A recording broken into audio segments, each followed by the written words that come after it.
Chapter 1. Therefore, Baudrillard believed that things and demands were false symbols. He criticized Marx's theory of use-value and believed that the latter had fallen into the trap of the political economy of capitalism. Hence, he proposed his own political economy of symbols. Wuxia finished his report and clicked on the last slide. He nodded and thanked the teacher and a dozen students. The teacher signaled him to leave the podium and wait for the next student's report. Fails. The next moment, Wuxia, who was once a postgraduate student, woke up from his dream. He curled up and lay in a cold, abandoned hole in the wall. He felt the cold wind blowing from all directions. Wuxia sighed. It had been 5 years since he transmigrated, but he still had the dream of his previous life. His life before transmigrating was boring, but it was better than the miserable situation before his eyes. Thales. A large hand reached out from the hole in the wall and grabbed Wuxia's ear. It then violently dragged him out of the small hole. It was a dilapidated house. Through the half-collapsed roof, the bright stars in the night sky could be seen. However, the arrangement and shape of the galaxy were extremely unfamiliar to Wuxia. Wuxia could not resist the violent hand. What could a 7-year-old child do? He was dragged on the rough brick floor. His knees were in pain, but he gritted his teeth and did not make a sound. This was because the cruel Quide was especially impatient with children's cries. It was said that he once paralyzed a 6-year-old girl who wanted to use her tears to exchange for food. I asked Rick, "Your monthly allowance this week is 5 coppers less than last week. Did you hide it?" The angry Quide was like a lion with red fur. His protruding nose made him look even more ferocious. Wuxia fell to the ground. His gray eyes glanced at the holes in the walls around him from the corner of his eyes. The 5 child beggars who lived in the same house with him, ranging from 4 to 10 years old, were all shivering in fear at Quide's furious roar. In the innermost hole in the wall, the youngest short-haired girl bit her left hand tightly. Her face was red as she looked at Wuxia, who was on the ground in fear. In the hole beside her, the 6-year-old boy, Ned, was so frightened that he screamed. That was Korea. Wuxia knew what she was afraid of. In fact, Wuxia's luck this week was pretty good. He, the child beggar Thales, Wuxia's current name, received a total of 37 copper coins this week, which was 18 more than the previous week. However, he only handed over 14 coppers to Quide, the head of the Blackstreet Brotherhood who was in charge of child beggars. He then used the remaining coppers, along with the money that he had painstakingly saved for 2 years, to go to Grove Pharmacy. He then bought a typhoid potion from the kind-hearted helper Yanni at cost price. Thales fed the 4-year-old Korea the potion. If she got typhoid at her age, without the potion, she would almost certainly die. In the 5 years since he transmigrated, Thales went through the memory formation period from when he was 2 years old to when he was 7 years old. From an ignorant toddler, he gradually recovered bits and pieces of memories from his previous life. Among them, the child's memories were fragmented and scattered. Even so, during the 2 years when he was ignorant and awake, every time he witnessed someone die, it left a deep impression in Thales' mind. From dying from sickness, falling to death, drowning to being hanged to death, to being beaten to death. There was even one time when Thales personally witnessed a crying child beggar being suffocated to death 10 meters away with a psionic ability. The Blackstreet Brotherhood, which specialized in human trafficking, never had any bottom line or principles. Even a gang needed time to settle down and establish rules and order. The Brotherhood, which originated from Blackstreet, rose to power in less than 10 years. Moreover, even the Brotherhood's sworn enemy, the Blood Bottle Gang, which had 90 years of history and was known as the aristocracy of the gangs, had killed many people. Most of the time, Thales, who witnessed death, was powerless. Even he himself had to rely on the wisdom and maturity of an adult to avoid being killed more than once. For example, Quide, who was rubbing his palms excitedly, revealed the cruelty and viciousness of a gang's sadist. "I did not hide it. It's winter this week, and the number of people passing through the 3 districts of the lower city has decreased." Thales got up from the ground. His brain worked quickly as he spat out an excuse. */ slap. What welcomed him was a merciless slap that caused Thales to fall back to the ground. Hand over the money you hid, and I will beat you up. Or I will beat you up first, and then you will hand over the money. Choose. Obviously, Quide did not want to listen to his explanation. This leader of the Brotherhood might just want to extort some money for wine, or he might just want to beat someone up. But you can also be stubborn. I like stubborn children the most. Quide grinned as he moved his fist. Looking at the fist that was as big as a sandbag, Thales knew that even if he did not say anything, Quide would not let him go. Last month, Quide had tortured a child beggar from the 5th house to death. Thales covered his red and swollen cheek as he quickly thought. Usually, Quide did not manage the accounts. At night, he would go to the Sunset Bar in the underground street to fool around or hold a bottle of wine. It was difficult for him to distinguish how many Middlesex copper coins a Mindy's silver coin could be exchanged for. Not to mention how much the child beggars under him paid. That was all handled by his assistant, the seemingly steady Rick. Even someone as smart as Rick knew that it was normal for the child beggars to pay 7 to 8 copper coins a week. Someone snitched. This was the only conclusion. Thales glanced at the child beggars around him. After he got the money from the noblewoman, he went straight back to the abandoned house. The children in the same house must have seen him, and in such a harsh environment, the children's hearts would become even more terrifying than the adults could imagine. Quide kicked him again. Thales secretly used his elbow to protect his abdomen and slightly reduced the force. He pretended to be in great pain, as though he was in great pain from the kick. He could not make a sound as Quide loved children's screams the most. I'll talk. Thales' face was filled with fear. Don't hit me. That depends on my mood. Quide looked around and saw that the other 5 child beggars were cowering in fear. He was very satisfied that his authority was respected. On Wednesday morning, I met a noblewoman. She gave me almost 10 copper coins. Thales hid in the corner and said with a trembling voice, I knew it. Begging? You must have stolen it, right? No one can hide from me, especially a little thief like you. Quide ruthlessly rubbed his palms and prepared for the next round of beating. Hand over the money. Without waiting for Quide to raise his eyebrows, Thales added, But I went to Red Street Market. Red Street Market? Quide lowered his raised palm a little. You went to the Blood Bottle Gang's territory? Yes, we could not get more money from that place. Other than members of the Brotherhood, skilled rangers, and some guys with special purposes, who would be so blind as to wander around the 3 abandoned areas near Black Street.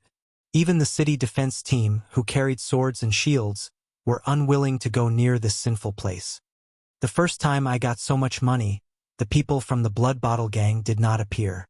Then I thought that I might have another chance the next day. Idiot! Quide kicked Thales fiercely. Thales saw Coria tremble in the distance. Then, he heard Quide scolding, Why don't you think about it? Are there so many benefits in the Blood Bottle Gang's territory? Thales shrank back a little and said with a trembling voice, Yes, the next afternoon. The people from Blood Bottle Gang caught me and hung me up. I said that I was lost, but they did not believe me. I gave them all my money, but they still did not let me go. Useless. Then how did you escape? Quide spat fiercely. Then I said that I was one of Boss Quide's men. They laughed. What? Quide clenched his fists. He grabbed Thales' tattered sackcloth collar and lifted him up from the corner. What were they laughing at? Thales shook his head in confusion. I don't really understand what they were saying. Quide stared at him fiercely. Speak. Thales pretended to be frightened. He trembled and said, There was a bald-headed man among them. He said that since he was Quide's subordinate's child, he should spare his life because Quide really needed children.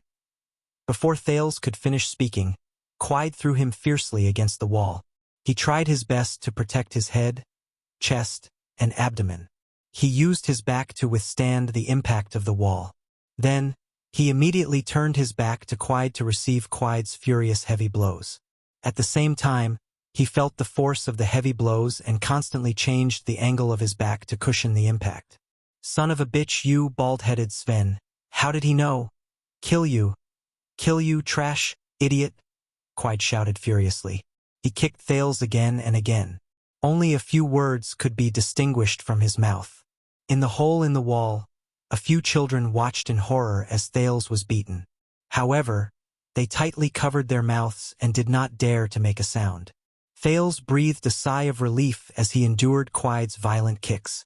At the very least, Quide would no longer ask about where the extra money went. Moreover, even though he looked terrifying, the enraged Quide was much safer than the Quide who was happily torturing children. His words were half-truths. Thales did go to Red Street Market, but he hid in the corner of the dark alley and carefully observed his surroundings.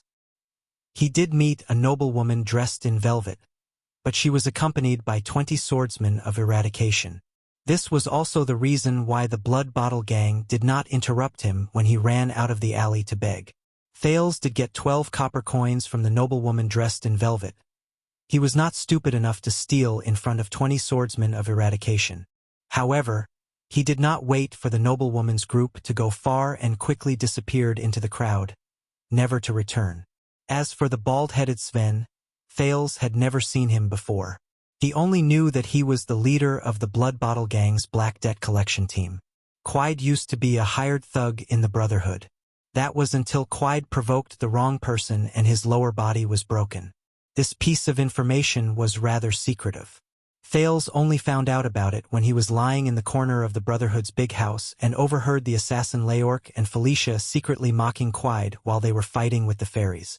After Quide vented his anger, he cursed the bald-headed Sven from the Blood Bottle Gang and took out a bottle of wine from his bosom.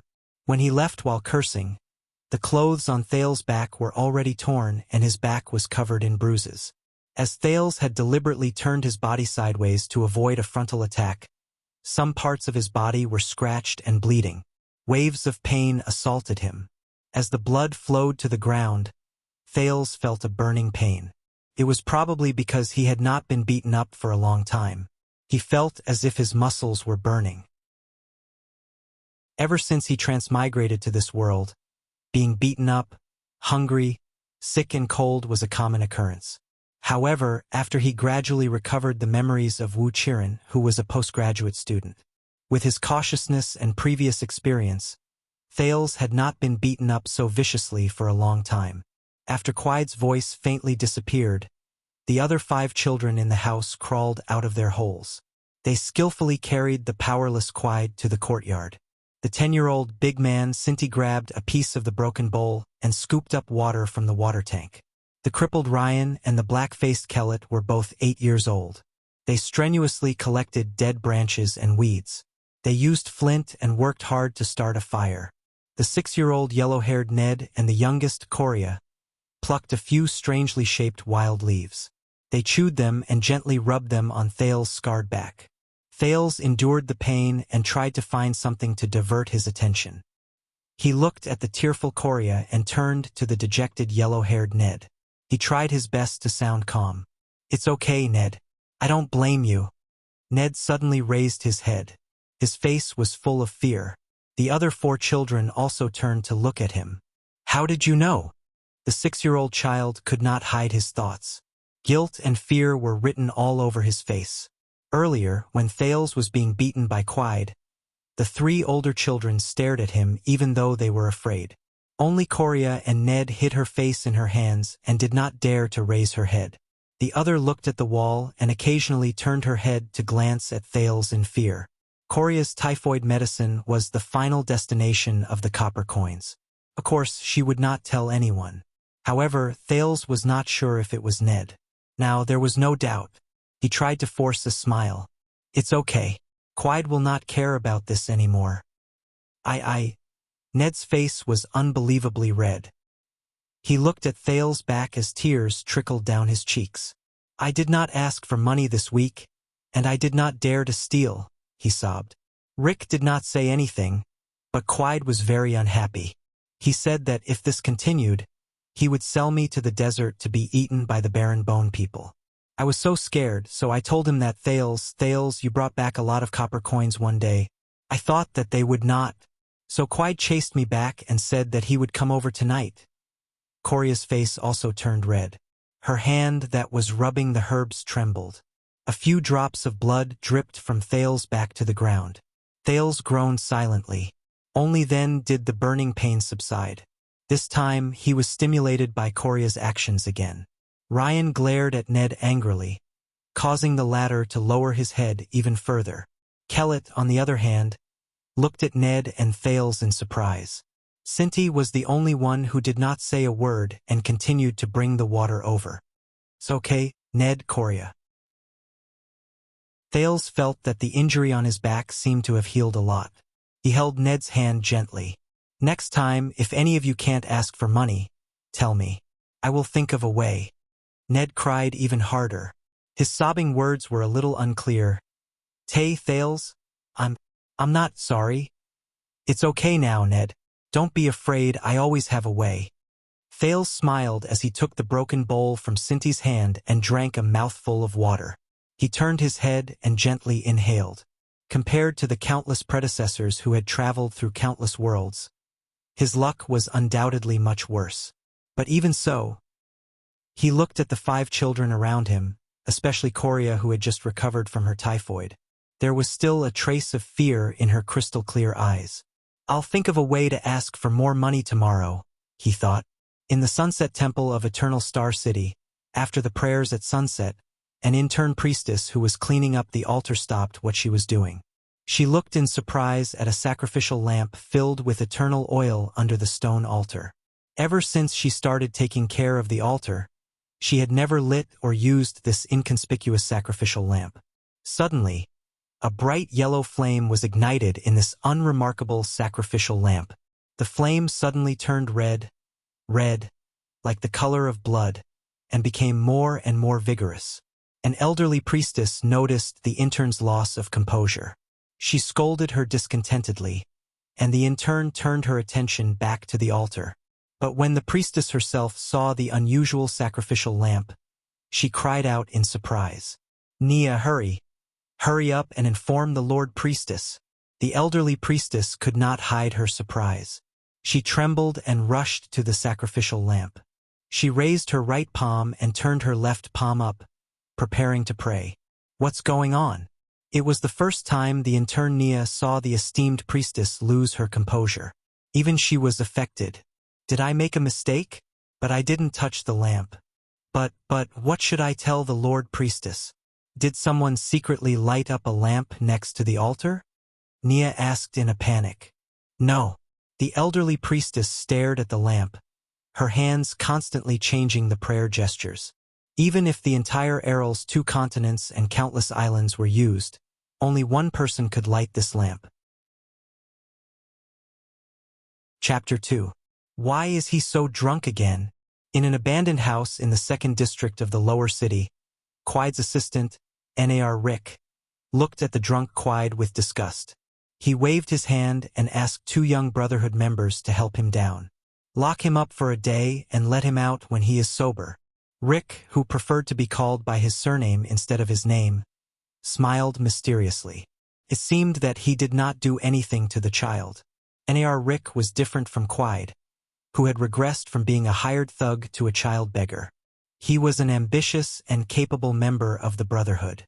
He used to study at the accounting school in Sukard City in the south of the kingdom.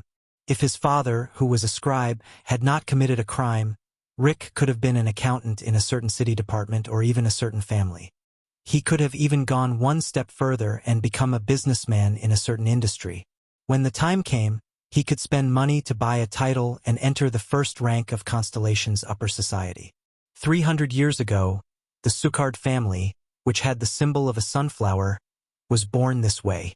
Now, wasn't it also a prominent family in the kingdom?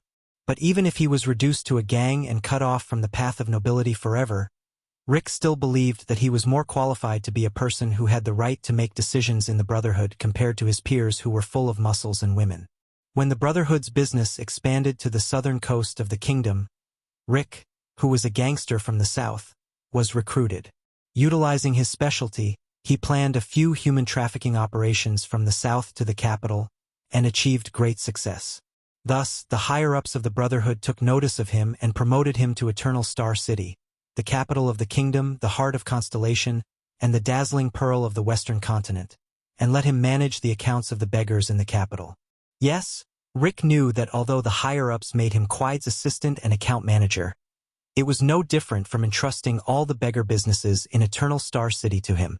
Just look at his superior Quide, who was a terrifying thug in the 3rd district of the lower city. Now, he had become a good-for-nothing who only looked for dignity from beggars. If Quide was not the son of a higher-up in the Brotherhood, he would have been trampled on and drowned in the mud of Eternal Star City's slums. Moreover, most of the beggars' losses were caused by him. Of course, it was also fortunate that Quide's father would give him quite a bit of money every month, allowing Rick to profit from it. With such a son, if Quide's father wasn't in charge of the arms trade, he would have lost his position in the association. What would happen if a mafia boss lost his power? Rick shook his head and watched Quide leave. As for the child beggar business, compared to smuggling drugs and firearms, compared to trading eternal oil and crystal drop ores, even compared to collecting black debts and managing the streets, it was insignificant and lowly. But Rick believed that this was his chance. The Brotherhood had risen quickly, but human trafficking had always been their main source of profit. The Brotherhood's human trafficking chain was complete. From infants to the elderly, humans to elves, and even the intelligent creatures in the distant Magic Empress territory were involved. But the most important thing was actually the Brotherhood's own source of members. Among them, the Black Widow Beth was in charge of collecting and raising the infants. At the same time, she would sell a portion of them. The slightly older ones would be sent to Rick to be beaten into beggars. The slightly older beggars would be sent to Iron Skinlock, who was in charge of training thugs, Fickle Heart Felicia, who was in charge of training prostitutes, and some other special leaders. They would then be trained to become a member of the Brotherhood. Therefore, Rick, who was in charge of the beggars, believed that he was in the fundamental chain of the Brotherhood's human trafficking business. At the same time, he was also the node of the Brotherhood's future blood supply. Thinking about it, he was the future member of the Brotherhood. He was the leader of the Brotherhood when he first had memories. He was able to see which people had a bright future when he was a child. If he could help them at the right time in the future, see, that's why I nail Rick am an ambitious person. Moreover, Rick was always very excited when he thought of this. Moreover, this was Eternal Star City. Constellation was the capital of the 2nd largest kingdom in the Western continent. It was also the birthplace of the Blackstreet Brotherhood. Being able to work here meant that the leaders of the Brotherhood could always see him. Being able to see him meant that he would always have the opportunity to be promoted. Of course, the chances of him causing trouble were not small. Fortunately, Rick put his hands behind his back and looked at the drunk Quide. He raised his eyebrows. Fortunately, there was this guy to bear the brunt of the trouble. Under the moonlight, Rick turned around and continued walking. Looking at the 20 abandoned houses in front of him, he knew that there were many beggars in each abandoned house. And these beggars were the most important seedlings and bargaining chips for him to climb up the ranks in the future. For example, the black-haired Thales in the 6th house. 2 years ago, when Beth, who was in charge of the baby, sent him here, she showed a different attitude to the child. Sure enough, although this child was only 8 years old, 8 or 7 years old, he was cunning and cunning, but he was clever and cunning. A week ago, he actually came up with the idea of acting as a beggar. A cute child was beaten up by other older children and robbed of his money and food.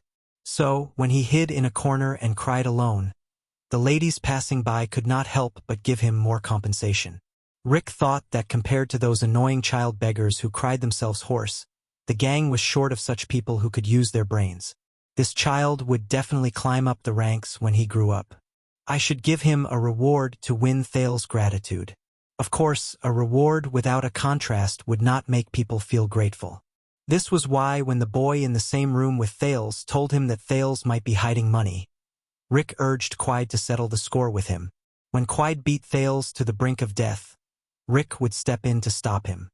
He would even go against Quide because of this. That was the only use of that trash.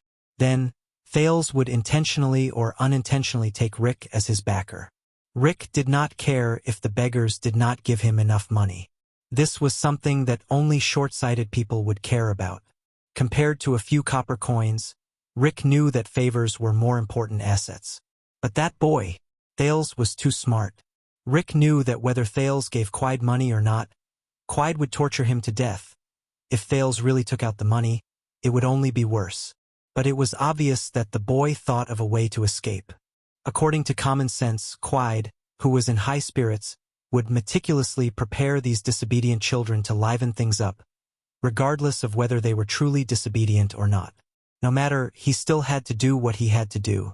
Even if the results were not good, he could just find another reason to let Quide beat him up. Rick walked to the 6th room and stepped over the broken door. He saw Thales lying on his stomach on the ground in the courtyard that was overgrown with weeds. There were a few children next to him who were smearing something on him. Oh my God! A few children around 7 or 9 years old actually know how to plant orders dragon leaves in the courtyard. Usually, only experienced gang members and poor people who had lived for many years would know that this kind of wild plant could be used as a convenient and cheap medicinal herb for external injuries. Ah, Mr. Rick. Cripple Ryan was the first to notice Rick's arrival. After having one of his legs broken, he was more sensitive to his surroundings. Quide had not left for more than an hour, and the fear in the yard had yet to dissipate. Ned, the boy who told on Rick, had tears on his face. Kellett covered her black face while the older child, Cinti, took a step back in fear. Especially the youngest girl. She was so scared that she even screamed. At that time, Bessie had told him that this was a hereditary aristocrat's descendant. There was a high possibility that she would be a beauty. He did not want to spoil her. In the future, Felicia could train her and earn a lot of profits. It was a pity that his child beggars had to be handed over to the gang at the age of 10, or at most 12. If only he could keep her until she was 15. Then he could send her away. Otherwise, it would be fine even if she was 13. Mr. Rick. Thales interrupted Rick's subtle thoughts. He turned his head with difficulty, which affected the injury on his back. He grimaced in pain. Sigh. I'm sorry, Thales. Rick sighed and showed a pitiful expression. I couldn't stop him, Quide. After all, I'm only his assistant. I can't afford to offend his backer. I could only come here quietly after the incident. Under the cautious gazes of the children, Rick squatted down and worriedly checked Thales' injuries. Fortunately, he didn't hit you too hard today, or else. Mr. Rick, I'm fine, Thales struggled to say. I'm sorry, my allowance last week was indeed. Forget about the allowance, he said. Rick took the broken bowl from Cinti's hands and poured away the water inside. He plucked a few pieces of orders dragon leaves and picked up a stone to grind them. You were sent to me when you were young. In the past few years, I've watched you grow from trembling little guys to careless hairy kids. To me, you are far more important than a few copper coins. Rick's face showed a trace of pain. At your age, you shouldn't be begging on the streets, but this is the rule of the brotherhood. Mr. Rick. Thales seemed to be moved. He clenched his fist. Come, grind the herbs with a stone. It's better than chewing them with your mouth. Rick wiped the herbs in the bowl and personally applied them to Thales. Kellett, who was beside him, bit her lips and whimpered. Thank you, Mr. Rick, Coria said softly. If only you were in charge of us instead of Quide. Don't let Quide hear this. Rick smiled helplessly. To be honest, I'm very afraid of him. The other children also smiled knowingly. Rick knew that showing similarities and a sense of humor at the right time was a good way to make people accept him. Thank you very much, Mr. Rick, Thales said solemnly. He knew that in the eyes of many people, he appeared to be more mature, so there was no need to act like a child. Rick nodded. Protect yourself well. You are a smart child. I believe you can do it well. Oh right. Rick suddenly remembered something. He passed the bowl to Ned and took out a money pouch from his waist. He passed it to Cinti, who was still in a daze. I have to hand in my salary every month, and I don't have much money myself. Here are 30 coppers. Go to Grove Potion Shop, the one at the border between Twilight District and Lower City District, and buy some medicine. This money should be enough if the price of the medicine hasn't increased. Of course, this money is not enough, Rick thought. He went to Grow Pharmacy a week ago, and it just so happened that the price had just increased. This way, when the children realized that they did not have enough money, they would think that it was because of the temporary price increase. If they did not have enough money, what could they do? Of course, they would take it from the money that they begged. This way, they would not have enough money for next week. Be careful when you buy the medicine. Don't let others, especially Quide, know about it, Rick said with a smile and stood up. Of course, Rick thought in his heart, Quide will definitely know. If they did not buy the medicine, that would be even better. Quide would know that they were really hiding money. Rick's lips curled up slightly. At that time, he would be able to obtain their final loyalty. Mr. Rick? Coria looked at the money bag in Cindy's hand and was about to cry. You are really a good person. Ned bit his lips and nodded vigorously. Even the older child, Cindy, was a little moved. He touched the money bag in his hand and weighed it. Rick sighed, shook his head and waved his hand. No, I should be the one apologizing. This is all I can do for you. Mr. Rick. Thales lied on the ground and looked at Rick hesitantly.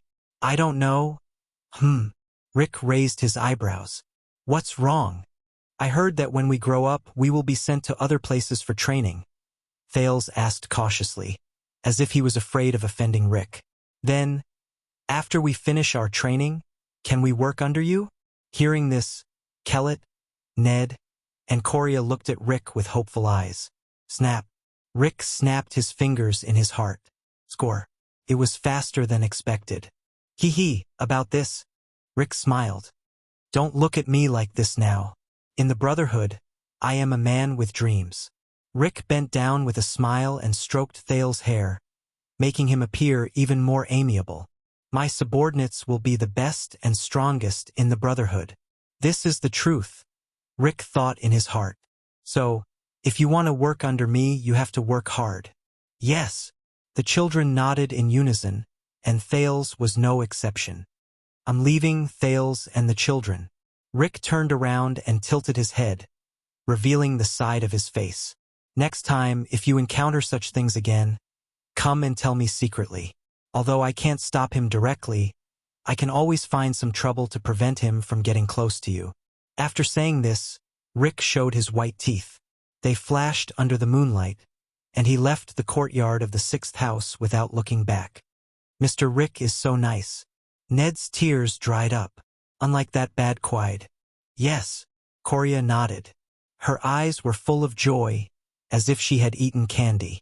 But Cripple Ryan, who was in a state of shock, hesitated and said, I always feel that Mr. Rick scares me more than Quide. So, you are a coward. Coward Ryan. How can you get money like this? Only Thales' eyes gradually calmed down after Rick left. When he saw Cindy counting the 30 copper coins in the money pouch one by one, Thales exhaled softly. His back was still hurting. He knew that regular medicine for external injuries would be better for his injuries. However, Thales had just gone to Grow Pharmacy yesterday morning and took the typhoid medicine from Yen and I at the back door. He heard her complain that her stingy boss had increased the price of the medicine. Even the external injury medicine was increased to 35 copper coins. It was exactly 5 copper coins more than what Rick had given him. However, he also found out a key point from Sunset Bar's owner's daughter, Jayla. Rick was in charge of Quide's expensive expenses in the bar. But, I have to hand in the money every month and I don't have much money. Rick's words echoed in the transmigrator's ears. He could not help but look at the bag of copper coins in his hand. The child beggars had forgotten their fear and were fooling around with each other. Thales was the only one who furrowed his eyebrows. He turned his head around with much difficulty and glanced at his scarred back. He sighed and hung his head down heavily. This damn world. When Rick arrived at the 10th house, he was thinking about how there was an 8-year-old kid named Karak here. He was a fierce character at such a young age. Just as he was about to beat him up a bit and pull him under his wing, he suddenly felt a chill on the back of his neck. This was his innate psionic ability. When he was absolutely calm, even the slightest distraction would be ineffective. He would feel a chill on the back of his neck once a living creature approached within 5 meters of him. That was it. However, even if he was a warrior, his psionic ability was not worth mentioning when compared to the kingdom's psionic troops, the powerful swordsmen of eradication, the knights, and even the mysterious mystics. Even the interns in the various temples could pin him to the ground and beat him up. But Rick felt that one day, this psionic ability would save his life. Like now. Rick quickly turned around and searched his surroundings under the moonlight. At the same time, he put his left hand into his pocket and held the small but deadly mini retractable crossbow. Bright moonlight, empty streets, no cover. But there was no one. Rick took a deep breath and kept himself absolutely calm. He felt the chill on the back of his neck continue. Could it be that a rat crawled through the sewer under my feet? Rick turned in 3 different directions and ran quickly for a while. But the lingering chill on his neck made him get rid of this thought. Which rat would be directly below me and follow me in 3 directions for 20 meters?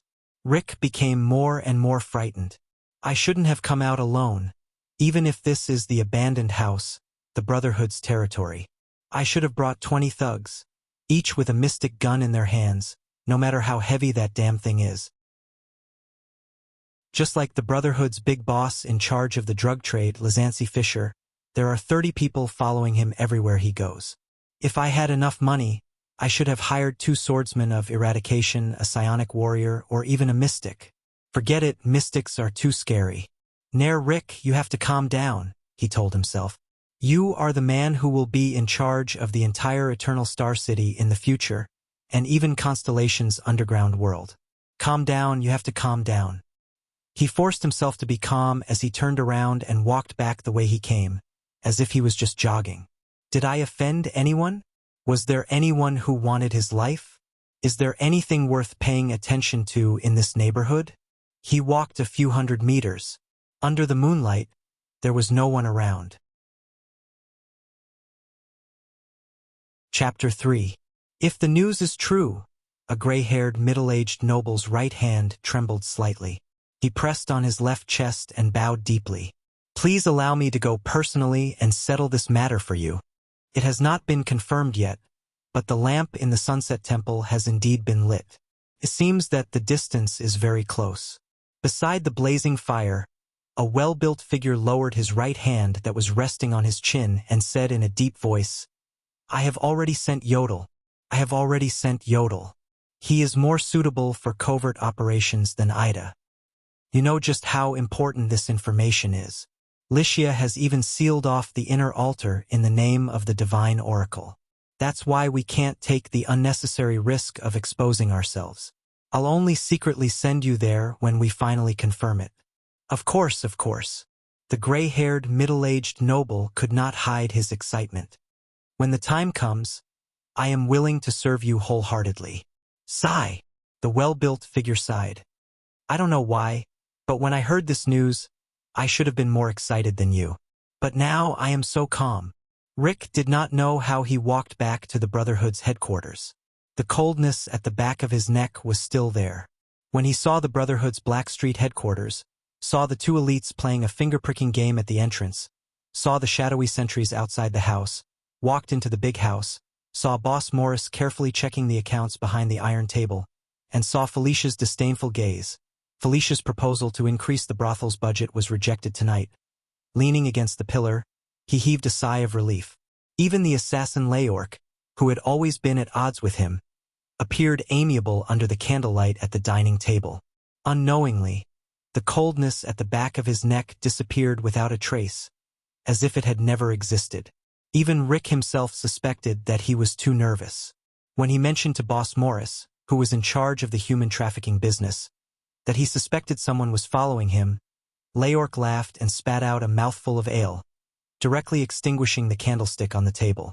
Felicia yawned and tightened her huge chest, looking at him with even more disdain. As for Boss Morris, when he saw the cold sweat on Rick's forehead, he also had a strange expression. He patted Rick's shoulder and told him not to overwork himself and to watch less drama in the Dark Knight Temple. When strange Dr. Ramon returned from his business trip, he would ask him to prescribe a calming medicine. Damn it!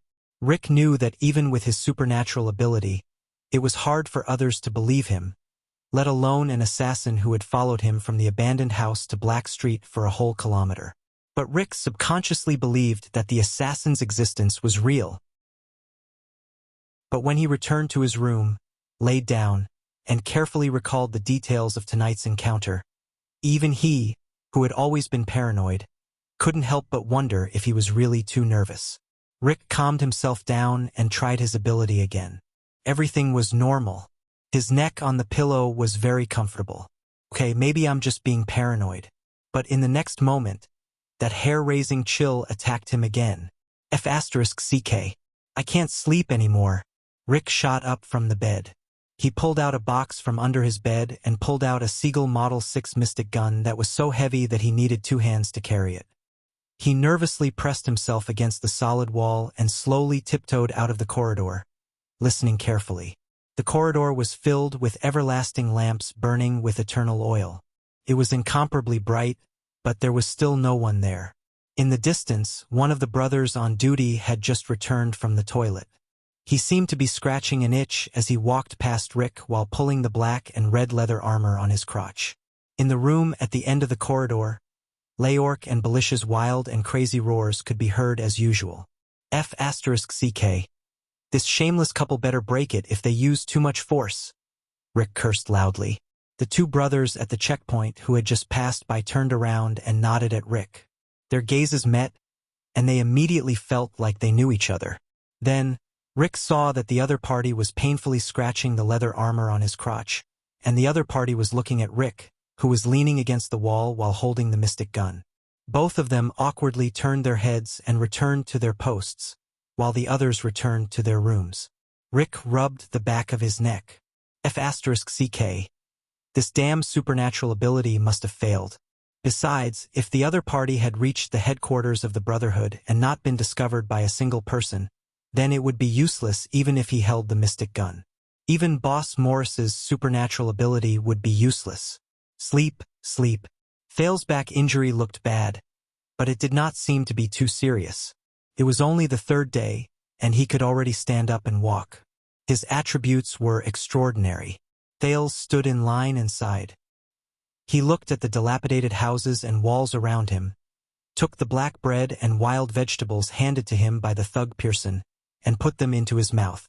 It was a pity that he was born in such a place. There is a sharp branch next to you. You must have secretly cut my hand. It's not me. My hand was also cut last night. Everyone in our house had their hands cut. It must be the people in the 8th house. They are jealous of our harvest yesterday.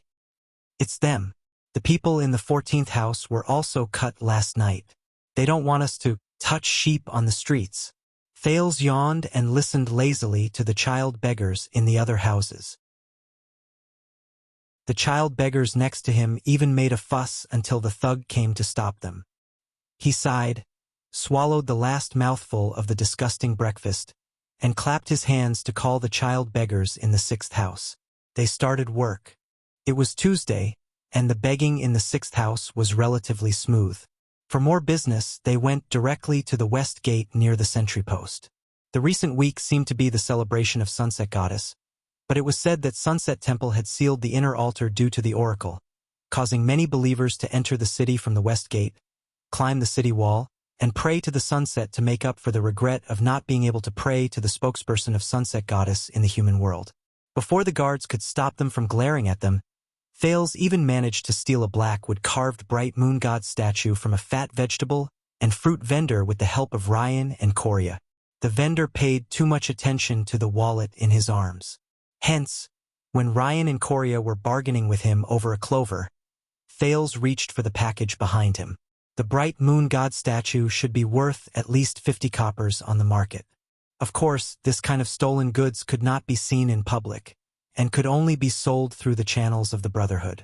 The veterans of the Brotherhood knew that they were only child beggars and thieves, and would desperately lower the price. They would even rob the valuable ones. It was good enough to get 5 coppers. But no matter how small a mosquito was, it was still meat. When Thales and the others returned to the abandoned house, they saw Rick, who came to patrol as usual. He did not have his usual kindness and indifference. Instead, he hurriedly gave a few instructions to the thugs and disappeared from sight. "Is Mr. Rick in trouble?" Korea, who was hungry, asked while biting her finger. They went far away and came back late. Fortunately, Thales had a good relationship with Pearson, the thug who was in charge of delivering food. He often bribed the thug with small gifts, and the latter agreed to keep food for them. "It could be Quide. That guy is the most troublesome," Kellett said. His stomach was also growling. Ned and Ryan shuddered at the mention of the name. "Boys, there's no food tonight." The 6 children entered the now empty yard. Pearson, who was in charge of getting food, waved his hand when he saw them from afar. "Don't look at me. I can't do anything about it." Pearson shook his head indifferently in the face of the 6 children's angry but somewhat unconfident questioning. "Rick has ordered us to rest early tonight. Our work and rest schedule has been brought forward." In the end, Thales persuaded Pearson in every possible way and used the bright moon god statue as the price to exchange for the 4.5 pieces of black bread and half a bowl of black pine vegetables that he had originally planned to save for his 2 hounds. Recently, Rick and Quide have been a little neurotic. When the other 5 children were eating, Pearson revealed a piece of news to Thales before he left. "Quide's temper has been getting worse recently. He's been cursing damn Baldy all day long. But he's always been like this. Rick has become very strange, especially in the past 2 days. I heard from the people at headquarters." Speaking of this, Pearson looked around and whispered in Thales' ear, "He's being haunted by a ghost." Thales looked at Pearson, who was walking away. He took a bite of the black bread that was usually unpalatable, but it became especially delicious when he was hungry. He pondered silently. He did not know what happened to Rick that caused him to encounter a ghost. But what made Quide's temper worse? Thales swallowed a mouthful of bread. It seemed that he had to keep a low profile for now. Rick tensed up again. For the past 2 days, he had always thought that there was something wrong with his psionic ability. It was not until this morning when he prepared the next batch of child beggars' supplies and flipped through the roster that he confirmed that there was nothing wrong with his psionic ability. Rick was a very ambitious person. He believed that in order to achieve his ambition, he had to start from small things. For example, he never wrote his itinerary and plans on paper.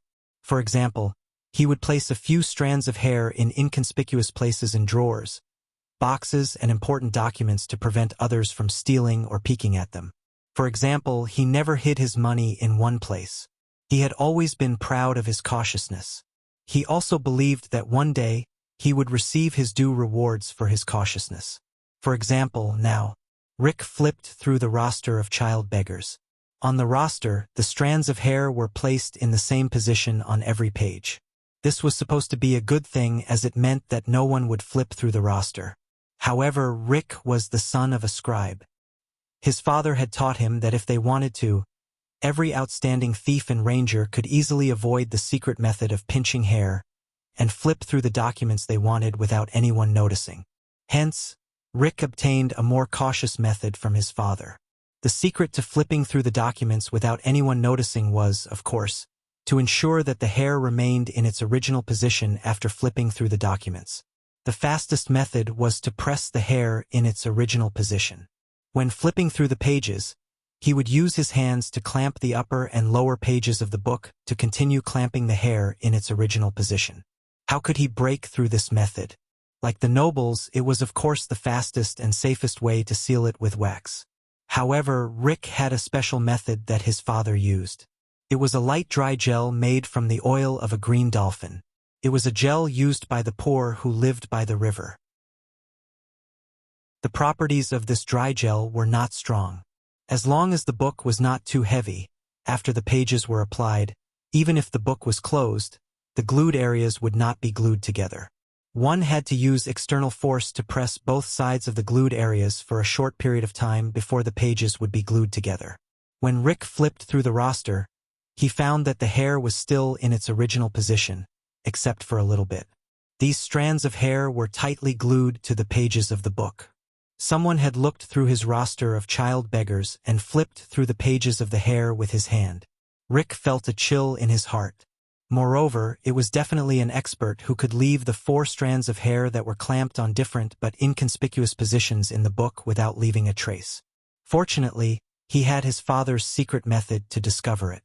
For days ago, because he saw Thales begging act, he flipped through the roster in order to find the house where the boy was. At that time, everything was normal. However, up until today, in the 4 days since then, someone had come to his room and flipped through the roster of child beggars. Rick felt a chill run down his spine. He suddenly realized that this was not the most important thing. So, he scrambled to open the hidden compartment of the drawer and pulled out the most important account book of human trafficking, his secret deposit book at the Royal Family Bank. The account book and deposit book were safe. There were no signs of them being flipped through. The strands of hair naturally fell off the pages. Rick breathed a sigh of relief. Fortunately, the things in the hidden compartment had not been. Wait a minute. If it was an expert, how could they have missed the hidden compartment? Rick trembled as he pulled out the entire hidden compartment. He opened it and touched the place where the strands of hair should have been clamped. Then he collapsed on the chair. The strands of hair were firmly glued to the seam of the hidden compartment by the Rick family's unique light drying gel. When Rick walked into the dining room in a daze, he turned a blind eye to Leork and Felicia, who were flirting with each other. Instead, it was Leork, who had always been at odds with him, who called out to him in schadenfreude. "Accountant, I heard that you recently encountered a ghost?" Rick ignored him and continued to sit expressionlessly. He pulled over a bottle of ink on the table and used it as a sauce. He poured it on his steak. "Ignore him," Felicia smiled as she sat on Leork's lap. She glanced at the killer flirtatiously and fed him a glass of red wine. "Are you still coming to my room tonight?" Of course. Leork did not wait to swallow the red wine and hurriedly replied, "I only found out today that the boss had removed the sentries outside the house a week ago. So, tonight we might as well, go a little crazy." "Io, you are really bad." Clang! The bottle of ink in Rick's hand fell on the table. The ink spread across the table and flowed in front of the man and woman on the other side. His face was pale as he raised his head to look at Leork and Felicia, who had an unhappy look on their faces. A week ago, there were no sentries guarding the big house in the headquarters? Nonsense. Leork brushed off the ink on his body and threw a piece of bread at Rick's face in annoyance. "Recently, the boss said that the operation against the Blood Bottle Gang must be kept a secret. The fewer people, the better. So the sentries were removed outside the house. You can't even enter the house to use the toilet. But you don't have to worry. Don't you still have a ghost that never leaves your side to protect you?" Then in the corridor. Rick did not realize that his voice was trembling.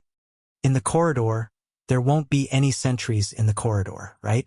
Leork and Felicia had long thrown him to the back of their minds. They kissed each other as if there was no one else around. Rick took a deep breath. The day before yesterday, he was inexplicably followed in the abandoned house. That night, the sentries that should not have existed in the corridor of the headquarters. The child beggar's name list that was carefully flipped through in the room. Very good. Everything is connected. "Now, null Rick," he said to himself, who was trembling nervously. "You've been targeted. The opponent might be very powerful. He might be so powerful that he could come and go as he pleased in the headquarters of the Black Street, which was heavily guarded by sentries. He might be so powerful that even a terrifying killer like Leork and an experienced psionic warrior like Boss Morris did not notice him. I'm the only lucky one. Thanks to my late father, I discovered this. He might be right behind me. I must save myself. I must save myself. I must find his purpose." Rick's brain worked frantically. The other party must have turned his room upside down in the past 2 days. However, he only carefully looked through the child beggar's name list. He abandoned the more important account book like it was a worn-out shoe. The thing that the other party is looking for is in the child beggar's name list. That's right. I was targeted near the abandoned house. That's where the child beggars live. He's looking for a certain child beggar. However, Rick had a headache thinking about it. He had more than 100 child beggars on hand. Next month, Beth would send another batch over. These were all children of unknown origins or children with no future trouble. Important and valuable children, such as the descendants of certain powerful people or the children of certain wealthy merchants, had long been ransomed or killed. Which child beggar does he want? He's so skillful and has such terrifying strength. Why doesn't he make a request to the Brotherhood openly? We'll just give it to you directly. I'd rather cooperate with him one by one. Even if I have to drag out all the child beggars, strip them and search their bodies, or even kill and dissect them, it would be better than being hung by a ghost every day. Wait a minute. I seem to have thought of the key point. Why doesn't he make a request to the Brotherhood openly? Of course, this matter cannot be known by anyone, not even the Blackstreet Brotherhood. Is it a competitor of the Brotherhood? No. If the Blood Bottle Gang had such strength, the Blackstreet Brotherhood would have been destroyed dozens of times. He doesn't have any formal channels, and he doesn't want to deal with the Blackstreet Brotherhood in downtown. Such a terrifying person would definitely not be at a low enough level to deal with a gang from the slums. Why is he interested in these orphans who have been lost for many years? Can't he just go to the police station to look for missing children? Moreover, the police station would not dare to slight a person of this level. Even the Brotherhood could only lower their heads. Wait! Rick's mind lit up. He seemed to have grasped the main point. He's skillful, comes and goes without a trace, works in secret, and is interested in the origin of a certain child. His level is far higher than the Blackstreet Brotherhood. Strength is built with money and resources. He's secretive because it would be disadvantageous to him if this matter were to be made public. He doesn't deal with the Brotherhood because his level is too high. He's interested in the children that the Brotherhood collected from different sources. He's probably above the supreme class, and he's backed by someone with power and wealth. Yet, he avoids the eyes and ears of the Brotherhood and the police station to secretly search for an important child. Child? Rick fiercely slapped his thigh. A string in his mind seemed to have been connected in an instant. He's involved in some big family's bloodline inheritance struggle. F***CK. Rick fiercely glared at Leork and Felicia, who had already started to move up and down. However, his thoughts had long since left the couple in front of him. Chapter 4. Jayla, Black Pine Wine. Give me another dozen. In the noisy and dark Sunset pub, Quide panted heavily as he leaned on the bar counter. One glass after another, he poured the wine into his mouth. Hey, big guy, if you don't have money to tip, you won't get any Black Pine wine. Jayla, who was standing behind the bar counter, unhappily brought out 2 large glasses of Black Pine wine. She placed them on the bar counter without a trace of politeness. For your father's sake, these are the last 2 glasses. I'll give you 30 seconds to finish drinking and then get out of here. Every hour you sit here, our pub, no, the entire underground street's profits will decrease by 10%. Quide was already a little dizzy from drinking. However, even in the noisy pub, Jayla's shrewd voice still traveled far. Quide could feel the gazes of the customers around him and the ridicule they might have in their hearts. His heart was filled with anger. Back then, I was the blood axe Quide Rhoda who made the entire lower city tremble in fear. If it was not for that incident, why would a girl at the bar counter dare to bully me? Even the bald Sven, who debuted 2 years later than me, dared to laugh at me in front of the beggar and laugh at my next words. F***CK. You blind girl. Quide gritted his teeth and shook his heavy head. He stood up and grabbed Jayla's hand. He dragged her in front of him across the bar counter and fiercely roared, I told you! A dozen Black Pine wine. The whole pub quietened down. The lower city district was a famous chaotic place in Eternal Star City, and the underground district was a famous chaotic place in the lower city district. It was especially so after Blackstreet Brotherhood took over the place 10 years ago. Sunset Bar was the center of operations in this chaotic place. The people in Sunset Bar were basically people who belonged to Blackstreet Brotherhood or people who were looking for Blackstreet Brotherhood. Hence, When Quide grabbed Jayla's hand and roared, everyone in the bar looked like they were watching a good show. They did not make a sound or stop him. Quide's head became dizzy, but he could still feel that the wrist he was holding was very smooth and soft. He could also feel the faint fragrance from Jayla's body. Under the dim light of the candlestick in the bar, Jayla's short brown hair looked clean and neat. Her smooth face and delicate outline were clearer than usual. Quide's imagination ran wild for a moment. Jayla seemed to be shocked by him as well. She stared in shock at the former top fighter, who was now a down-and-out drunkard. When the noise of the customers disappeared, the dizzy Quide felt vaguely satisfied. He felt that his actions had received due attention. But soon, when he shifted his gaze to Jayla, he gradually sobered up. Thus, the elation he felt just now gradually turned into fear and trembling. Jayla Charlton was one of the few people who knew her full name. This beautiful woman. Quide recalled his father's words to him to stay away from her, as well as what he had seen and heard in Sunset Pub several times. This shrewish and seductive bar girl was currently staring at him with a playful gaze. Quide's chin began to tremble uncontrollably. Jayla, that I am not. But before Quide could react, clack, Jayla's hand, which was grabbing his wrist, was forcefully grabbed by her. In the next second, Quide's middle finger and index finger were bent in the opposite direction. What followed was a piercing pain. Ah! Quide cried out in pain. His face was distorted. But it was not over yet. Jayla fiercely grabbed his outstretched hand and forcefully twisted it in the opposite direction of his elbow joint. Crack. Ah, no. Jayla. Sister Jayla. I was wrong.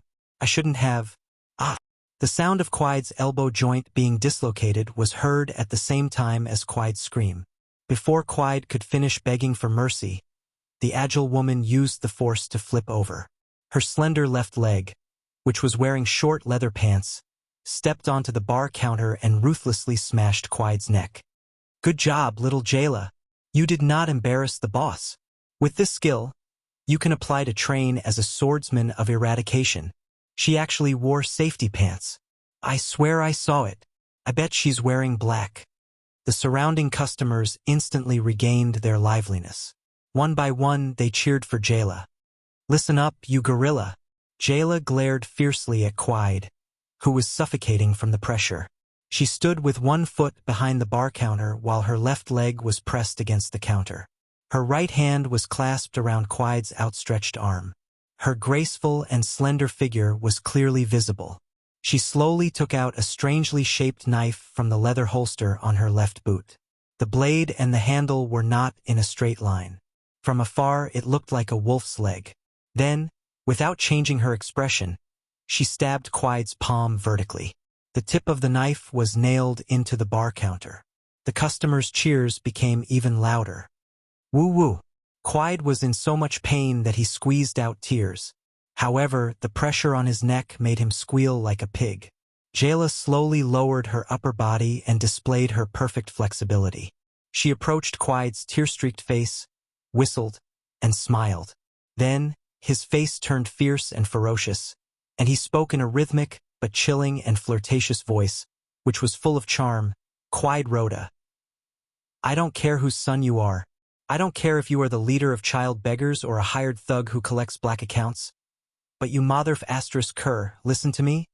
From now until the end of the world, if you dare to appear in my bar again, I will put you down there then, son. One piece at a time, chop into mincemeat, mix it into the wine, one mouthful at a time, pour it down your throat. Do you understand? Trash.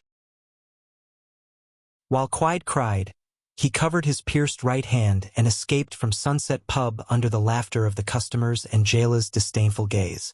Only then did Jayla clap her hands and wipe off the blood on the wolf limb blade with a look of disgust. It was as if it was not blood, but the mucus of a devil from hell. Jayla turned her head in annoyance and saw that the customers were still staring at the bar counter. Among them, there was no lack of gazes filled with ulterior motives and desires. What are you looking at? Whoever dares to look again will have to pay twice the price of the wine.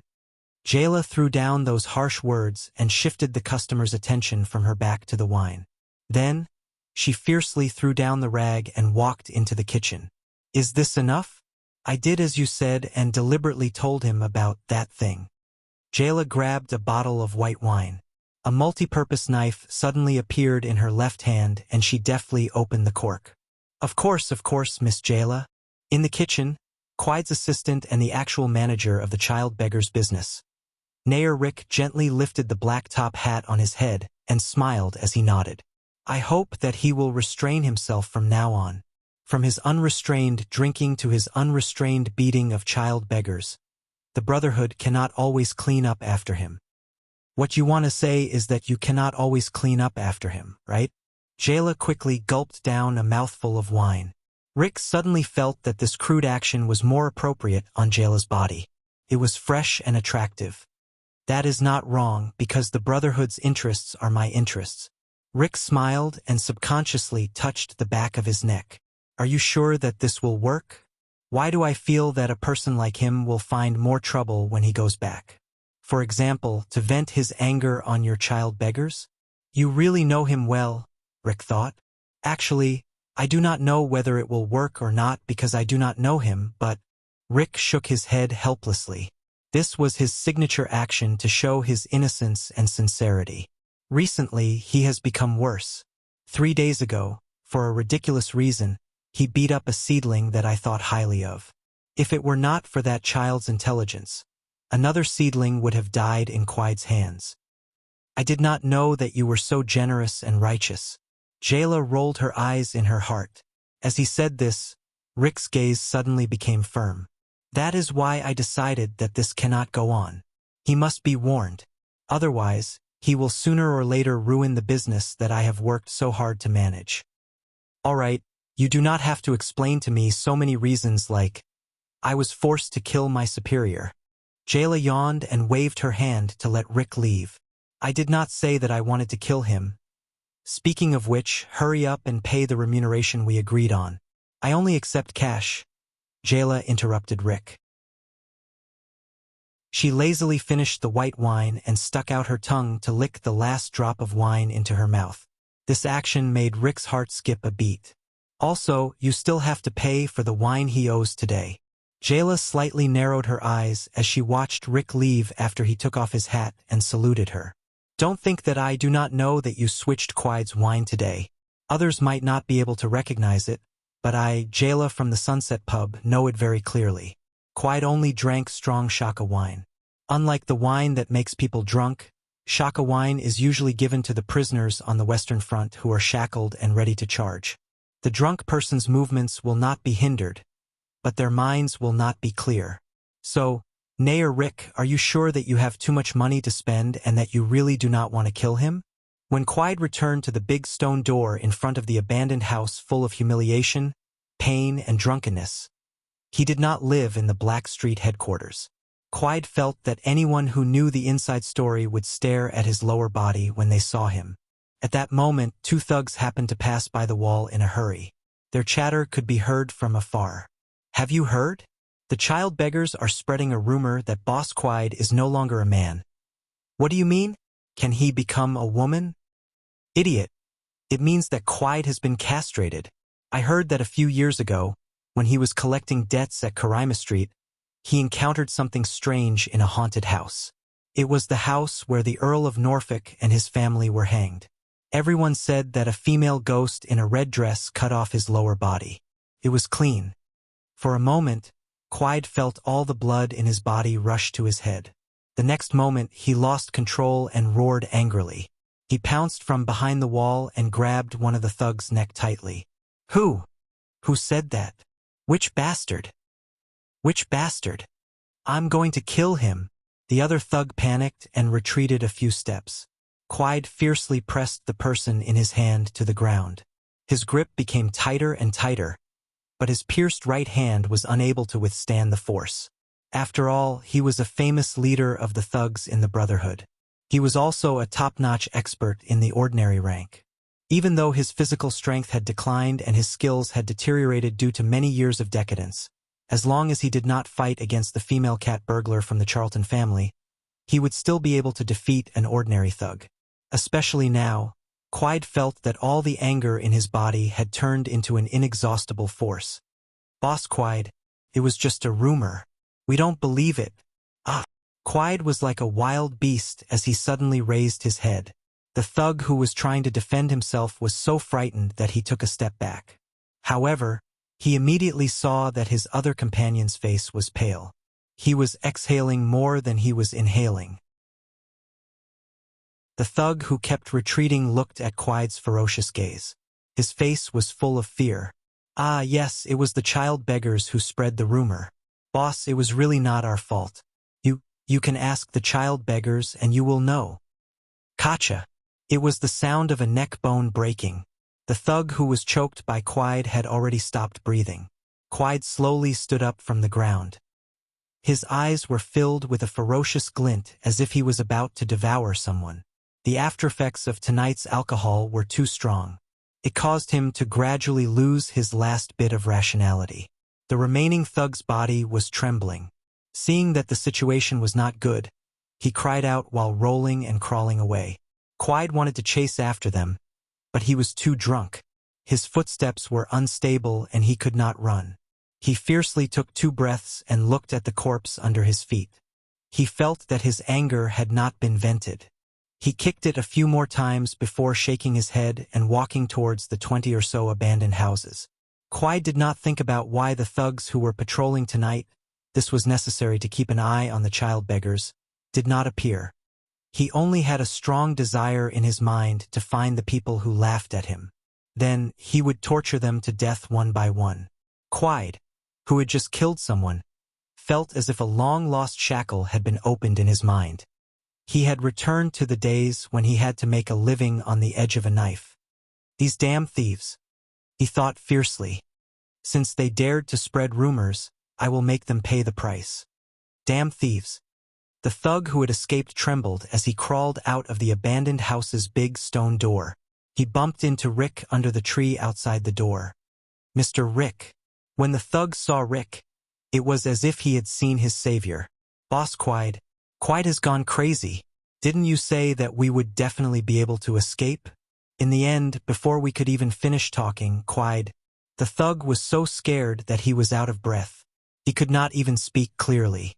Pearson did not manage to escape? He was killed by Quide? Rick seemed to be shocked. After getting confirmation from the thug, Rick shook his head dejectedly. "It is my fault. I thought that Quide would be ashamed and hide when he heard the news. There is no other way. Go and close the big stone door and lock Quide in the abandoned houses district. Then, prepare the carriage. We will leave immediately." "Okay. Mr. Rick, where are we going?" The thug, who was still in a state of shock, heard that they were leaving and nodded. He did not even think about what to do with the child beggars who were also inside. "Go to the headquarters and look for Boss Morris." Rick's face suddenly became serious as he watched the thug rush to the side of the big stone door. He stretched out his hand to close the double door and inserted the stone lock. This time, Quide would definitely look for all the child beggars. Among them, there would definitely be someone that the ghost wanted. He had brought forward his work and rest schedule for the day. It was not too late yet. Quide had half of the night to take care of the child beggars. Whether it was torture or killing, it was the ghost's and the assassin's concern. Since he was interested in the child beggars, what would he do when the child beggars encountered a disaster? First of all, he would definitely not have the time to look for him. If he came to look for a child beggar, then Quide would be killed by him. This way, the Blackstreet Brotherhood would take over this place tomorrow and he would not have any trouble. If he came to kill a child beggar, then he would probably watch Quide kill all the child beggars. This was very likely. One should never underestimate the filth of a noble's family. Then his own trouble would be solved. In short, the problem of the Big Shot's family and the coldness on the back of his neck would all be solved tonight. Otherwise, one day, the ghost that couldn't find its target would come looking for him. Rick didn't think that the lackeys of the big families would have a good temper. He also didn't think that after meeting the ghost, he would be able to see the next day's sun in one piece. It was not that Rick did not think of pretending to be sick for a month or simply asking for a transfer to another place. He wanted to run as far away from the scary ghost as possible until it found what it wanted. However, Rick, who had been fine the day before, suddenly fell sick or left. Wouldn't that be the same as telling the ghost that he knew of its existence and then betting his life on the ghost's kindness of not involving the innocent? There must be another, safe, unsuspecting scapegoat to expose the ghost's designs. Boss cried, "I will have to trouble you again." Rick thought indifferently. It was a pity that this group of child beggars, Thales and Karak. After this, there was a chance that he would be punished because he did not keep an eye on them. However, compared to his own life and future, at this moment, the thug who was lucky enough to escape rushed over with the carriage from afar. Rick nodded at him and gave him an encouraging and comforting smile. He then walked to the side of the carriage.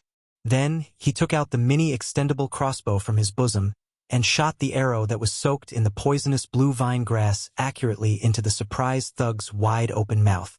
On the night that Rick made the decision that would never be known to the world, but still deeply affected the fate of the kingdom, the child beggars in the 6th house were led by Thales to sit beside the fire that they had painstakingly started because they had to rest early.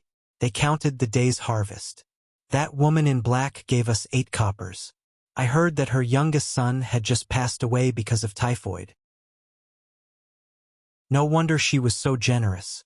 Mil-Era, with her ears drooping, gave us all the coppers she had left over from the grocery shopping. Oh, only 2. Sinti had a smile on his face as he counted the coppers one by one and piled them on his left. Thales nodded, grabbed a sharp stone, and drew the word Zhang on the ground. That skinny man with Highland boots refused to pay, so Ryan and I taught him a lesson. Kellett took out a card and looked at the words on it in distress. But he only had this card in his bosom, and I don't know what it is for. That is the pass to the National Institute of Science, Jadestar Grand Library. That is in the upper city, 5 blocks away from us. Thales looked at the card and said, "That skinny man must be a scholar from a foreign academy. I don't know if he is a philosopher or a scientist, but, looking at him, he might be a literary scholar." "Wow, Thales, you actually know the words on it." Coria and Ned looked at Thales with admiration. "How is that possible?" Thales shrugged and looked at the vague hope in the eyes of the 2 children. "No one has ever taught us how to read and count. I only knew about it when I saw the book emblem on the back of the card." However, Thales thought that he was already teaching himself how to read, such as the words on the signboards of Sunset Bar, Grove Pharmacy, and National Institute of Science, and his past memories gave him an inexplicable respect and admiration for knowledge, so he would not let go of any opportunity to learn and accumulate knowledge. Thales raised his dust-covered hands and looked at the calluses that had appeared prematurely due to working hard all day long. He rubbed his half-full stomach and sighed. It's really a form of happiness to be able to sit in front of the study table freely and absorb the wisdom of the predecessors. Thales could no longer remember the scene of his transmigration. To be precise, the memories of his transmigration were retrieved bit by bit as Thales gradually grew up and his brain gradually took shape. His memories from the age of 2 to 3 were scattered and sparse, just like a real 2-year-old. He only remembered a patch of sticky red. He did not know why the color could be described as sticky. A black stone house filled with the cries of a baby and a skinny woman. He only found out later that she was the black-hearted widow Beth, a female leader in charge of raising the new children in the Brotherhood. Thales was sent to the abandoned house when he was 3 years old. It was also at that time that the memories of his previous life gradually became clear to him. The scenes that flashed through his mind the most were scenes of him sitting in front of a desk, his gaze moving back and forth between the books and the computer, or sitting in a classroom, discussing something with a dozen young people in different attire, or a middle-aged or old professor. But those were all illusions. Over the past 4 years, Thales struggled to maintain the survival of the child beggars in the 6th house in a life filled with beatings, bullying, darkness, crime, and death, compared to the postgraduate student in his previous life whose brain was more developed than his body. The 4 years of being a child beggar had given Thales many new skills, such as acting skills to gain sympathy, pickpocketing without anyone noticing, cleverly and quietly eavesdropping, and framing his competitors through cooperation on the streets. During this period, Thales also made many preparations that exceeded the scope of a child beggar, such as building good relationships with people of different social classes. In lower city, different social classes probably meant different social classes of the lower class. Secretly finding out the secrets of the Brotherhood, arranging several secret locations, secretly storing some inventory. Quide was not wrong about this, and so on. Thales was not prepared to accept the fate given to him by this world. He would not be a child beggar who knew his place, nor would he become a thug or a thief for the Brotherhood. He was also not interested in creating a gang storm in Eternal Star City. He wanted to escape. Then, he would live his own life and be a free person. At least, he would be freer than he was now. As long as he took one step at a time and followed the plan he had made, Thales looked at the corner of the house. There was an inconspicuous stone slab there. No, Katja. At this moment, a scream of fear and panic suddenly came from the 17th house next door. Chapter 5. The abandoned house was not a house, but a place in Eternal Star City. It was located in the 2nd district of Lower City, adjacent to the infamous Black Street. This total area was about the size of a street. Thales once heard from the elders in the Brotherhood that the abandoned house was said to have been built by the Court of Constellation 100 years ago. It also used to have a rather respectable name, but no one remembered it anymore. It was only recorded in the city hall. It was also once filled with the mediocre but bustling citizens of the capital of the kingdom. No one knew when it started, but the abandoned house became a place where gangs came in contact and negotiated, and occasionally fought. Hence, under the company of blood and axes, the houses in the bustling streets became deserted, with only stone walls and bricks left. It was said that the abandoned house was once used as a place to dump corpses.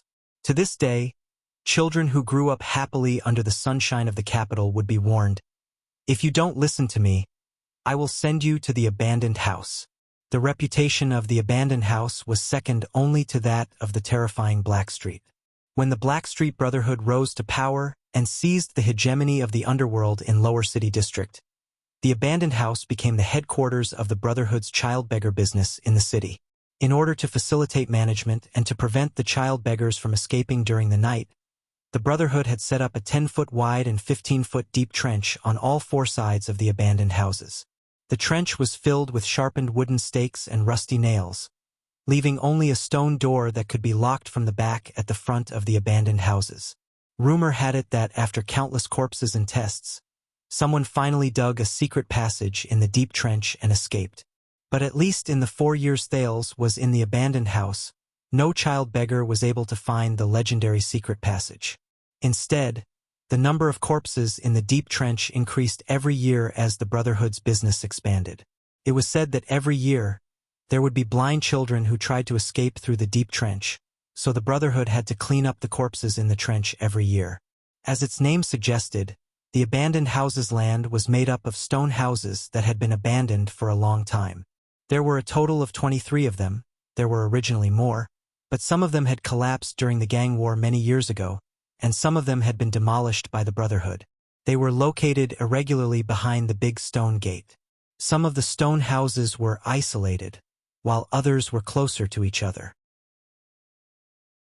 The lucky child beggars were assigned to abandoned houses with well water, while the unlucky ones, like the 6th house where Thales was, could only fill their water tanks with water from other houses, and this was usually not without a price. Water and food often caused conflicts between the child beggars. For example, the water tank in the 6th house was obtained during the 2nd year after Thales arrived at the abandoned houses. He reached an agreement with the 17th house next door to fetch water once a week through various means.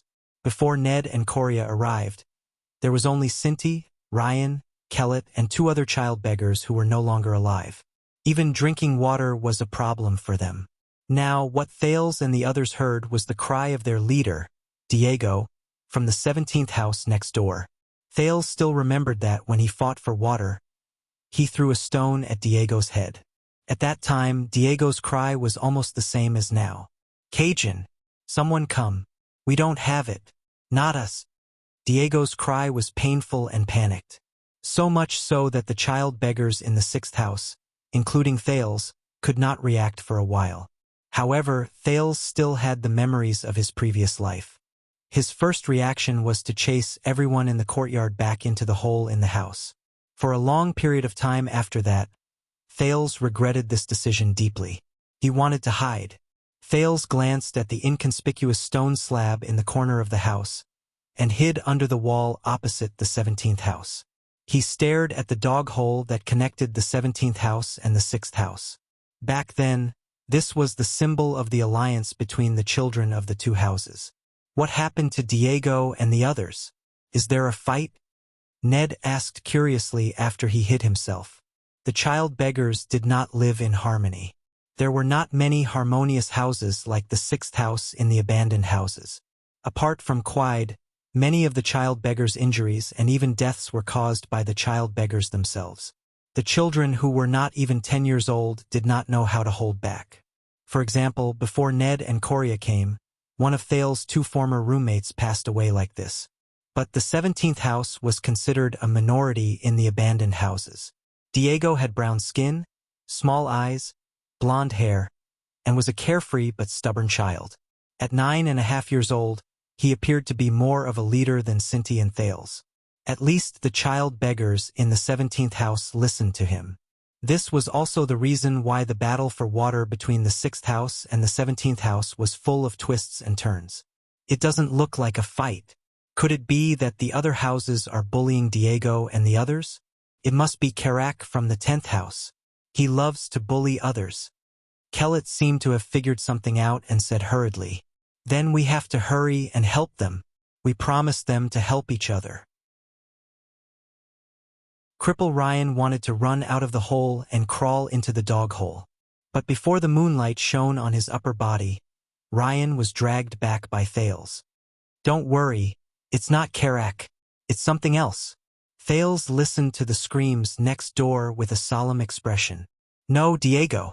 There was a dull sound as if a sandbag was thrown against the wall. But this time it was another child, Ursola, who was crying. Thales remembered this 8-year-old child. When they were fighting for water, Ursola tightly pursed his lips and stood beside Diego. When the two sides started fighting, it was also Ursola who hugged Cinti's thigh and did not let him get close to the fight between Diego and Thales. If Thales did not attack Diego's knee and quickly pick up a stone, the 6th house might not even have a fixed water supply to this day. Something's wrong. As the oldest child in the house, the puzzled expression on Cinti's face gradually turned solemn. As the child beggar in the 6th house who worked with Thales the most and had the best rapport with him, Cinti was silent most of the time. But whenever he spoke, it was either something important or something crucial.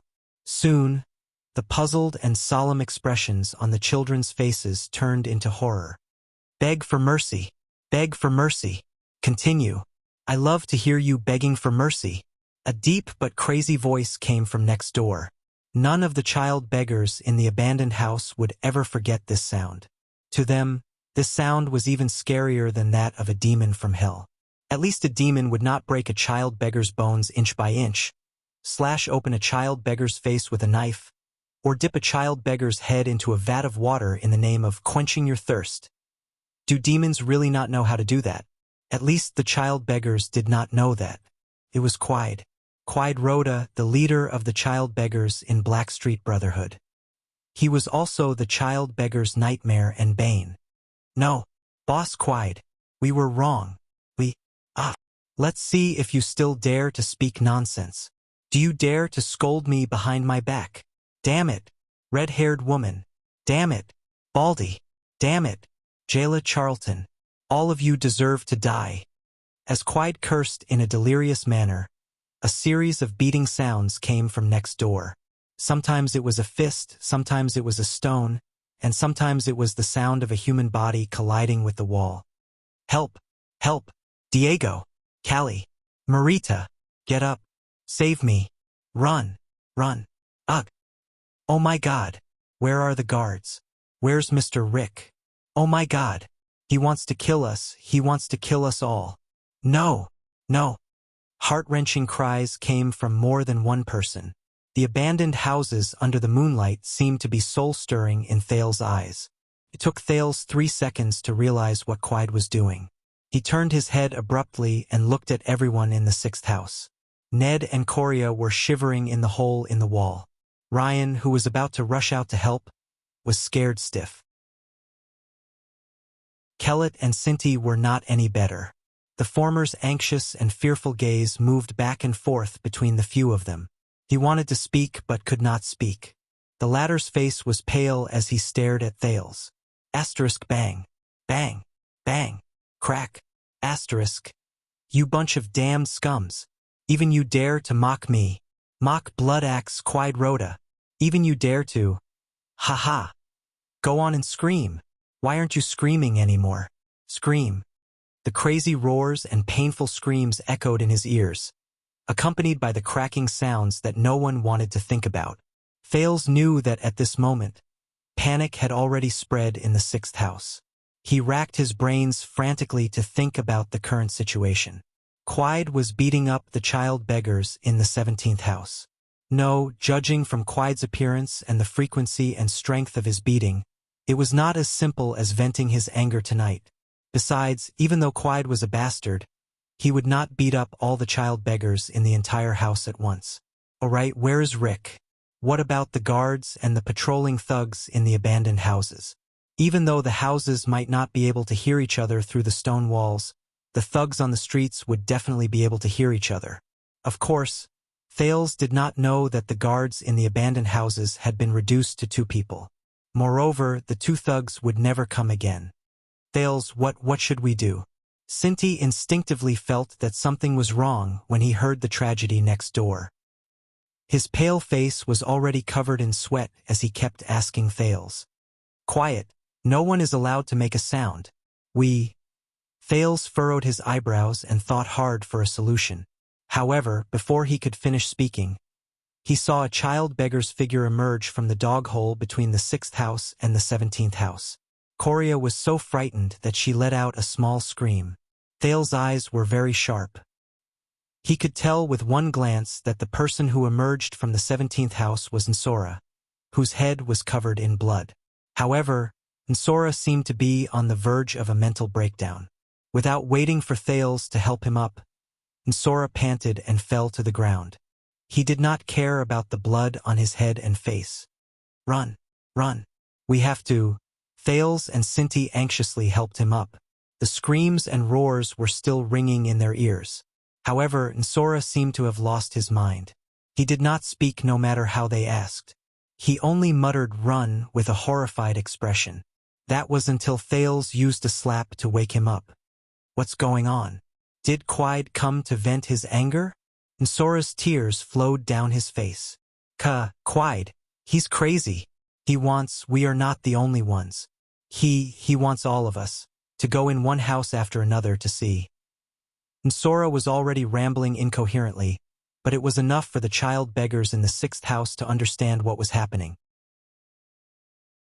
The 6 small faces instantly turned pale, and even Thales could not help but feel fear in his heart. I heard crying and went out to take a peek.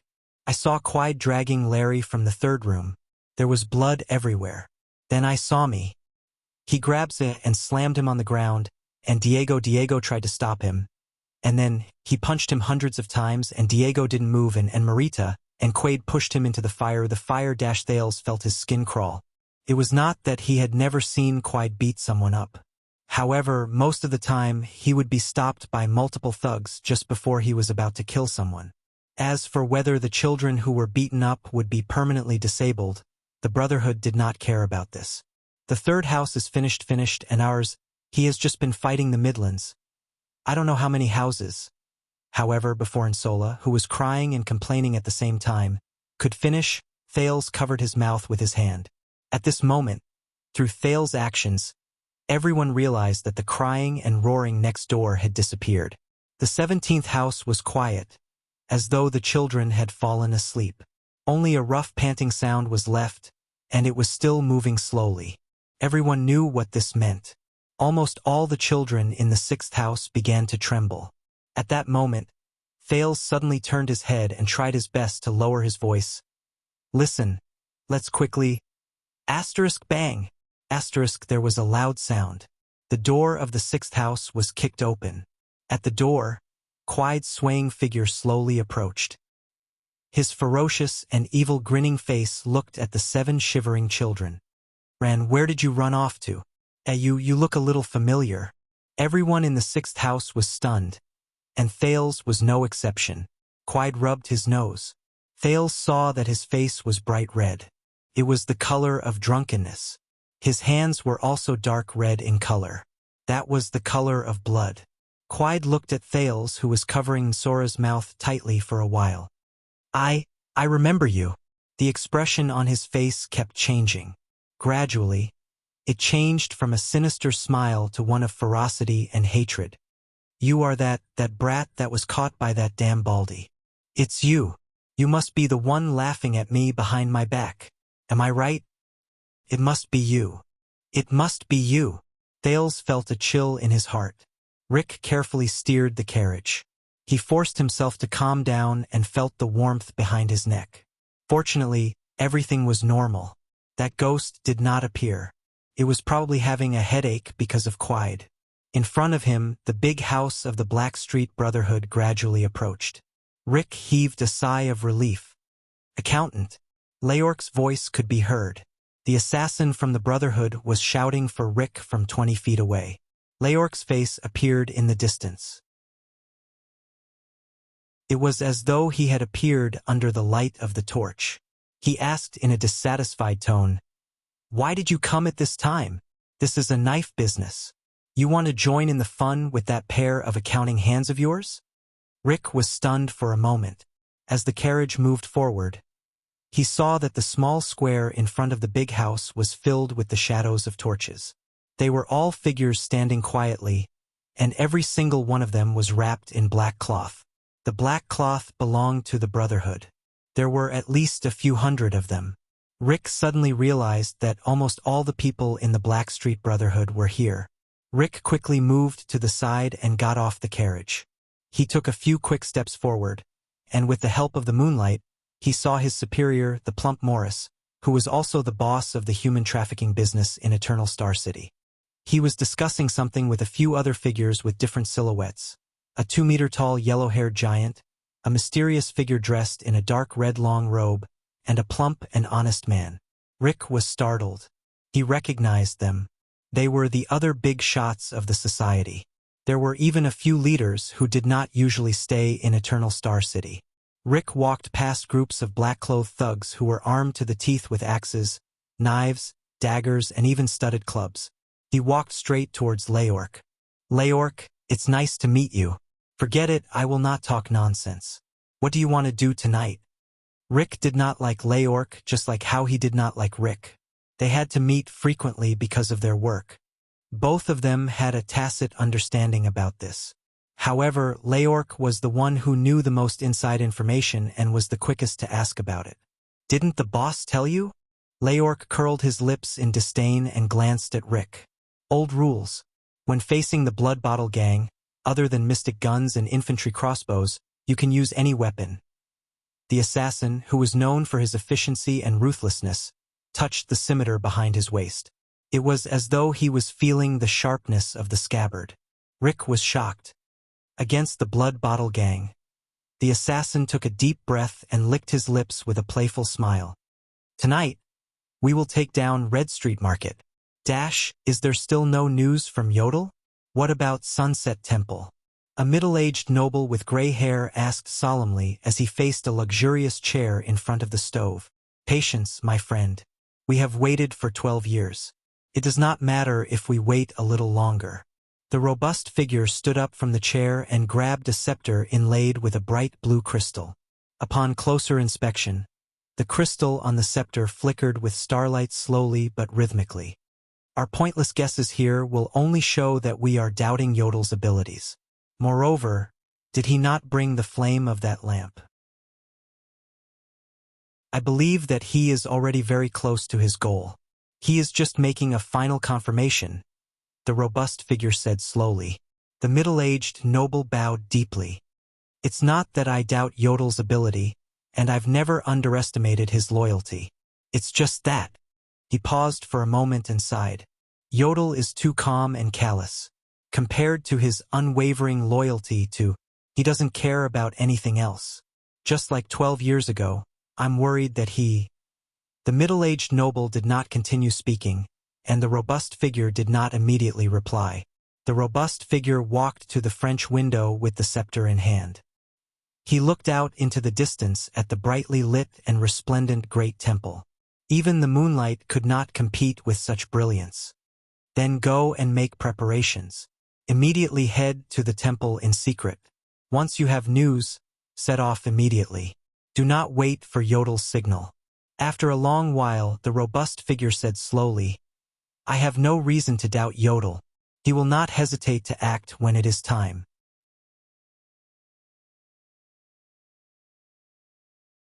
Chapter 6. Warning. High energy ahead. Non-combatants must evacuate immediately. Repeat. High energy ahead. Non-combatants must evacuate immediately. When Thales regained his senses, Quide had already grabbed him by the throat and lifted him into the air. Thales struggled and held on tightly to Quide's hand that was strangling his neck, but he could not muster up any strength. He desperately opened his mouth wide, but he could not inhale any air. His legs kept kicking. His head started to spin. Beside his ears, all the sounds seemed to be separated by a thick layer of cloth. Coria was crying, Ryan was shivering in the hole in the wall, and Kellett was sitting in front of the hole in the wall, muttering to himself. Cinti and Ned shouted angrily and fearlessly rushed over. One of them hugged Quide's thigh, and the other hit Quide's stomach with his small hand. Cinti flew out and knocked over the water tank. The water splashed all over the courtyard. Ned was kicked by Quide. He screamed and fell to the ground, unable to get up. Thales did not have the time or mood to be surprised by Ned's bravery and Kellett and Ryan's cowardice. He knew what Cinti was doing. He dug his nails into Quide's hand from the front of his neck to the back of his neck. He wanted to break free to get a breath of air. Suddenly, his nails dug into the back of Quide's right hand. It was as if he had dug into a hollow wound. Thales did not hesitate. His face was already red, and he dug his nails into Quide's hand. Ah! Quide cried out in pain. He loosened his iron-like hands and flung Thales against the wall. Thales felt dizzy and his throat was in pain. He held onto the broken wall and could not help but cough. Quide grabbed his palm. The wound caused by Jayla's knife had started to bleed again. Damn you, Jayla Charlton. Damn you, brat. Quide endured the pain and roared angrily. His anger and drunkenness surged at the same time. Asterisk bang. Asterisk the ferocious Quide suddenly turned around and saw Ursula in the 17th room trying to escape. However, the door that Quide had just kicked down could not support his weight and broke apart. Ha! You want to run? Quide laughed sinisterly. He strode forward and grabbed Ursula's left leg. No! Ursula cried as she was lifted upside down by Quide. Kid, have you ever forged iron before? There is? No? Ha! It's all right. I'll teach you. Thales crawled up in pain. He only had time to see Quide swing Sola's left leg with both arms and smash Sola's head against the wall behind him. Thales only had time to instinctively turn his head to the side. There was a muffled sound above his head. It was similar to the sound of a fruit and vegetable vendor in Arlen smashing a melon. That's right, it was the vendor from whom they had stolen the bright moon god statue. Coria's cries turned into piercing screams. Thales was stunned. He could not close his eyes in time. Red and white liquid splashed onto Thales' face from afar. It was warm but also cold. Ned crawled up from the ground and witnessed everything. He broke down and screamed, then ran toward the dog hole that led to room 17. Quide opened his mouth and took a deep breath. He had an intoxicated look on his face, as if he was not inhaling air, but high-grade black pine wine. The demon in human skin turned around and threw away the remaining part of Ursula. He laughed angrily and looked in Ned's direction. At that moment, Thales thought that Ned was small and agile. He would definitely be able to get through the dog hole before Quide did. Everything would be fine once he got through the hole. Once he got through the hole, he would be safe. Get through the hole. Get through the hole. Get through the hole. But before Ned could get through the hole, Quide grabbed both of Ned's legs. Are you that kid who can't even pay up? Quide laughed. Then what's the use of having you? Ned cried loudly as he was dragged out of the hole by Quide. Scream. It's not miserable enough. It's a pity that the water tank is broken. I can't catch fish anymore. Quide shook his head to dispel the dizziness caused by the alcohol. He looked at Cinti, who had just woken up from the ground and the water tank beside him, and muttered, Then let's make it simpler. As Ned cried and kicked, Quide threw him face down on the ground. Then, he raised his right foot and stomped on the center of the 6-year-old child beggar's back. No! Asterisk thud. Crack. Asterisk at the same time as Thales' heart-wrenching roar. There was also a heart-wrenching sound of something breaking. Everything in front of Thales became blurry. Asterisk thud. Asterisk this was Quide's second kick. Asterisk thud. Asterisk the third kick. Cinti shouted with all his might. He grabbed a piece of the water tank and rushed towards Quide. Quide only laughed loudly and kicked away the pieces in Cinti's hand. Then, he grabbed the collar of Cinti's linen clothes and lifted him up. So I can't do anything. Thales lowered his head. In the corner, Ursula's body was still twitching silently but terrifyingly. Ned was lying face down on the ground, motionless. I thought I was protecting these children, but I can't do anything. I can't do anything. Cinti howled and kicked. Quide's laughter became louder and louder. Little brat, continue screaming. I like to hear you scream. Maybe I'll let you go when I'm in a good mood. Thales' vision darkened, and a familiar scene appeared in his mind. Deviant behavior. This is what we call human behavior that goes against social norms. Most people are used to calling it crime. But we must know that crime is only a very small part of deviant behavior. What we are concerned about is not the behavior itself, but the meaning and understanding of the behavior at the social level, at the collective level. Durkheim was one of the first scholars to put forward the theory of social norms, and he also looked at deviant behavior from the perspective of functionalism. There is a point of view that the enforcement and punishment of deviant behavior is one of the basic methods by which the main body of power shapes the people and shapes the social structure. This was the memory fragment from Thales' previous life. Just now, he had recovered a part of it. Demon! You demon! At this moment, Cinti howled and kicked, dispersing the scene in front of Thales' eyes. Yes, I am the demon. Quide laughed. Tell me, how will the demon deal with you?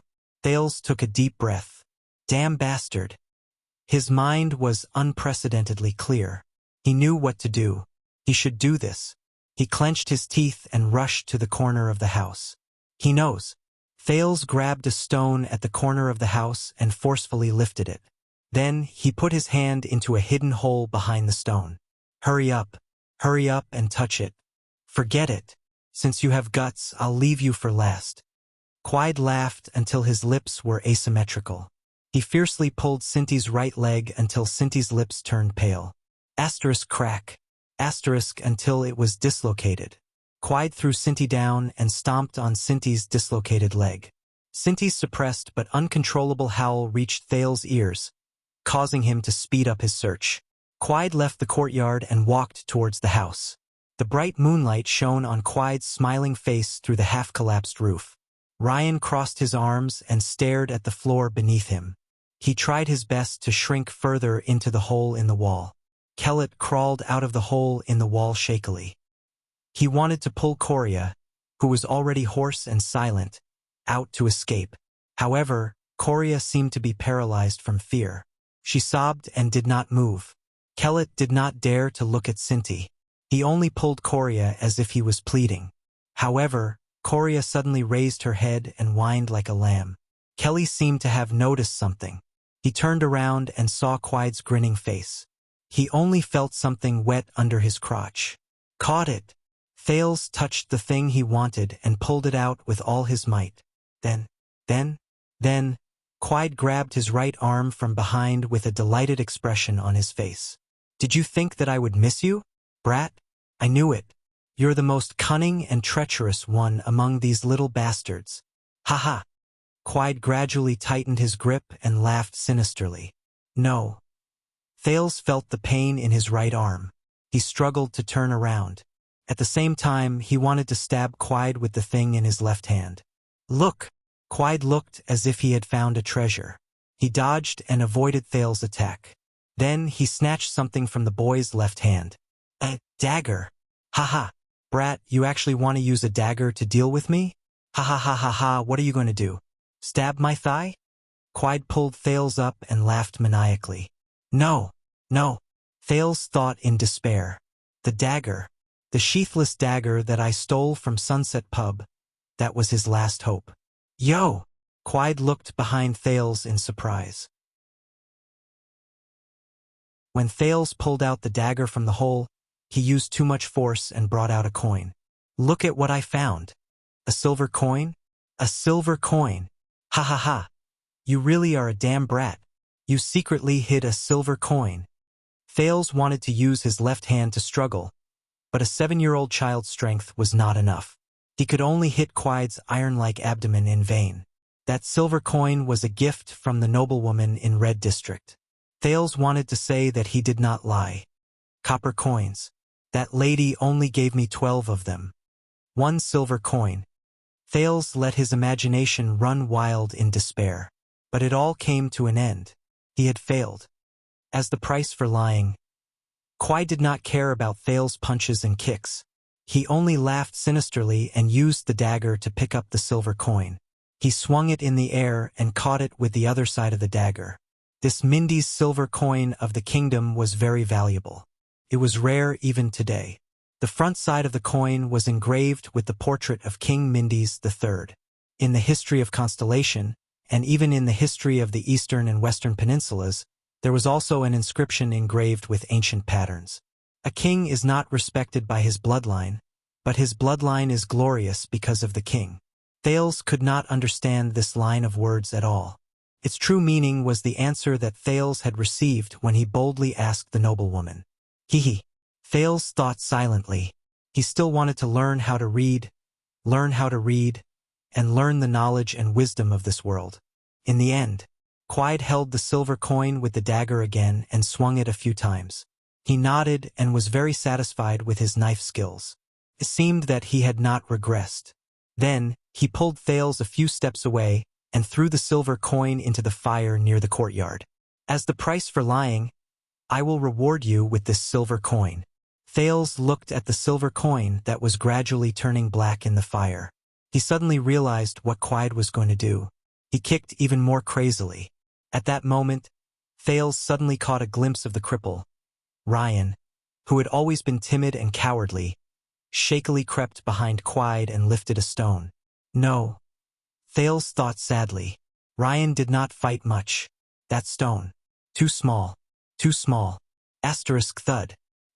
Ryan did not have enough strength. The stone only hit the back of Quide's neck. But it was enough to attract Quide's attention. "Run, Ryan. Run." Thales and Cinti, who was hugging his right leg in pain, shouted loudly. However, Ryan was a cripple. His leg was broken by a bad-tempered thief when he was begging. He became a cripple after he became a child beggar who lacked medicine. Ryan retreated in fear. He turned around and ran away with a limp. Thales was dragged by Quide as he chased after Ryan. Soon, Quide caught up to Ryan. Quide was so angry that he laughed. "Cripple." Quide opened his mouth wide and panted like a wild boar. Smashing just now was really fun. Plop.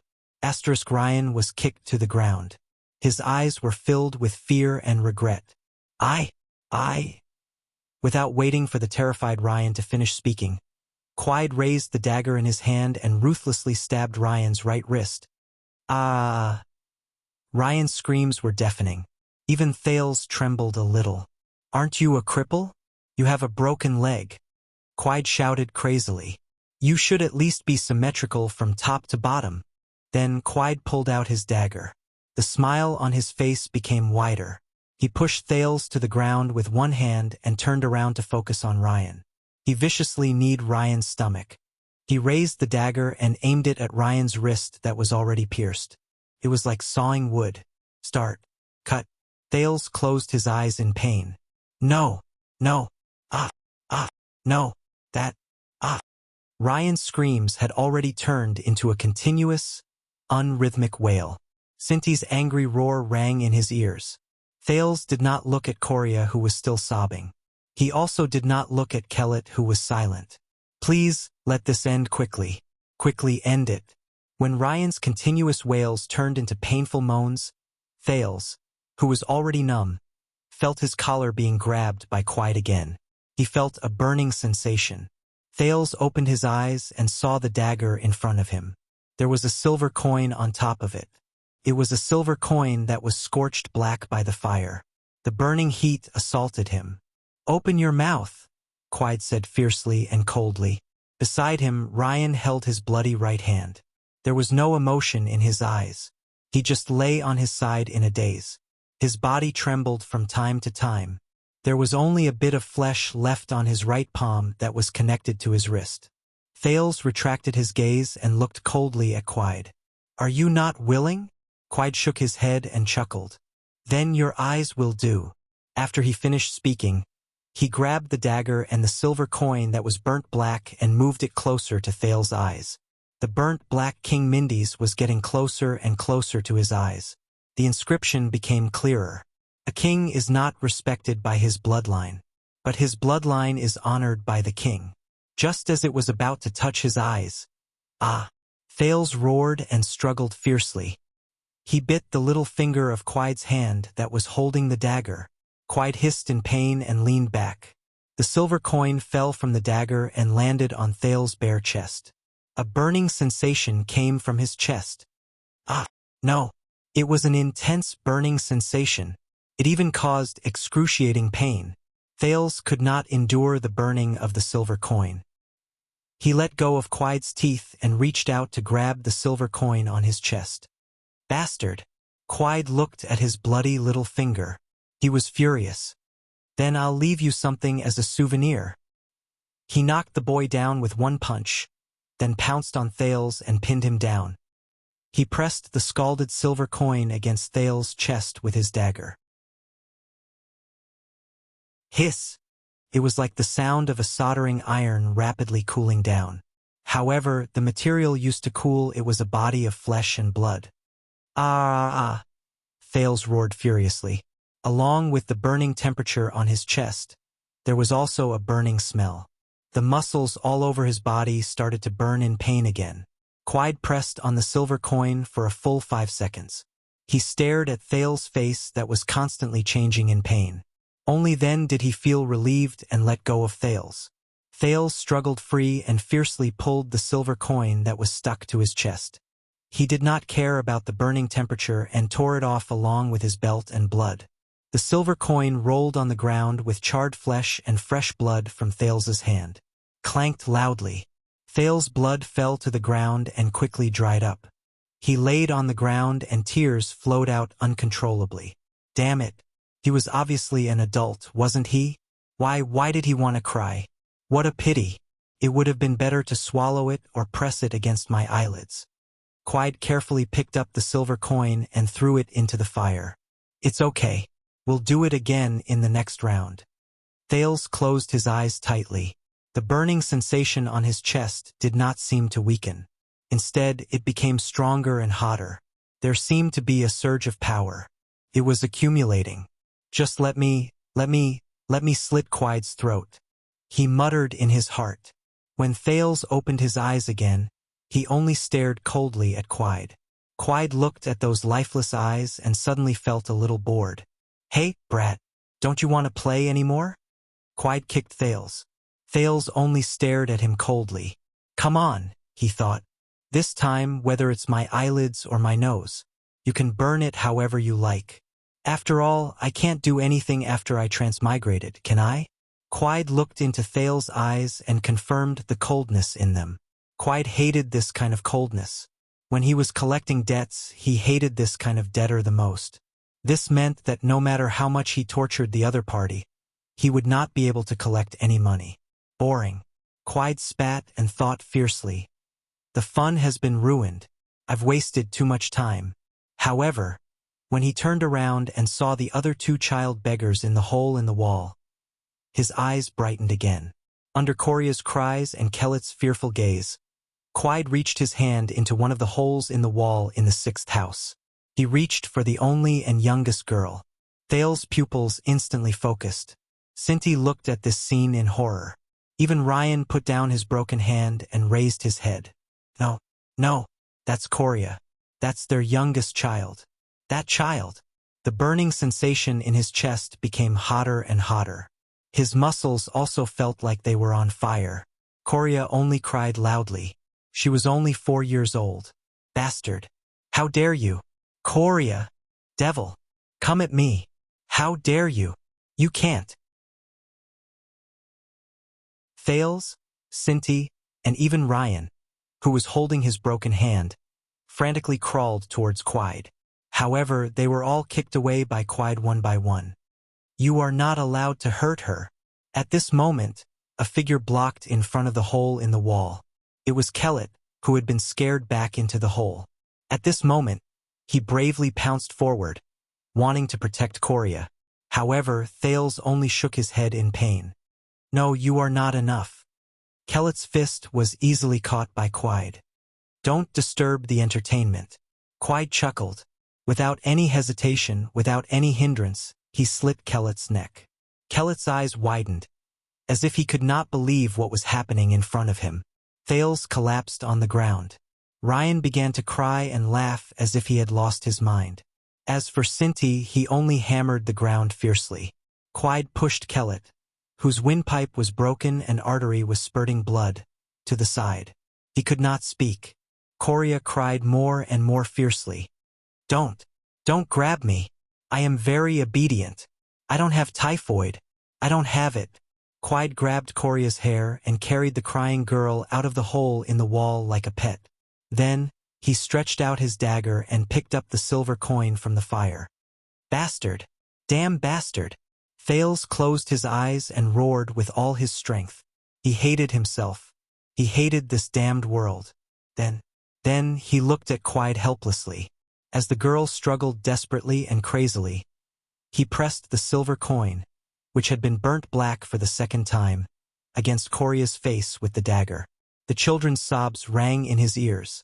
Coria's cries were no longer coherent. How could this be?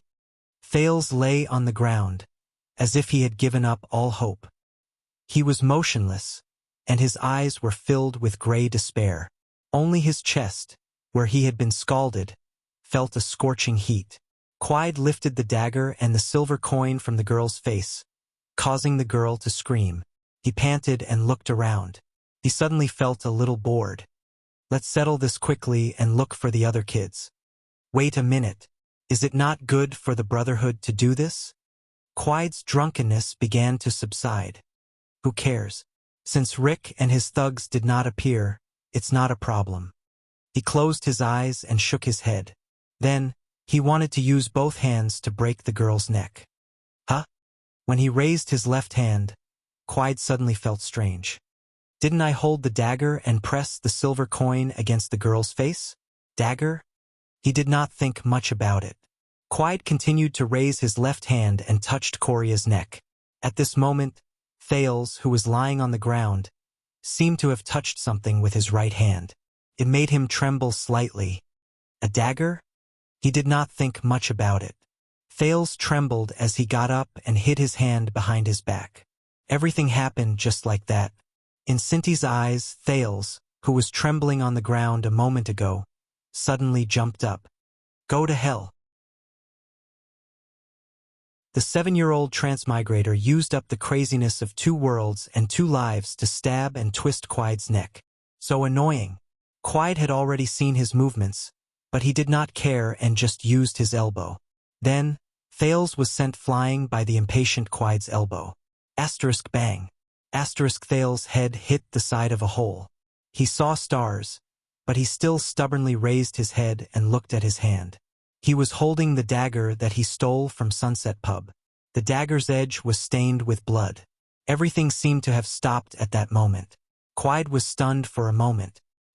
He lowered his head in surprise and looked at Thales, who was sent flying and coughing non-stop on the ground. Quide's surprised gaze did not last long before he realized what had happened to him. He suddenly let go of Coria. Then, in disbelief, he stretched out his trembling hand and touched his neck. His hand felt warm, moist, and sticky. This feeling spread down from his collarbone to his chest and abdomen. In Quide's eyes, that damned brat, Thales, strenuously but firmly, slowly climbed up from the ground. The dagger in his hand trembled slightly along with his right hand. However, the frequency was stable and trembling. At that moment, Quide panicked a little. His hands rushed to his neck in panic and pressed on the big hole that was gushing blood. However, his trembling hands and chin seemed to be resisting his intentions. Arterial blood that was as red as paint gushed out unstoppably. Quide clenched his teeth. He felt that his legs were a little weak, so he took a step back. However, this step made him fall to the ground and he could no longer get up. The burning pain in his chest continued, but Thales raised his head. Under Coria and Cinti's fearful and shocked gazes, and amidst Ryan's indiscernible laughter, he looked at Quide coldly but firmly. He spoke word by word. "Go to hell. Trash." Quide clenched his teeth even tighter. His anger surged again. However, it was different from before. Along with the anger, everything in front of him became dark, blurry, distant, and small. Everything was collapsing. His eyes bulged as if they were about to pop out of their sockets. He glared at Thales. Then he extended his slightly trembling hand, the hand that was pierced by Jayla, towards Thales' direction. He spoke in a hoarse voice. He spoke hoarsely, "Damned brat!" His blood-stained hand swept past Thales' ice-cold face.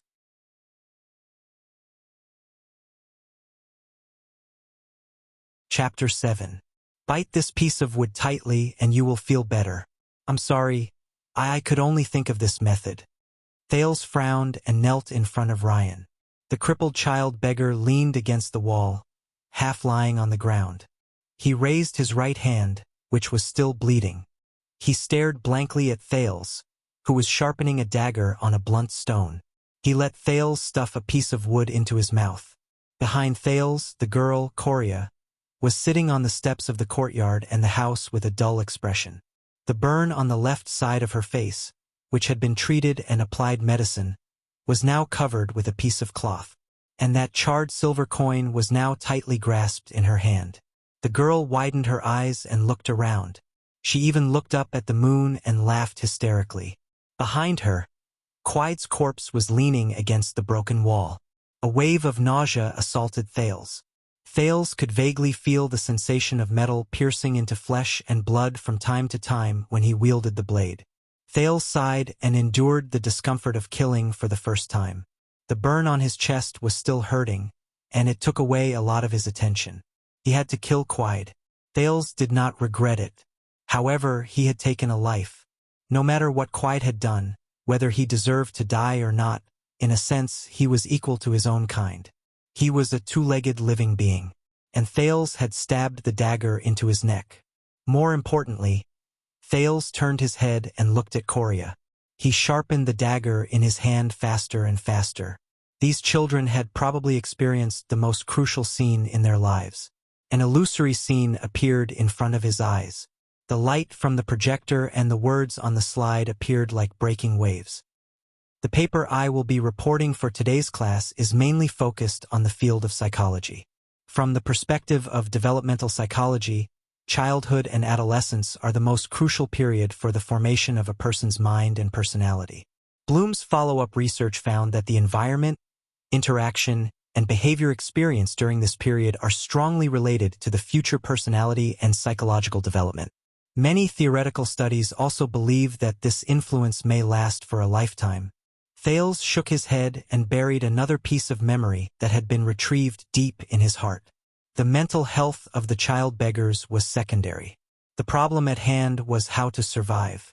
Thales suppressed the disgust in his heart and shifted his attention to the dagger in his hand. The dagger was not even as long as an adult's forearm. It was single-edged, and the tip of the blade was slightly curved.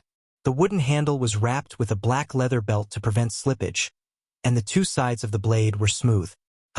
Thales suddenly noticed that the word JC was engraved on one side of the blade after being washed by the fresh blood. JC? Thales' gaze changed slightly, and a thought struck him.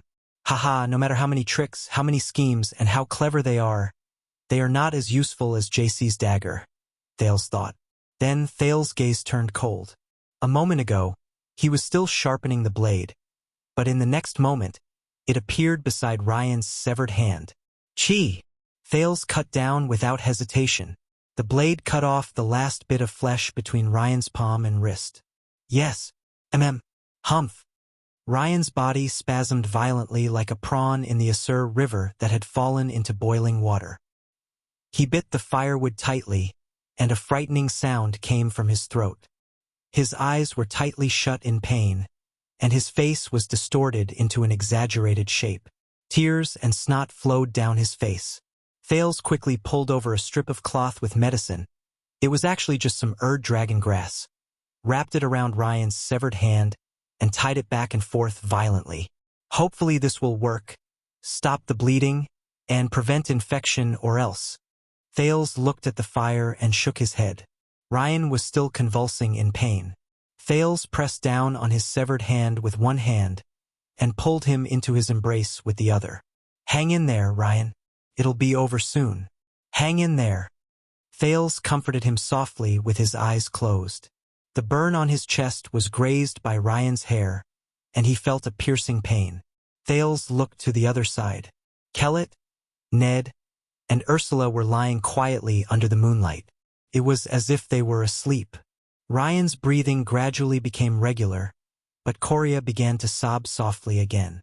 Thales sobbed, I'm so scared. Coria doesn't have typhoid. Coria is already healed. Thales put Ryan down, turned around, and held Coria in his arms. He carefully avoided the burn on her face and patted her gently. It's okay, Coria. It's okay now. I'm sorry. I didn't protect everyone. Thales. Thales opened his eyes and looked at Cinti, who ran back, panting. He asked calmly, How's the situation outside? Cinti was the least injured among the children in the 6th house.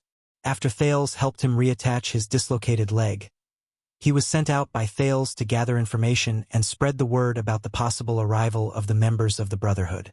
Cinti's life as a child beggar allowed them to master a lot of self-saving knowledge, such as reattaching bones or dismantling bones. No Rick, no thugs, no one from the Brotherhood. It seems that the people outside the abandoned houses don't know anything. Cinti was the oldest and had a tacit understanding with Thales for a long time. He directly told Thales what he was most concerned about. Quide seems to have gone to many houses. Some people managed to escape.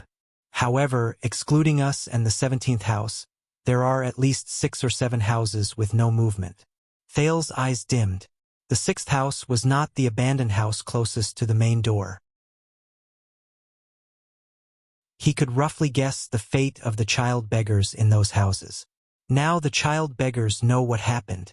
Everyone is spreading the news that the Brotherhood wants to kill all of us. Some people are hiding in their houses and dare not come out. However, most of them ran to the streets. Some even want to escape. Thales' eyes brightened. Wait, you said that the thugs are gone? Cinti knew what Thales was thinking. He shook his head and said bitterly, It's useless. The main door is locked from the outside. Karak led the people in his house and shouted at the door, but no one came. Unless we can cross the trench and the spikes inside, we can't escape. Ryan struggled. He hugged his right hand and sat up from the ground. His face was pale. Do we have to escape? We can wait here until morning. When Rick and the others come, we can tell them that Quide went crazy. No! Thales firmly interrupted Ryan. Quide died in the abandoned house. If they find the murderer, we will definitely die. Even if they can't find the murderer, they will use the child beggars as an explanation. Moreover, Quide's father is a big shot in the Brotherhood. They will not let this go. Moreover, Thales looked at Ryan coldly. Do you still want to wait for them to send the next Quide? Even if the next leader is not someone like Quide, once he finds out that his predecessor died in the hands of the child beggars, do you still expect him to feed you well and kneel down to beg you not to kill him? Ryan, Coria, and Cinti could not understand what Thales was saying. The three of them blinked their eyes and looked as if they did not understand. Thales looked at the three of them and helplessly lowered his head. He sighed and said, "Sigh. Simply put, we have to escape." The three children nodded in unison as if they were suddenly enlightened. Thales shook his head helplessly. Suddenly, a scene appeared in front of his eyes. Heavy snow swirled on the scattered streets. A graceful figure hopped and skipped as she walked in front of him, mumbling incessantly. So, Weber used his observations and historical data to summarize the origin of capitalism in Europe. In his book, he mocked Old Ma for saying that the economic base determines the superstructure. Although I don't understand what you are talking about, it sounds very powerful. Sigh. Simply put, Weber is using his intelligence to crush Old Ma. Oh, is that so? Then let's go eat hot pot. Obviously, you are the one who asked me what lessons I had today. Can you not change the topic so quickly? And why are you changing the topic so naturally? Then it's decided. Korean-style barbecue. Assault freedom. Attack. Wasn't it about hot pot just now? Hey, don't push me. And what assault freedom? I already said don't push me. Thales closed his eyes tightly and dispelled the illusion of the memories that surged back to him from the void. Recently, the memories were surging back more frequently. Past events appeared one by one. But not now. Cannot be now.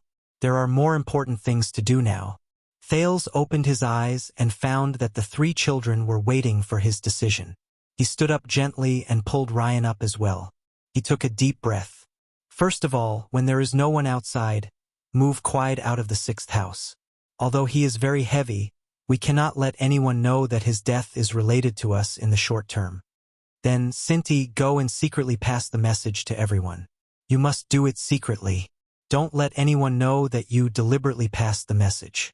Tell them that there are 5 loose spikes at the bottom of the trench on the left of the 4th house. Remove them and cover the remaining 2 spikes with a stone slab or something. Then they can escape from the abandoned house. Cinti was shocked. You found the secret passage in the deep trench? Secret passage? Ryan and Coria seemed to be shocked as well. Thales did not say anything. He only patted Cinti's shoulder. Go. That was not a secret passage dug by a powerful senior child beggar. The so-called secret passage was dug by him using the excuse that he could return at night by begging at the West City Gate twice a week. He took a dagger, tree vines, linen, and a corrosive agent from the pharmacy and secretly dug it over the past 4 years. It was like Errol's Shawshank's Redemption. As for the legend, it was simply a fantasy. There was never a savior, was there? Thales patted Cinti's shoulder again.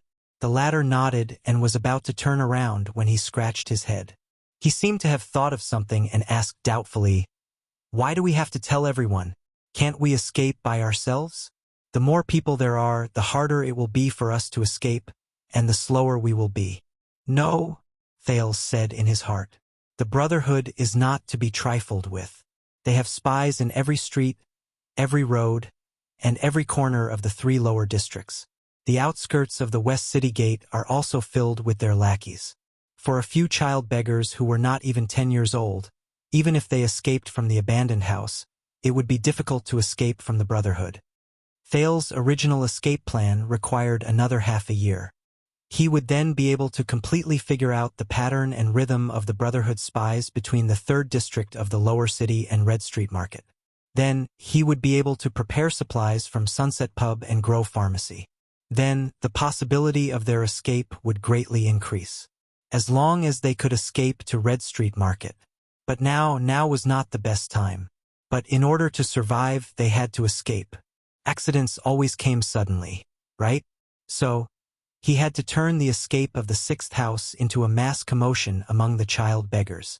If only the sixth house was missing, it would be too obvious. The Brotherhood would soon find them. Secondly, the more people there were, the slower they would escape, but the safer and more inconspicuous they would be. However, if he had to list out these reasons one by one, Thales raised his head and looked at Cinti. His piercing gaze made the latter feel uncomfortable. Cinti, do you still remember the promise we made 4 years ago? Cinti was stunned for a moment. He lowered his head and pondered for a moment. When he raised his head, his gaze had already become firm. Of course. Cinti looked at Thales, at the boy who was a head shorter than him, and slowly said, "You are in charge of thinking, I am in charge of doing." Thales nodded solemnly. "Let's escape together." Jayla Charlton watched in boredom as the last customer walked out of Sunset Pub. She then stood up lazily and kept his cup. There weren't many customers today, especially the Brotherhood's own people. Many of them had been transferred to participate in that big operation. Even the cook, Edmund, had gone with a machete. It was said that he was going to return a favor. The old man had not been back for a long time. Boring. Jayla glanced at the clock on the wall. It was 3:30 in the morning. It was a little early. However, that clock was also a little slow. That clock is already very old, Jayla thought. Even the back groove of the eternal oil is rusty. The rust has mixed into the eternal oil and greatly reduced the efficiency of work. I have to think of a way to make the old man pay some money and change the clock. Sunset Pub had so much business, but there was no tax collector from the city hall to collect taxes. For the king's sake, I will give him 2 middle fingers. Jayla. There were also no idiots who came to ask for protection fees. 100 coppers per person, and I will protect your fingers from being chopped off by me. How about that? Jayla. Even the stock of goods was obtained from the Blackstreet Brotherhood's own channel at a discounted price. Nair Rick, you are in charge of the accounts. Hurry up and tell these brothers on the ground, and also my knife, what price should you give me when I purchase the goods? Jayla. It should be possible to pay some money to change the bar's clock, right? That stingy old man. After closing the main door and dealing with the matters at the bar counter, Jayla put down her apron and rag, tightened her leather pants, extinguished the everlasting lamp at the front desk, what an ironic name, and walked into the kitchen. It was a little early today. According to the old rules, after she finished her training, there was still. The next moment, Jayla's expression became cold and fierce. She instantly lowered her body and bent her knees to a position where she could easily exert force. The wolf limb blade, which was famous in Blackstreet, instantly moved to her left hand. The blade flew out like a bolt of lightning. Asterisk thud. Asterisk the wolf limb blade fiercely stabbed into a wine barrel. Only a small part of the blade was exposed, and the hilt was still trembling. Ah! It was a little girl's terrified scream. Jayla slowly straightened her body and sheathed the other wolf limb blade in her right hand back into her boot. Then, she lit the everlasting lamp beside her. The lamp illuminated the dark kitchen, and a few small figures appeared. Jayla, Thales, the boy who was frightened by the wolf limb blade, forced a smile. He raised his slightly trembling right hand and shook it unnaturally. Hi, it's me. Jayla stared at him coldly and did not say a word. Her gaze was sharp and terrifying. Coria shrank her body towards Thales in fear. Jayla suddenly walked over. Thales felt the 3 child beggars behind him take a step back unnaturally. I know, Jayla said coldly. Otherwise, I wouldn't have been aiming at a wine barrel. Jayla walked in front of him and pulled out the wolf limb blade from the wine barrel that was 2 inches away from Thales' left ear. She twirled the blade in front of him as if to demonstrate her strength before she sheathed it into her boot. And you brat! Thales rolled his eyes in his heart. He instinctively raised his hand to protect his forehead. But a slender finger had already poked him. Ah, it hurts. You must call me Sister Jayla. When I came in from the back door, I didn't see Edmund, so I wanted to go to the kitchen to take a look.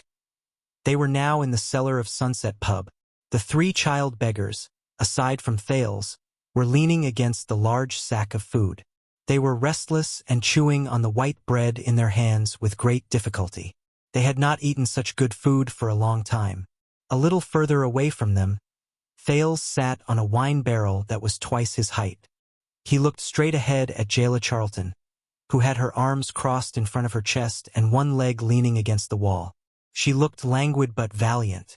If this was his previous life, Thales would probably look at her from head to toe with an appreciative gaze. Then, he would look up at the sky and reminisce about the beauty of this world. Huh? What would Thales do after that? Nonsense. Of course, he would go home and do whatever he needed to do. As for now, sorry, this body is still young. Tell me directly, why did you come to me? Jayla still had that cold expression on her face. She went straight to the point. But Thales was already used to it. Ever since he first met this big sister, who was only 16 or 17 years old in the trash behind Sunset Pub 4 years ago, she had always spoken and acted in this manner. He knew that this was the kind of person she was. Quiet has gone mad.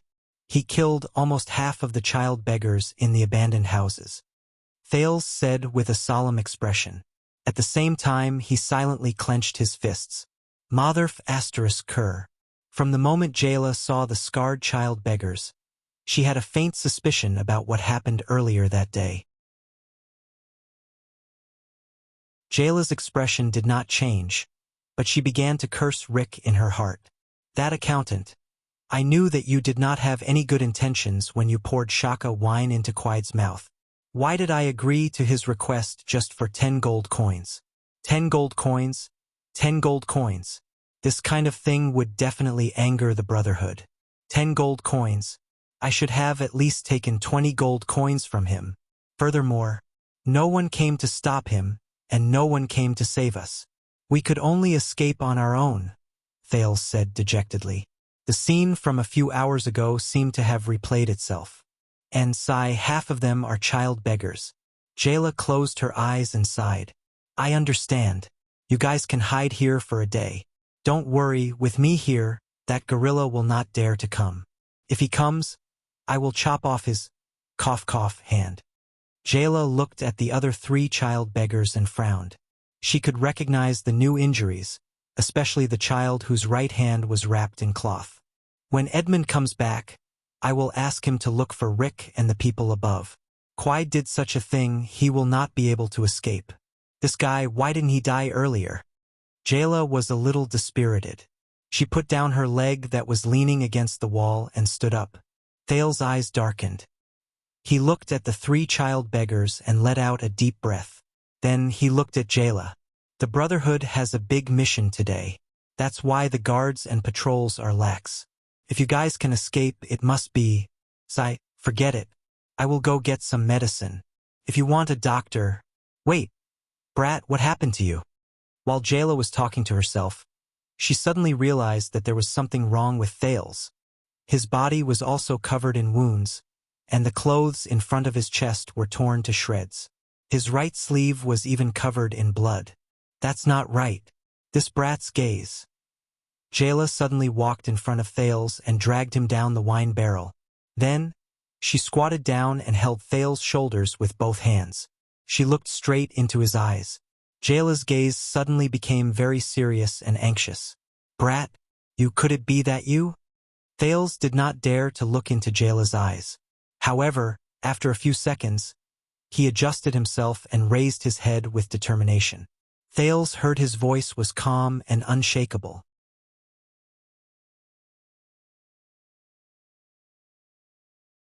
Chapter 8. 5 hours ago. Lorbek Dara was 43 years old. He was a first-class police chief affiliated with the city defense team. He was in charge of the Western City Police Station, which was responsible for the safety of the west side of Eternal Star City.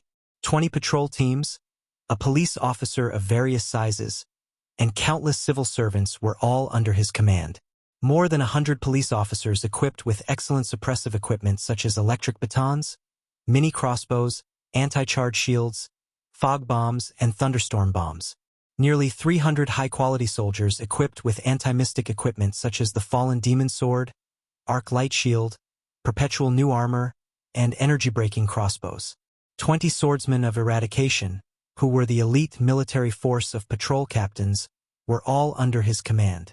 This was very rare for someone who was born into a low-level noble family. Lorbeck's father was just a small lord in Kira County in the west of the kingdom. If he had not climbed up the Covendier family's high branch, it would have been impossible for him to become the chief of the Western City Police Station of the capital Eternal Star City at this age.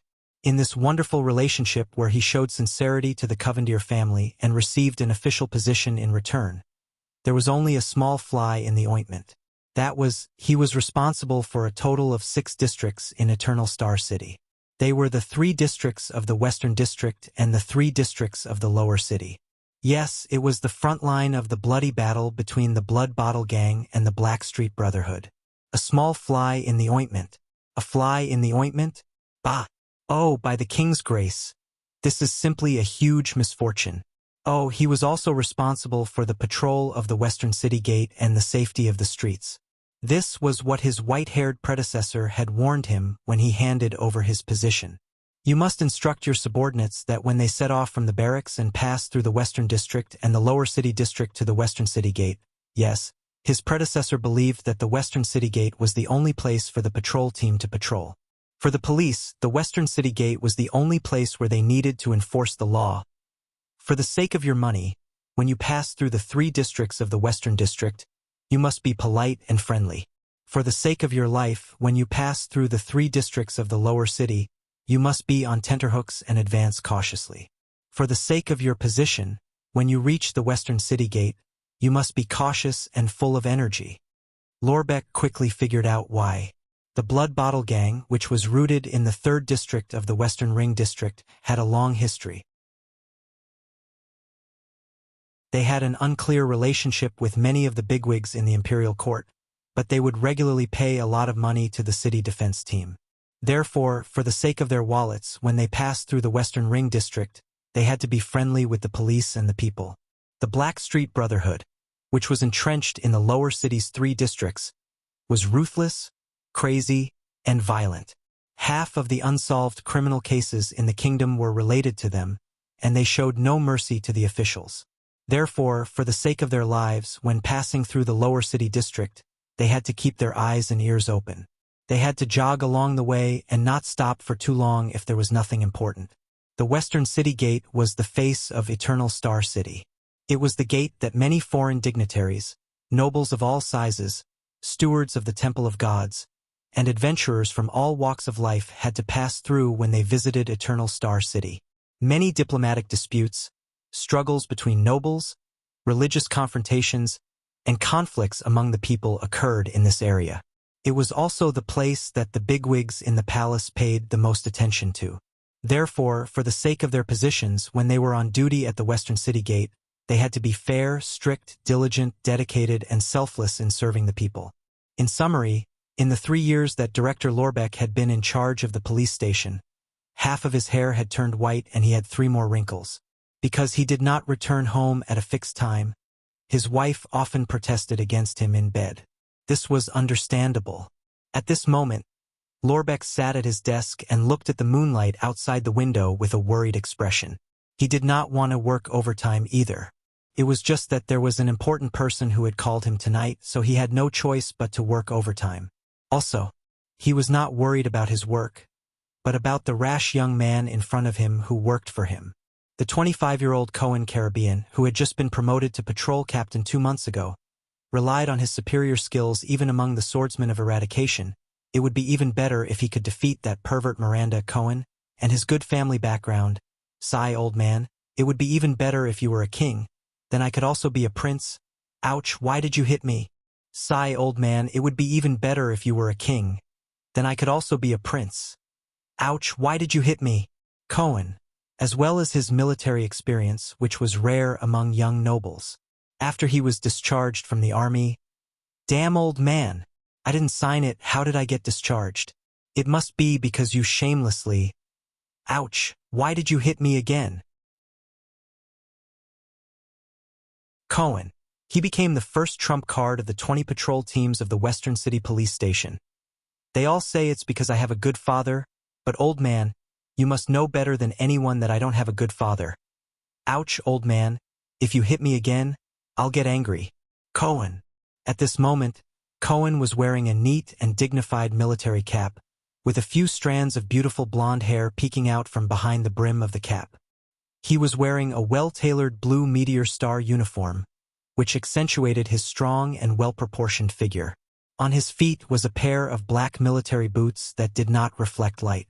Coupled with his determined and heroic face, he was the undisputed lady killer in the capital. What a pity.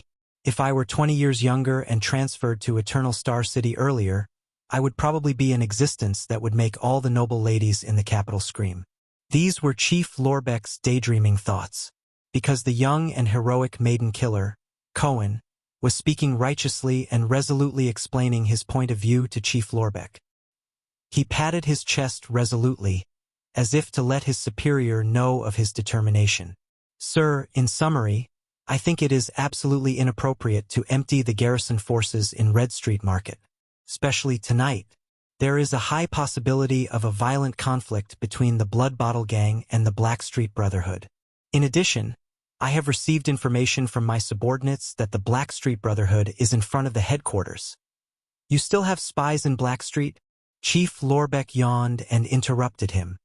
Ha, it is indeed difficult to plant spies in the Brotherhood. Cohen scratched his head in embarrassment and curled up the corners of his mouth. But under my astute and capable... Idiot! I think you are tired of living. Chief Lorbeck's roar was very sudden and caused a wave of commotion.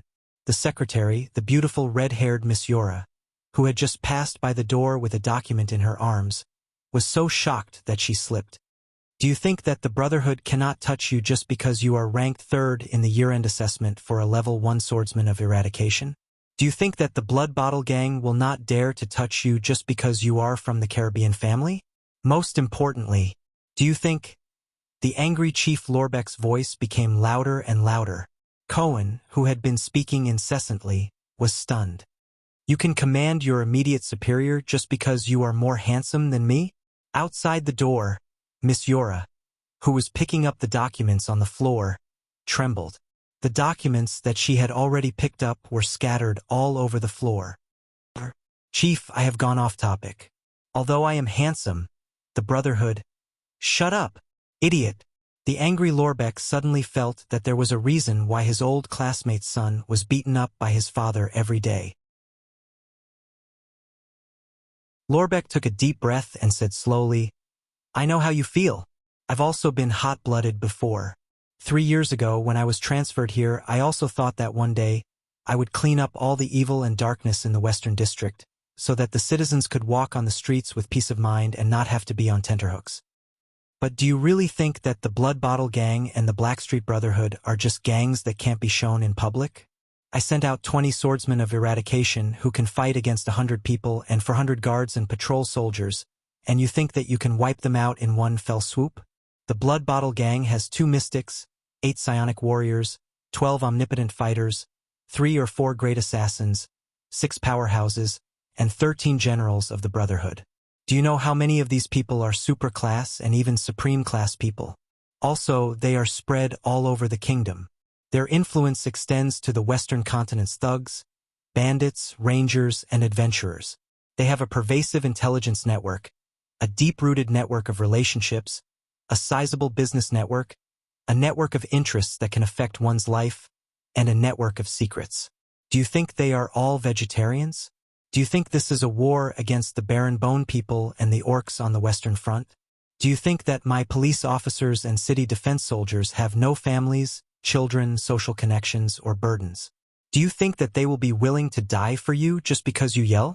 Even if the 2 gangs are wiped out, what about the secret affairs of the nobles that are related to them? What about the oil and funding of the administrative departments that rely on their threats to survive? What about the annual offerings they give to the important people in the palace? What about the poor, rioters, and unemployed people who have lost their livelihood after losing the gang's restraint and protection? What about the people who no longer pray and donate to the temple without the gang's oppression? What about the rare medicines and strategic resources that can only be smuggled in through the gangs in the city's pharmaceutical, alchemy, and farming markets? What about the shortage of supplies? What about the adventurers, mercenaries, and psionic warriors who have lost their livelihood? What about the local gangs' overt and covert cooperation? What about the kingdom's secret intelligence department's inability to grasp the underground movements of foreign spies?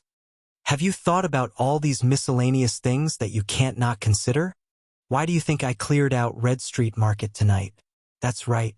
Let me tell you, because a certain important person told me that the place will become the bloodiest battlefield tonight. No matter who gets close, it will not end well.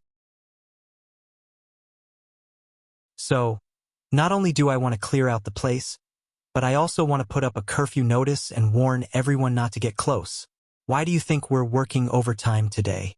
It's so that in the morning, our people can work together with the City Hall's medical, fire, and land administration departments to collect the corpses of the losers of the war and clean up the ruins brought by the war. Lorbeck stopped roaring and panted. He pulled open his collar that was making it hard for him to breathe. Cohen was silent. His fists were clenched tightly by his sides. Now, Captain Cohen Caribbean. Lorbeck slowed down and said in a normal tone, "You can go out now. Reflect on yourself and think about why your father sent you to the police station in Constellation, the most difficult place to stay in the entire Western Peninsula. Also, remember to help Miss Yora pick up the pile of documents outside the door. That's all your fault." The door opened and Cohen walked out slowly. However, his gaze was gloomy, lonely, and helpless. Miss Yora, who was picking up the documents at the side, felt her heart ache. I know all these that Director Lorbeck said. Cohen thought silently. He extended his hand to the sword rack outside the director's office, wanting to retrieve his saber. However, if even the youngest director of the police station was so shrewd and scheming, if even the blood-sucking gangs hidden in the underground world did not dare to face them head-on, then how can this kingdom change? Cohen put his hand down slowly. He walked towards Miss Yora, who was squatting down to pick up the documents. The secretary felt Cohen's approach and blushed. She was thinking about what tone to use to thank him for his help. Hot-blooded? Cohen smiled bitterly in his heart. When I crawled out from the pile of corpses on the Western Front, this word no longer belongs to me. This is not hot-blooded. Cohen lowered his head and clenched his fists. His lonely eyes flashed with determination and anger. This is the right thing to do. This is what I have to do. Miss Yora's face turned even redder. She suddenly realized that from Cohen's angle, he could see the proud view of her, which was comparable to lonely old mountain peak. And this is very important. I have to say it 3 times. He's handsome. He's handsome. He's really handsome. Red Street Market, huh? Cohen squinted his eyes. The next moment his expression turned cold. Without even looking, he suddenly flipped his right fist, and a gust of wind blew in front of the director's office. Asterisk whoosh. Asterisk when the gust of wind dissipated, Cohen was gone. Along with it, his sword on the sword rack also disappeared. Only Miss Yora, who was gnashing her teeth, was left, tearing at her long red hair that was messed up by the gust of wind.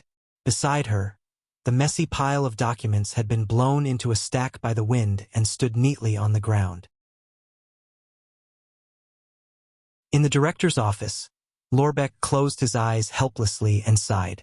Compared to Red Street Market, that important person had a more troublesome request for him. He wanted to find out why the Sunset Temple sealed the inner altar from the Sunset Temple believers who entered and left the Western City Gate. Those religious lunatics. Lorbeck shook his head. How could he dare to provoke anything related to the oracle, especially that shrew sunset goddess? Bah. Lorbeck shook his head and threw the thought out of his head. If it was 300 years ago, he would have been sent to the Inquisition by the temple priests of the sunset goddess just because he had this thought. From the looks of it, although the 2 magic empresses were shrews with bad tempers, they still did some good deeds. Bah. Lorbeck shook his head and threw the thought out of his head as well. If it was 100 years ago, he would have been sent to the demonic prison by the Empress Kingdom's demon guards just because he had this thought. Back to the present. You said you killed Quide? Jayla looked at Thales in shock. as if it was the first time she truly knew him.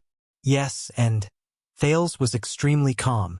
He gave this beautiful and dangerous young woman a seemingly outrageous suggestion. Please help the four of us escape from the third section of the lower city. Thales was not just trying his luck. During his 4 years of begging in the abandoned houses, his world was not just filled with darkness. Other than the few children who helped each other in the house, the helper in Grove Pharmacy, Yanni, and the seemingly unapproachable female bartender in front of him. Speaking of which, was she really just a bartender? These were the few warm colors that Thales found in this world.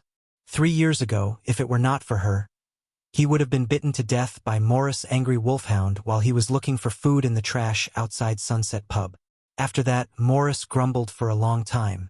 Why was it that the angry wolfhound that he had raised for 6 years could not be tamed? It actually ran away and disappeared on its own. Say that again? Jayla seemed to have heard the most unbelievable words, such as the devil from hell returning to the human world, or the gods descending upon the human world. I mean, I would like to ask you.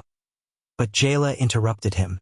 You have just killed the most terrifying force in Constellation's underground world, cried Rhoda, the only son of Blackstreet Brotherhood's leader in charge of the beggar business in Eternal Star City.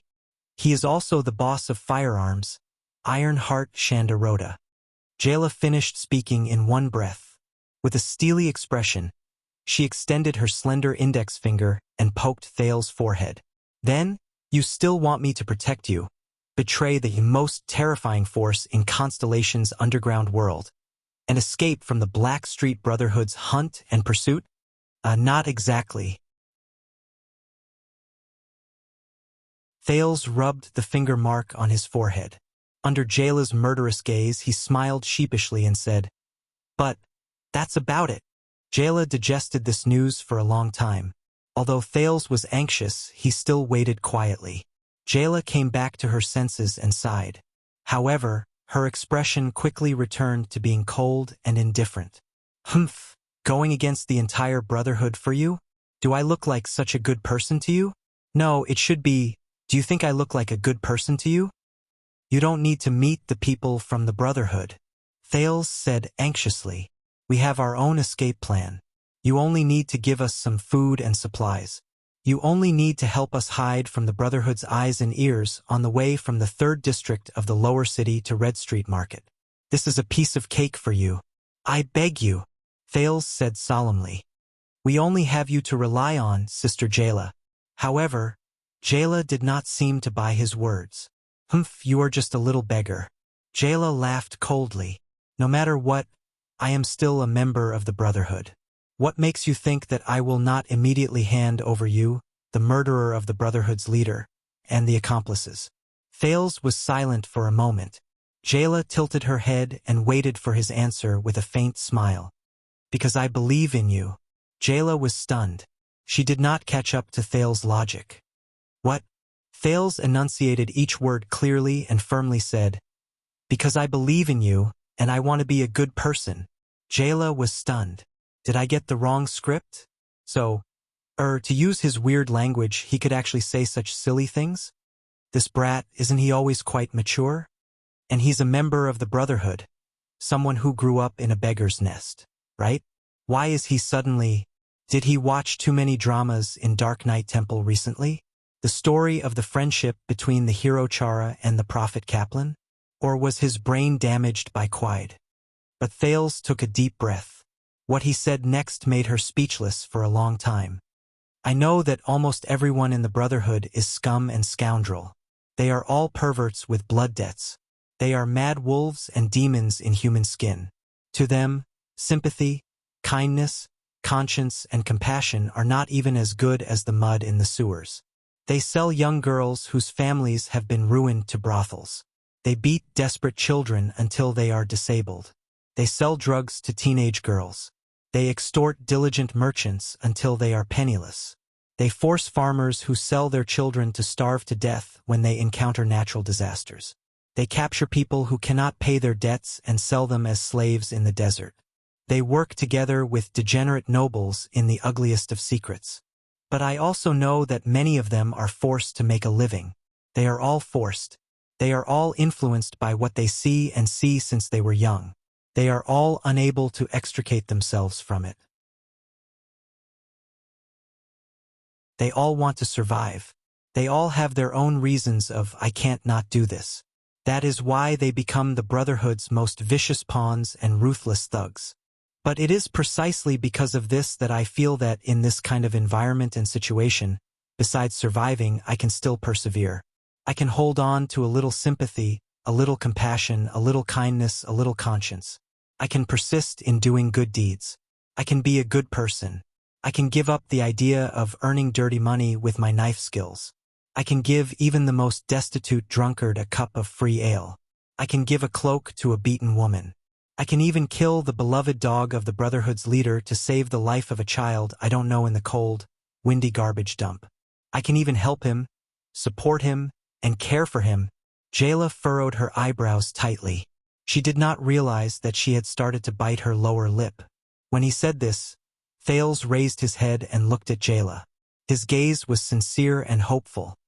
To be able to do all this, I feel that it is more difficult, more dangerous, and more comfortable than being a pure bad guy in the Brotherhood. A bad guy who abandons his beliefs and conscience. A bad guy who commits all sorts of crimes, and who is happy and comfortable every day. Stop! Jayla raised her head with an indignant expression. Her eyes were red. Brat, you are not related to me. How dare you? But her words were interrupted by Thales, who did not care.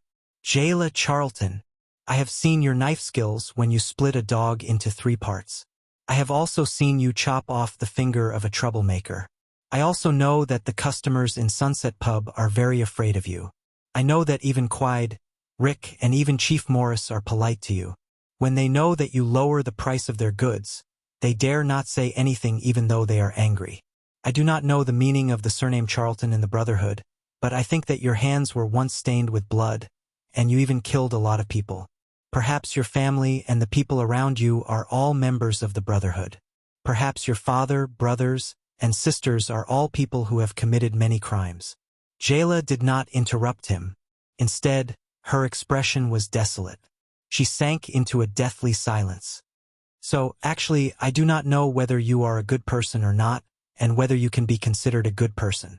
Thales quietly took out a dagger. I stole this dagger from your pub.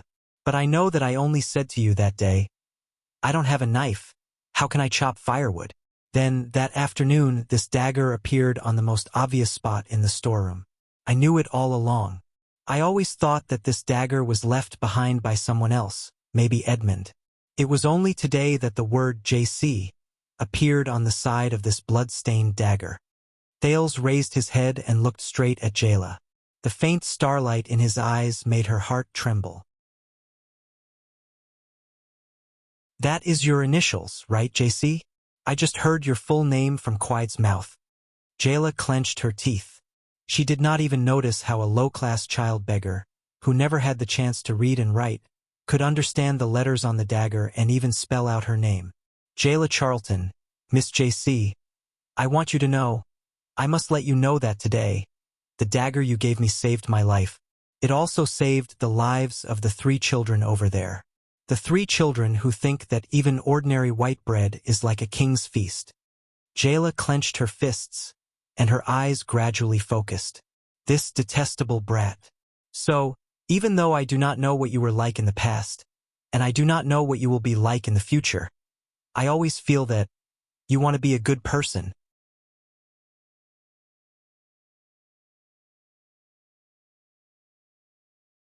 Chapter 9. It was 4:30 in the morning at Red Street Market. The terrifying assassin of the Brotherhood, Leorc's ghostly figure, appeared on the roof of a house. In the next moment, he appeared in a small alley at the side, and in the next moment, he pounced on the wide street. The ground was dyed red with blood. Dozens of corpses lay on the ground. Some were elites of the Brotherhood wrapped in black cloth, and some were members of the Blood Bottle Gang with red headscarves. Leorc roared angrily again. His figure disappeared. When he appeared again, he was already on the signboard of the shop opposite him. It was as if he was trying his best to get rid of something that was following behind him.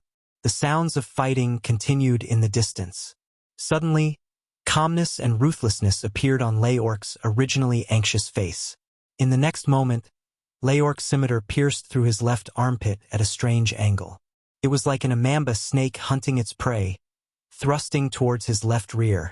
There was no one there, but *rip, the sound of cloth tearing could be heard. One hit. Phantom wind follower. Ralph. Leorc raised his scimitar and wiped the blood off the tip of the blade. The anxiety and anger on his face had already disappeared. What replaced it was cold-bloodedness that hid madness. Silent assassin Leorc, are you too lucky? Or did you really sense my position? An unfamiliar feminine voice floated from all directions. Leorc maintained his original posture without uttering a word. It is a pity that an assassin like you is in the Brotherhood. As the voice faded away, a figure appeared on the road in front of Leorc. It was a green-haired man with tattoos on his face. He was wearing a gray tight suit. He laughed as he touched his left collarbone. There was a wound there that was slowly bleeding. Leorc's pupils suddenly shrank. His attack should have perfectly pierced his opponent's heart and then pulled out the moment it pierced through his heart's blood vessels.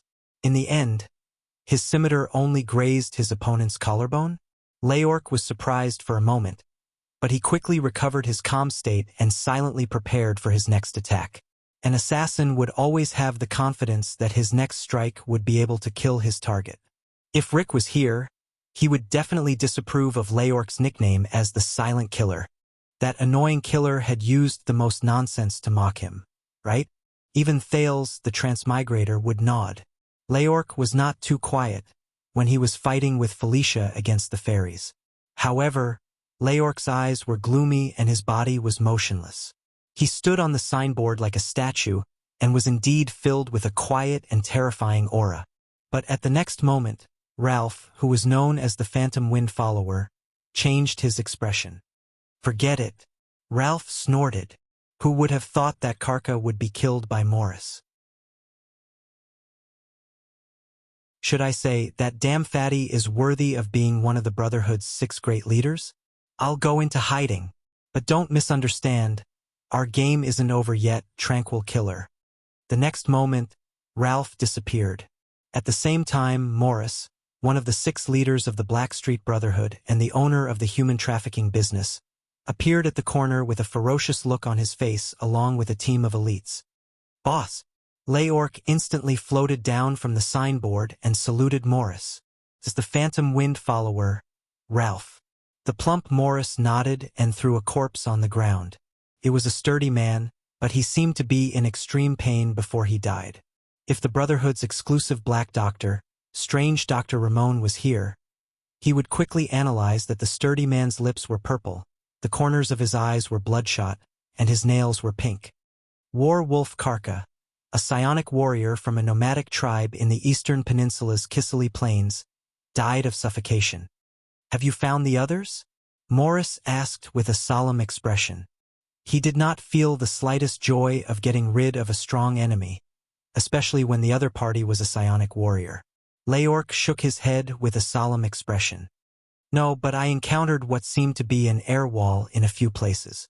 According to the descriptions I heard in the past, I suspect that the air mystic has taken action. The assassin paused for a moment and said with extreme solemnity and worry, the air mystic? Air wall? F***CK. Morris spat hatefully. No matter which psionic it was, when they heard that the enemy they were facing was a mystic, and coincidentally a mystic who could restrain their own abilities, they would not be too happy. For the sake of this foolproof surprise attack, the Brotherhood had gathered almost all the elites in Eternal Star City's headquarters and arranged them into groups. They wanted to catch the enemy off guard and deliver a fatal blow. However, the moment the Brotherhood's elite troops began their attack, they were scattered by several huge forces and strong winds. Some parts of Red Street Market were even impassable. The originally powerful elite troops were instantly split into a multi-headed snake that could not even look at each other. In the poems sung by the bards, the monster multi-headed snake Kalika was killed by the hero Raikaru by chopping off its head one by one. Now, it seemed that the one who scattered them was undoubtedly the air mystic. That terrifying fellow. I hope I don't run into him head-on. Morris listened to the constant sounds of fighting and tried to identify the location. We were supposed to gather our elites and attack the Blood Bottle Gang's branch in Red Street Market. In the end, it became them ambushing us. Damn it, this is really embarrassing. We have lost all our faith in the Dark Knight God Kingdom. They only have 2 great mystics, and they have already sent one of them. We are still foolishly sending ourselves to our deaths. Our brains are even duller than the god of Dark Knight. Morris cursed with blasphemous words, but his brain could not stop working. There must be a traitor. When we go back, I want to squeeze Lance's lungs out. This old man, how does he do intelligence work? Leorc lowered his head. He was smart enough not to curse the other 6 powerhouses like his superior, who was also one of the 6 powerhouses. Morris took a deep breath and quickly made a clear judgment. Since the enemy is a mystic and we do not have any elites who are above supreme class, the operation to attack Red Street Market has completely failed. Spread out and give an order to all your people. Give up on the target, return to where we came from, and break out of the encirclement with all your might. We are going back to Black Street. Jayla looked at Thales. The expression on her face gradually faded. Felt like a long time had passed. But Thales just stared at her without moving. Then the man exhaled and lowered his head. Stinking brat. Jayla was expressionless. She only stared at the dark floor of the cellar. Thales did not even dare to breathe loudly. But then, the young female bartender quickly said in silence, Did anyone ever tell you? Thales listened attentively. Are you precocious? This time it was Thales' turn to be stunned. Mature early? This transmigrator, haha. Quickly think about it. How did the transmigrator seniors get away with it when they were suspected by the locals? Then, this transmigrator touched his head, blushed, and said embarrassedly, Hehe, am I precocious?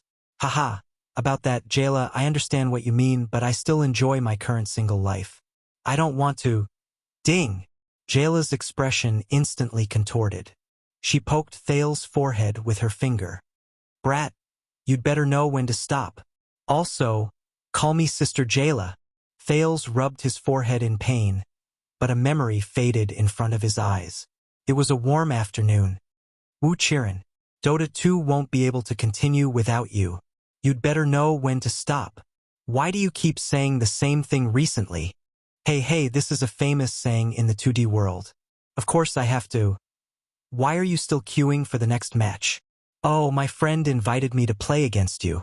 I'm sorry, but I can't go. With your Dota skills? You'd better know when to stop.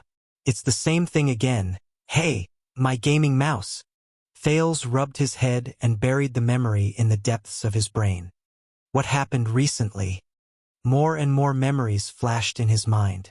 Even though it was a good thing that he could regain a lot of knowledge and wisdom from his previous life, he could not keep flashing back at crucial moments, right? He shook his head and looked at Jayla, whose expression had changed.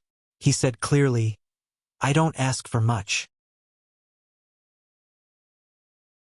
We just need to cross Red Street Market and we can escape to Blood Bottle Gang's territory.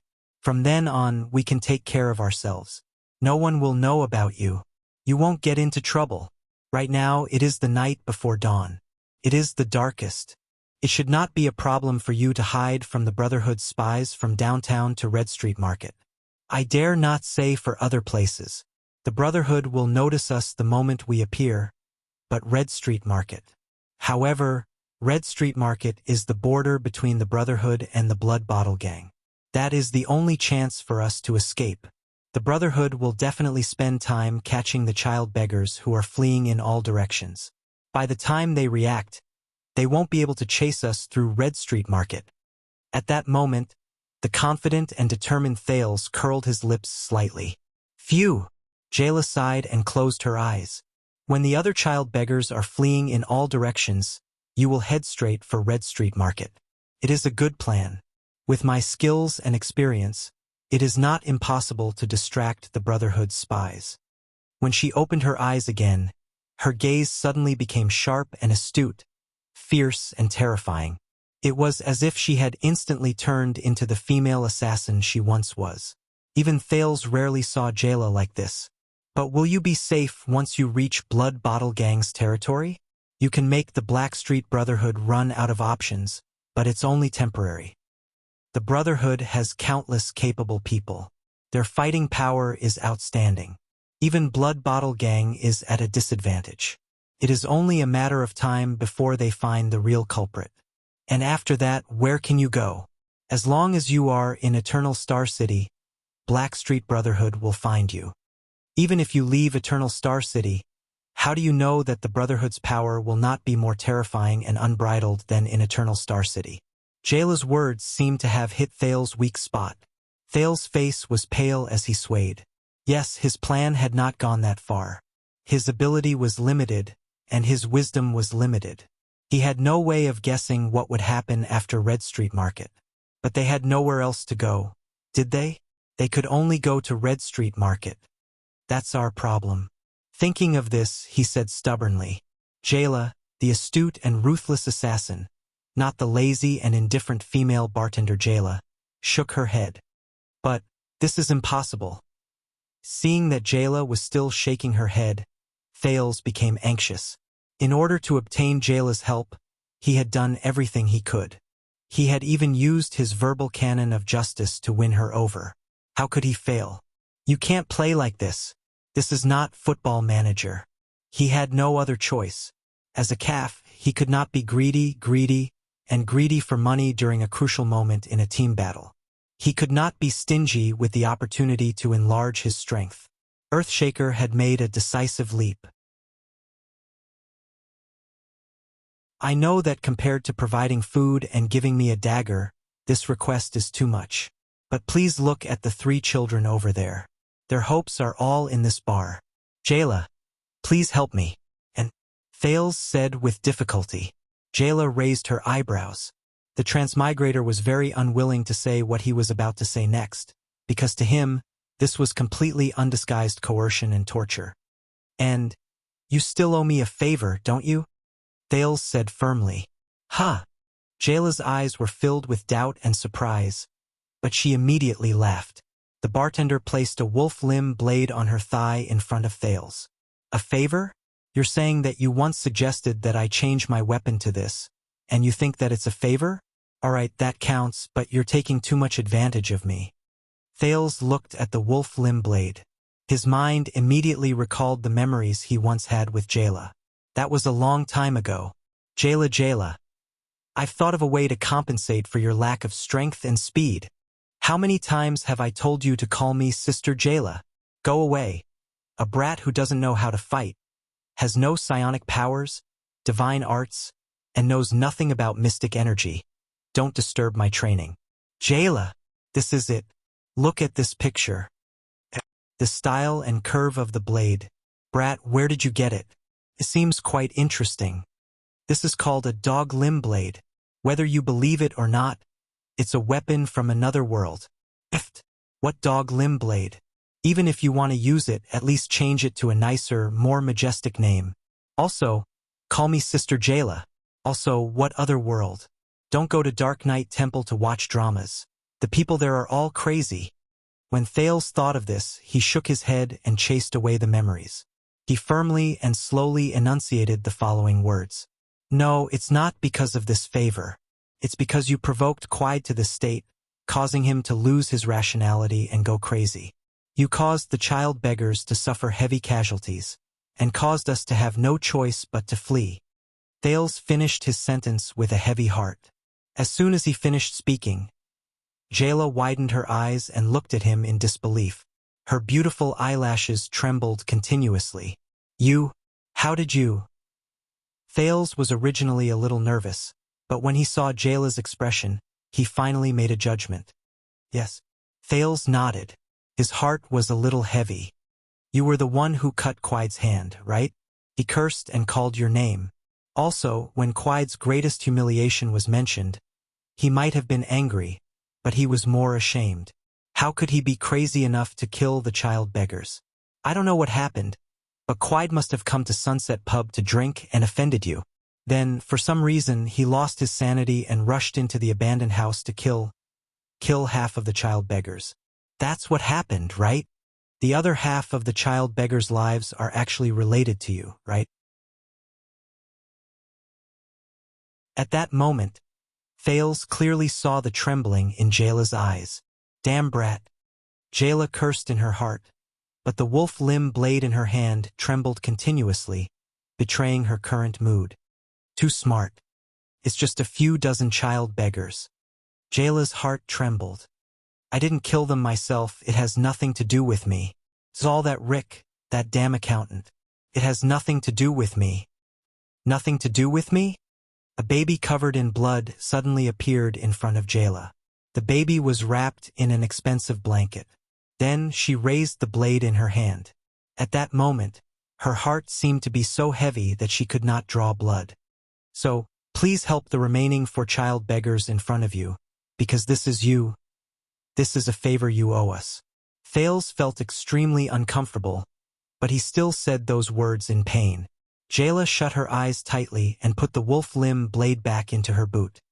Of course, if the wolf limb blade's version counts as a favor, then it's fine. After all, there's no need to worry about too many debts. Thales seemed to feel that the atmosphere was too depressing, so he laughed again. However, it was very forced. After a long while, Jayla opened her eyes. She raised her head slightly. Thales, you are really a special child. You can always hit people's vitals with one hit. Quide probably died the same way. You killed him with one hit. Her tone was a little weak, which made Thales nervous. However, her next words made Thales feel as if he had fallen into an ice cave. But it's useless. Even if I am willing to help you and sacrifice my life to protect you, you will never be able to cross Red Street Market. Jayla enunciated each word clearly. Every time he paused, he felt as if he was going to die. Because tonight, the Brotherhood will attack Red Street Market. It has already begun. Red Street Market will become the most terrifying battlefield in Eternal Star City tonight. The time around him seemed to have spasmed, and it took a long time for it to return to normal. What did you say? Thales' lips trembled as he asked in shock. So, give up. You also know that since Red Street Market is already a battlefield, no matter how powerful I am, even if I have the power of the kingdom's wrath, it is impossible for me to cross the battlefield of 2 big gangs with 4 injured children. Jayla said dejectedly. Thales looked at Jayla in shock, then at the 3 children who had almost finished their bread in the distance. When Coria saw him looking over, she waved happily. 4-year-old girls always forget their pain easily. Don't worry. Cinti licked the bread crumbs off his hand and patted the still terrified Ryan. Thales will help us escape. Yes, Thales is the smartest. He can do anything. Coria raised a small piece of bread and added happily. But on the other side of the cellar, in front of Jayla, the boy who bore the child beggar's confidence and hope buried his face in his hands in despair. How could this be? Why would the Brotherhood attack Red Street Market today? Why is it tonight? It shouldn't be. Haha, an accident, haha. We can't go anywhere else. Other than Red Street Market and the Western District after that, the Brotherhood has eyes and ears everywhere.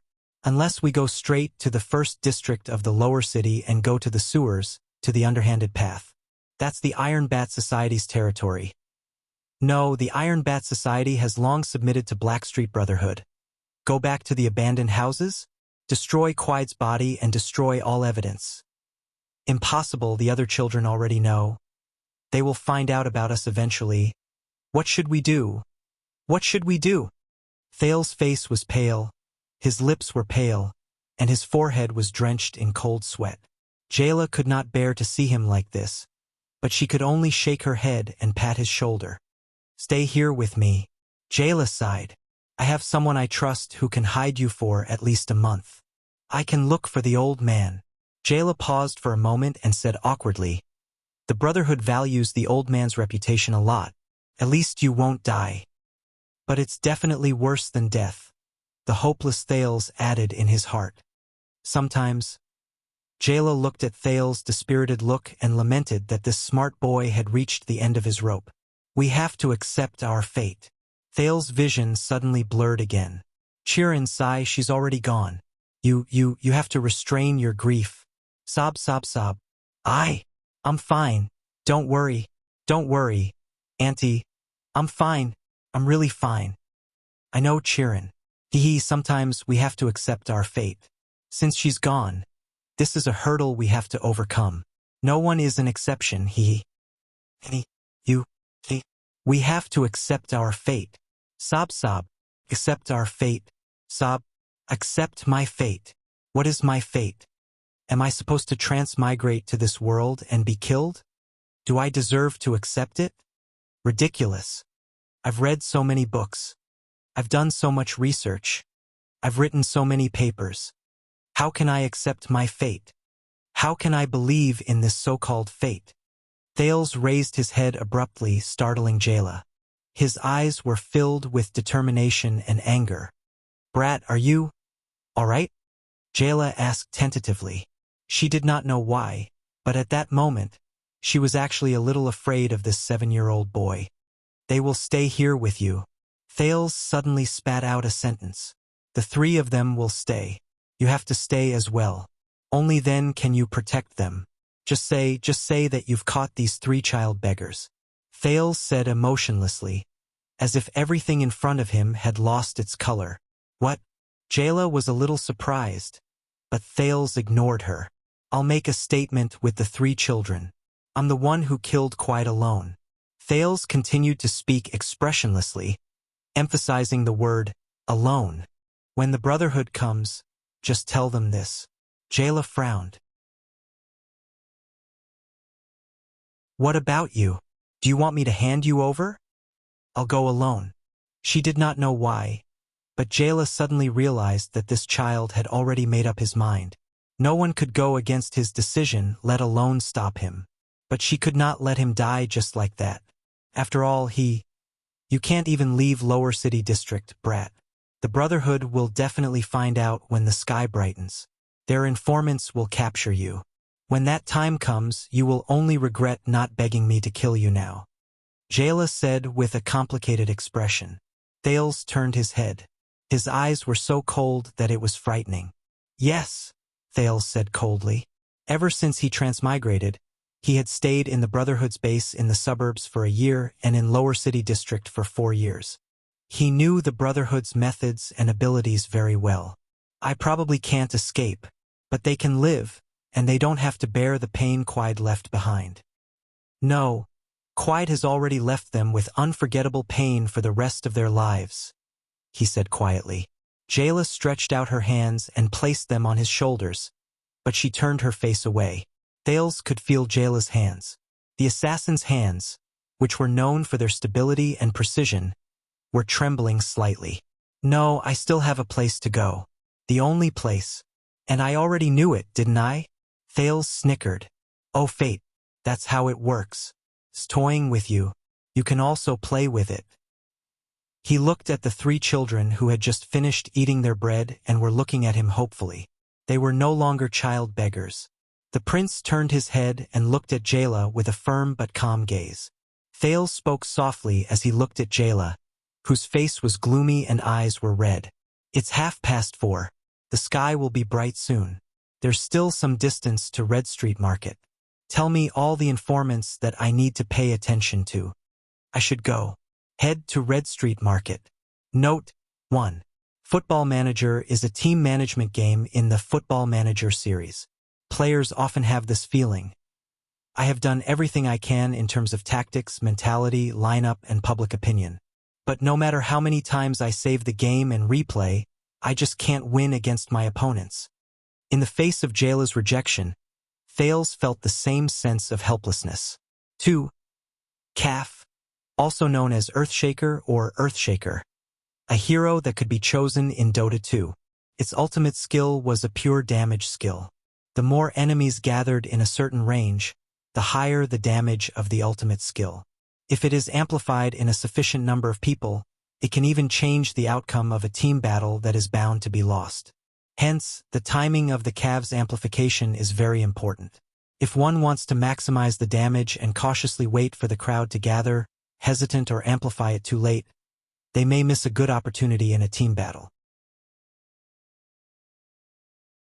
If one is impatient and amplifies it too early in a sparse crowd, it may be a waste of energy.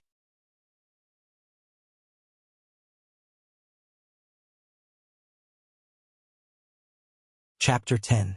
The children's statements were not difficult to string together. In their minds, Thales was the hero who defeated Quide. Thales made up an excuse and lied to them, saying that Jayla would arrange everything. No matter who asked, he would insist that Thales stabbed Quide's neck from behind. That way, once the storm died down, they would be safe. "They can't catch me," Thales said with a smile. Coria and Ryan, who were 4 and 8 years old respectively, had little doubt. In their eyes, Thales was always omnipotent. Only Cinti was slightly doubtful when Thales left. However, the transmigrator managed to make him keep the promise of, "You think? I'll do it." Then, it was time to go. Time to go. When he waved at the children nonchalantly and stepped out of Sunset Pub's back door, Thales felt that there was still a hint of sadness in his heart. "I won't be able to take care of you in the future, children.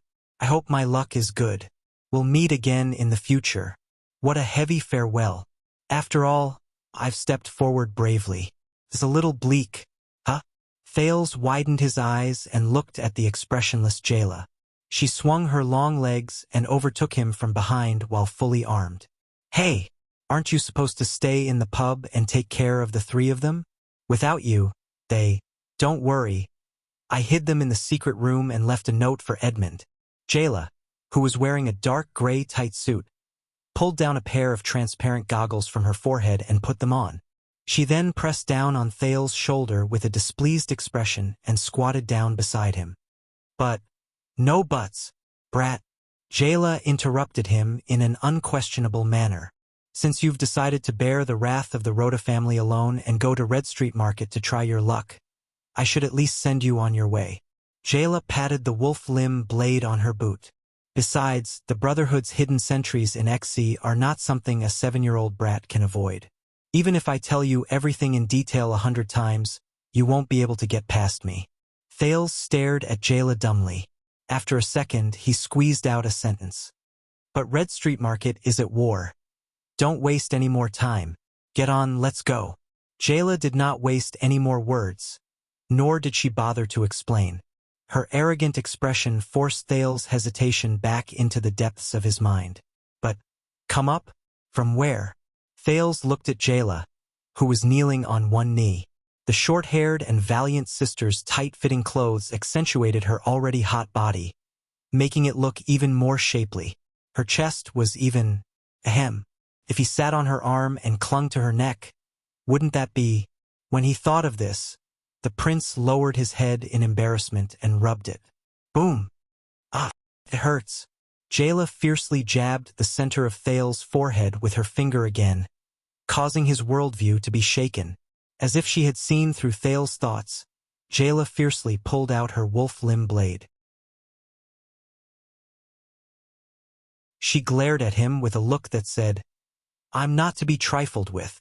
Stinking brat. Stop thinking about those messy things and get on my back. I'll carry you." The moon gradually sank into the west, but the sky had not yet brightened. However, this bit of light was still as bright as day to Reedmore. Most of the elites have gone to Red Street Market today, so the Lord is keeping an even tighter watch on us. This is the last intersection to Red Street Market. It's also the first intersection the Brotherhood will pass through when they retreat. Reedmore thought quietly. As a professional hidden sentry, Reedmore hid behind the corner of a dark alley. From his angle, he could clearly see the crossroad leading to Red Street Market. However, there was no one there because of the curfew tonight. His companion, another hidden sentry of the Brotherhood, was behind him. He was also vigilantly observing the other corner. "No problem. I'm in perfect condition. Not even a black fly can fly over, and not even a gray centipede can crawl over," his companion said darkly. "Very good. My period of vigilance is almost up. Later, I'll go and change shifts directly with Nasri. He should have woken up an hour ago." Reedmore nodded at his companion. Remaining vigilant and observing, he left through the hidden alley. The moment he left, he was suddenly stunned. Just now, he seemed to have felt that there was something in the empty alley opposite him. No, impossible. His ears, eyes, and nose had all been trained by Sir Lance. He could even recognize psionic abilities such as changing colors and refracting light. If there was an intruder, as long as it did not have a rare combination of psionic abilities, such as mental influence, it would not be able to escape his sight and hearing. But he still decided to take a look. When Reedmore returned from patrolling the opposite alley, he was finally at ease.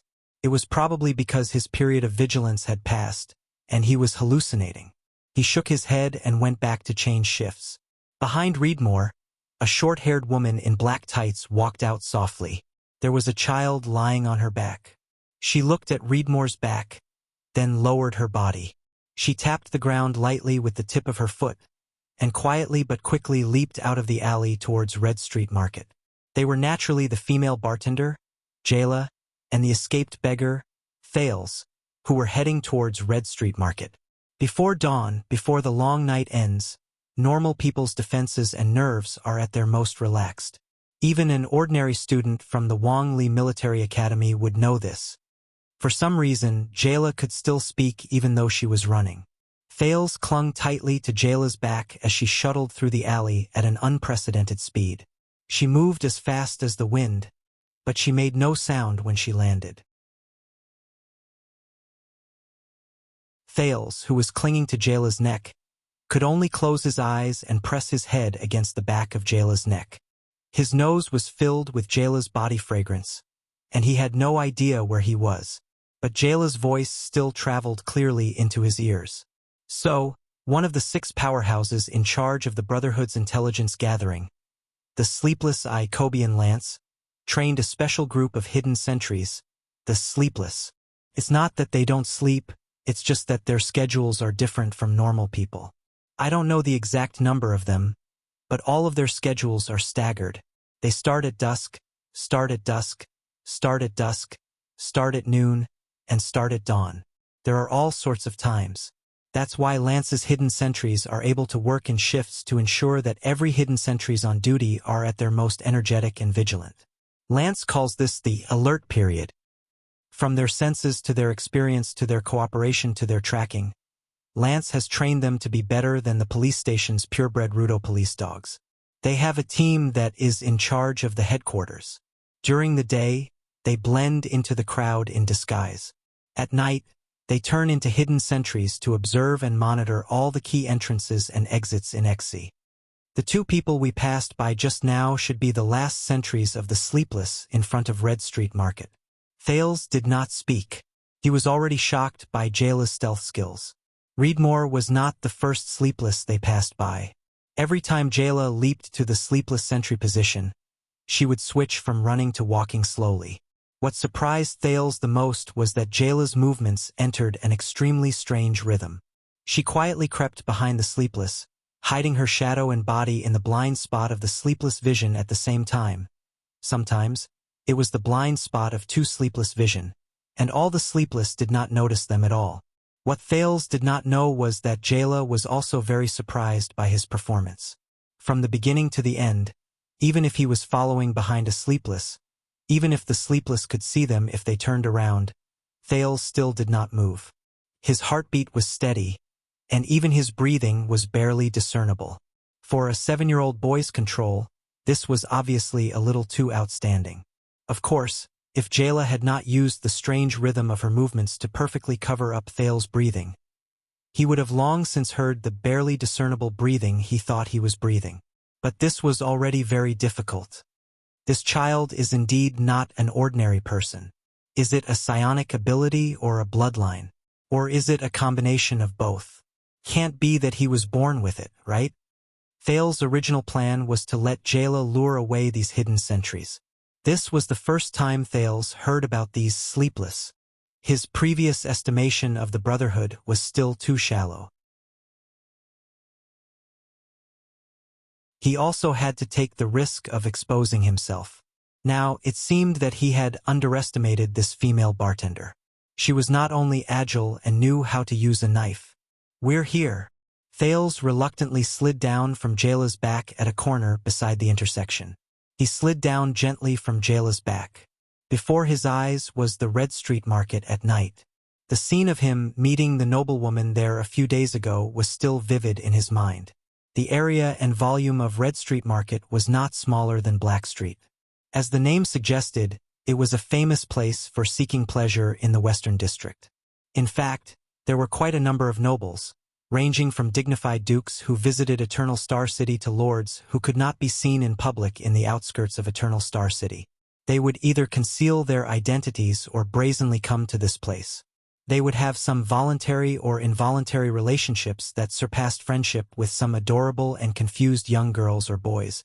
Of course, this was the tacit understanding between the nobles of Eternal Star City and Blood Bottle Gang over the years. Tonight, Black Street Brotherhood's hand reached here. Unfortunately, what welcomed this hand was a sinister trap. "The situation is not good," Jayla said in a low voice. Thales could see this as well.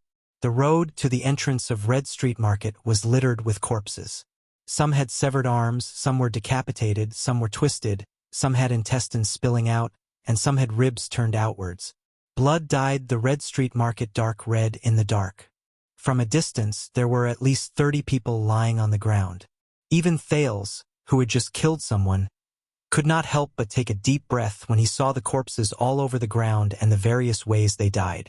He tried his best not to think about it. Faintly discernible sounds of fighting could be heard from afar. Jayla calmly stretched out her hand and pressed it on Thales' shoulder, forcing him to squat down. "I think the last time I killed someone was before I met you," Jayla said. Her tone was a little lonely. Thales could not see her gaze behind the goggles, but he suddenly felt that Jayla was a little stern. "Brat, from now on, you owe me a favor." Thales was stunned. He saw Jayla stretch her hand to touch the knife on her thigh. Then, the female bartender used an extremely soft voice, like a mosquito's buzz, to warn Thales. "Don't speak, don't move. There's a real elite up ahead. It's not like the centuries of Sleepless." Thales' hair gradually stood on end. He was a little dejected as he did not even dare to breathe loudly. He had wanted to take advantage of the chaos to cross Red Street Market and escape from the Brotherhood. But if there was already one at the first stop, he was still too naive. In the next second, Jayla suddenly took out a thick black cloth from the left side of her abdomen and gently covered Thales' mouth and nose. "Use this to breathe and cover up the sound." Jayla did not say much. Her expression could not be recognized because she was wearing the goggles. She slowly pulled out the knife from her thigh. Thales pressed the black cloth on his mouth and nose tightly. "This is really good stuff. I don't feel any difficulty breathing under this black cloth, and the original sound of breathing is also covered up. If this was in a game, it would definitely be a high-grade equipment with Sneak plus 20. Thales automatically ignored the faint scent of Jayla's body on it. But in the next moment, Thales could not relax anymore. "I found him." He only heard Jayla say that. Then, she shot up like lightning, stepped on the wall beside her, and pounced towards the pile of corpses at the intersection like an arrow released from a bow. The only thing that was faster than Jayla was the wolf limb blade she threw. At that moment, Thales, who was breathing through the black cloth, was surprised to find that among the 30 or so corpses, there was a corpse whose intestines had been turned inside out. It moved a little. Clang. A cold glint suddenly shot out from behind the corpse and knocked the wolf limb blade off course. But the second wolf limb blade was already in its owner's hand, and it was charging towards him with Jayla. She held the blade in a reverse grip with her right hand and instantly slashed at the corpse. Clang. Thales recognized the sound in front of him. It was the sound of a sharp metal blade piercing into flesh.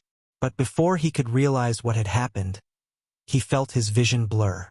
He saw a figure stumble out from behind the corpse. Then a rapier fell to the ground with a clang. Jayla had already landed lightly on the ground. She pressed her left hand against the ground, and the blade in her right hand was covered in blood. The figure that had jumped out from behind the corpse had already fallen to the ground, swaying. She did not move. The female bartender picked up the wolf limb blade that had flown away with a backhand and quietly stood up. In just a few short seconds, Thales's jaw almost fell off as he watched. Thales knew that Jayla was very strong. But other than when he slaughtered a dog in the past, it was not until today, when he saw her swiftly ambush and kill people, that he truly understood how strong the female bartender was.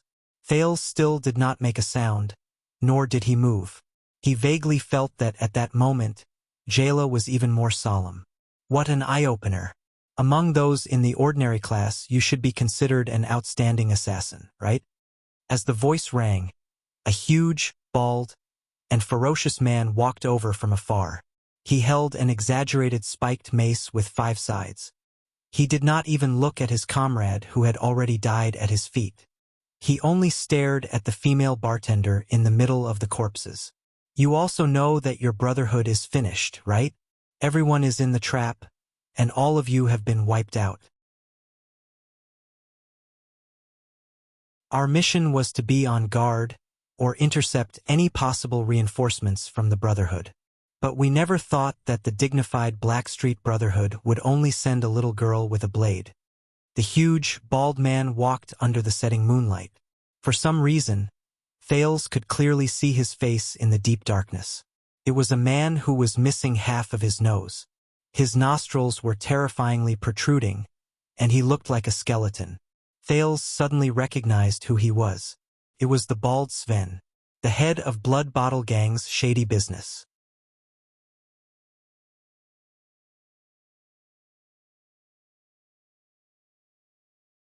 Chapter 11. Since 12 years ago, when the kingdom was in chaos and blood was everywhere, that terrifying swordsman used the tip of his sword without any principles or emotions to carve out a territory in Blackstreet. The newly born Blackstreet Brotherhood and the long-standing Blood Bottle Gang in the capital were like 2 evil dragons that would not rest until one of them died. They fought to the death for the hegemony of Eternal Star City and even Constellation's underworld. As time went by, especially in recent years, the Blackstreet Brotherhood gradually grew from a young dragon into a giant dragon with sharp fangs and fierce claws. They were on par with the Blood Bottle Gang, who originally had the upper hand, and they stood on equal footing. During the long struggle, the 2 gangs also gathered a group of terrifying people outside the kingdom's field of vision. They stirred up a huge wave of blood in the underworld. Among them, the dozen or so powerful fighters from Blackstreet Brotherhood and the dozen or so elites from Blood Bottle Gang became the front lines of the struggle between the 2 gangs. They represented the most promising youths and the most promising newcomers.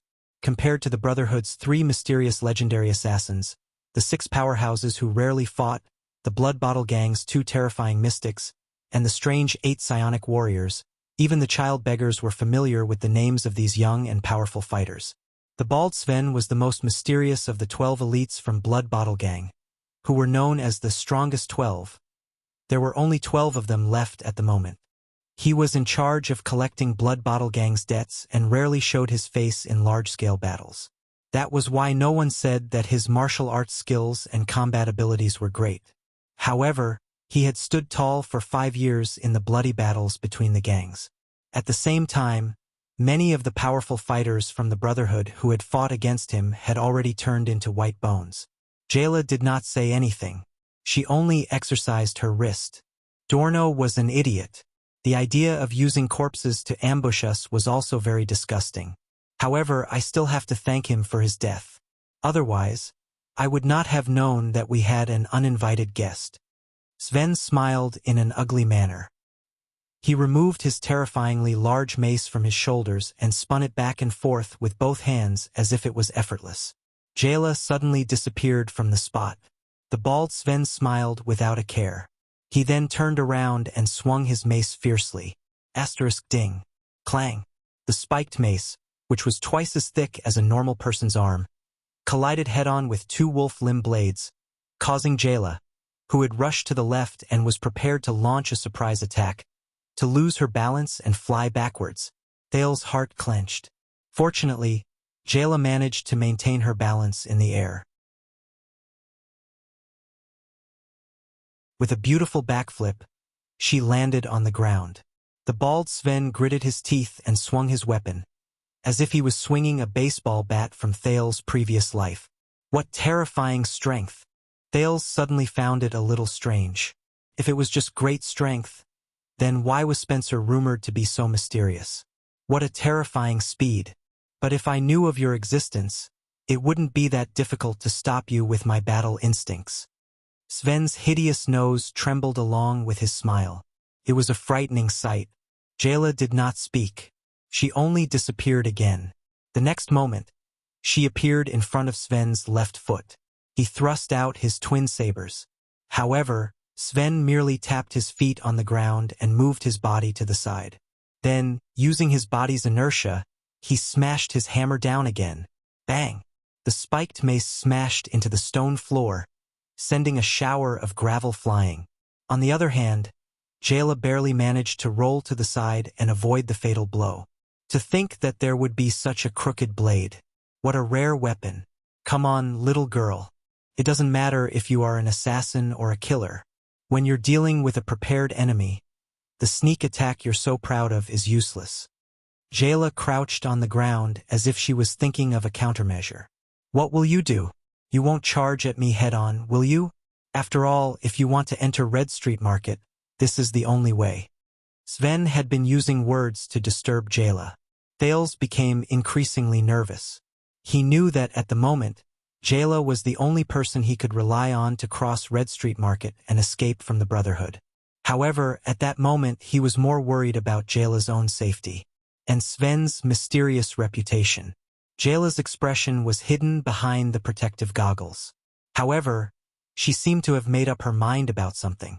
She slowly stood up and flipped the wolf limb blades in her hands at the same time. It's been so many years. Jayla laughed bitterly in her heart. Do I still have to use this blade? Thales gulped nervously.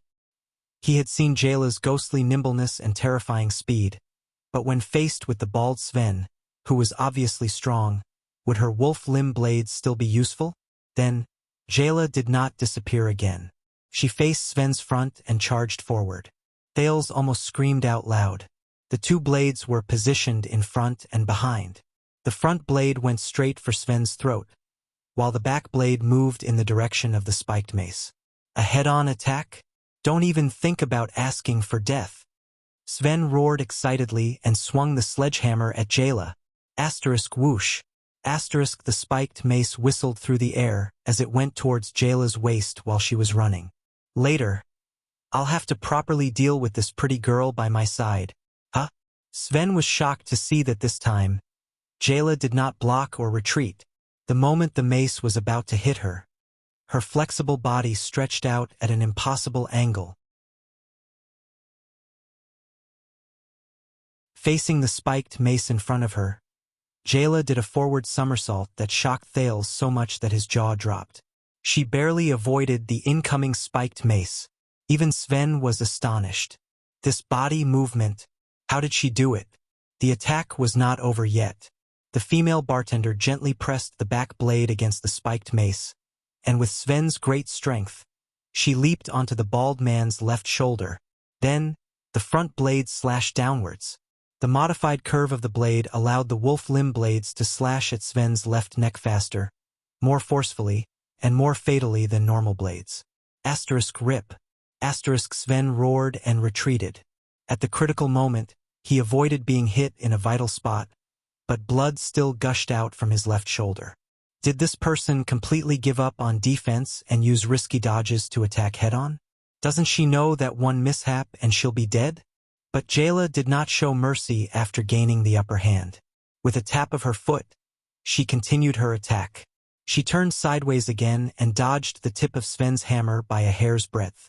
The wolf limb blades in her hands followed their master and spun towards Sven. There was another flash of blood. This time, Jayla cut open the bald man's right rib. Then the next slash came. She charged head-on and perfectly displayed the agility and flexibility of her body. She faced Sven's terrifying attacks, and every time she was about to be hit by the mace, she would move and dodge. There were a few times when Thales saw the tip of her nose narrowly brush past the rusty nails on the spiked mace. At the same time, the rhythm and speed of Jayla's attacks did not decrease in the slightest. In fact, it was even more fatal than when she launched a sneak attack. On the other hand, even though Sven roared repeatedly and his momentum was astonishing under her relentless and extremely dangerous attacks, even Thales could tell that he was already in dire straits and was in a pinch as his body continued to bleed from the injuries he sustained. This can't go on, Sven thought in panic. How can she not make mistakes when dodging by a hair's breadth? Asterisk clang. Asterisk Sven roared angrily and used all his strength to block an attack. Then, he rolled to the side in a pathetic manner. Imagine a big man like a bear being forced to roll on the ground by a slender girl who was only 2/3 his height, to avoid this round of attacks. Then, he quickly widened the distance between them. This is the swift killing blade. This sentence was like a pebble that broke the surface of the water. It stopped Jayla's continuous attacks and made the latter stop in her tracks. And the moves you used to kill Dorno were probably the swift killing blade and the instant killing blade. Sven panted violently. His face was filled with fear as he roared in disbelief. The swift killing blade. I have only seen it in the hands of the blood-chant Loden Charlton a long time ago. You are a member of the Charlton family, the assassin's flower. Jayla knelt on one knee without saying a word. This seemed to be her favorite posture to exert force. She only stared coldly at the big man. This is impossible. Sven seemed to have suffered a blow. After Kessel V succeeded the throne, the members of the Charlton family fled Constellation and disappeared outside the country. Why are you here and standing on the Brotherhood's side? He said in disbelief. Wanted posters and bounties have been posted all over the Western Peninsula. How dare you come to Eternal Star City with the heavy crime of killing a member of the royal family? Aren't you afraid of being surrounded by the army and the royal guards? No matter how strong the Charlton family and Blackstreet Brotherhood are, can they withstand the wrath of the Iron Hand King and all of Constellation? However, the bald Sven's angry tone suddenly softened in the next second. If I die here, your identity will definitely be exposed. The kingdom's secret intelligence department will receive the news that the regicide family has returned to Constellation by tomorrow morning. Kessel V will not let you go. He will eradicate every descendant and bloodline of the Charlton family. You can let me go, he said in a low voice. His tone was already begging. I don't care about the Blood Bottle Gang's mission anymore. Just go there directly. As long as you let me go, I promise that I will leave Constellation tomorrow. I will also not expose your secret. I know what you are capable of. I do not want to provoke the Charlton family. However, in the next moment, Jayla once again dashed in front of him. Asterisk ding. Asterisk shick. Asterisk this time Sven blocked the first slash. However, that slash seemed to have a life of its own. It changed its direction at a rapid speed in a bizarre manner. After it knocked against the head of his hammer, it actually avoided it without any resistance. Jayla's head and chest also changed directions like soft ribbons, avoiding the spiked mace in front of her. It's practically like a human body drifting, Thales thought in his heart. What's going on? Sven thought in shock. Why is the trajectory of this slash unblockable?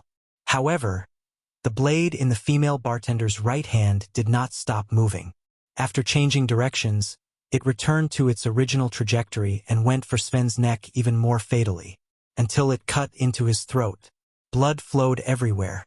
Sven watched in shock as Jayla calmly wiped the blood off the blade on Sven's clothes. Then, she quietly withdrew her blade. The spiked mace in the bald Sven's hand fell gently. What is this knife technique? Sven struggled, wanting to ask a question before he collapsed. However, Sven could not finish his question. At that moment, Thales felt as if he had returned to 4 years ago. In the trash pile behind Sunset Pub, there was an indifferent woman in front of him.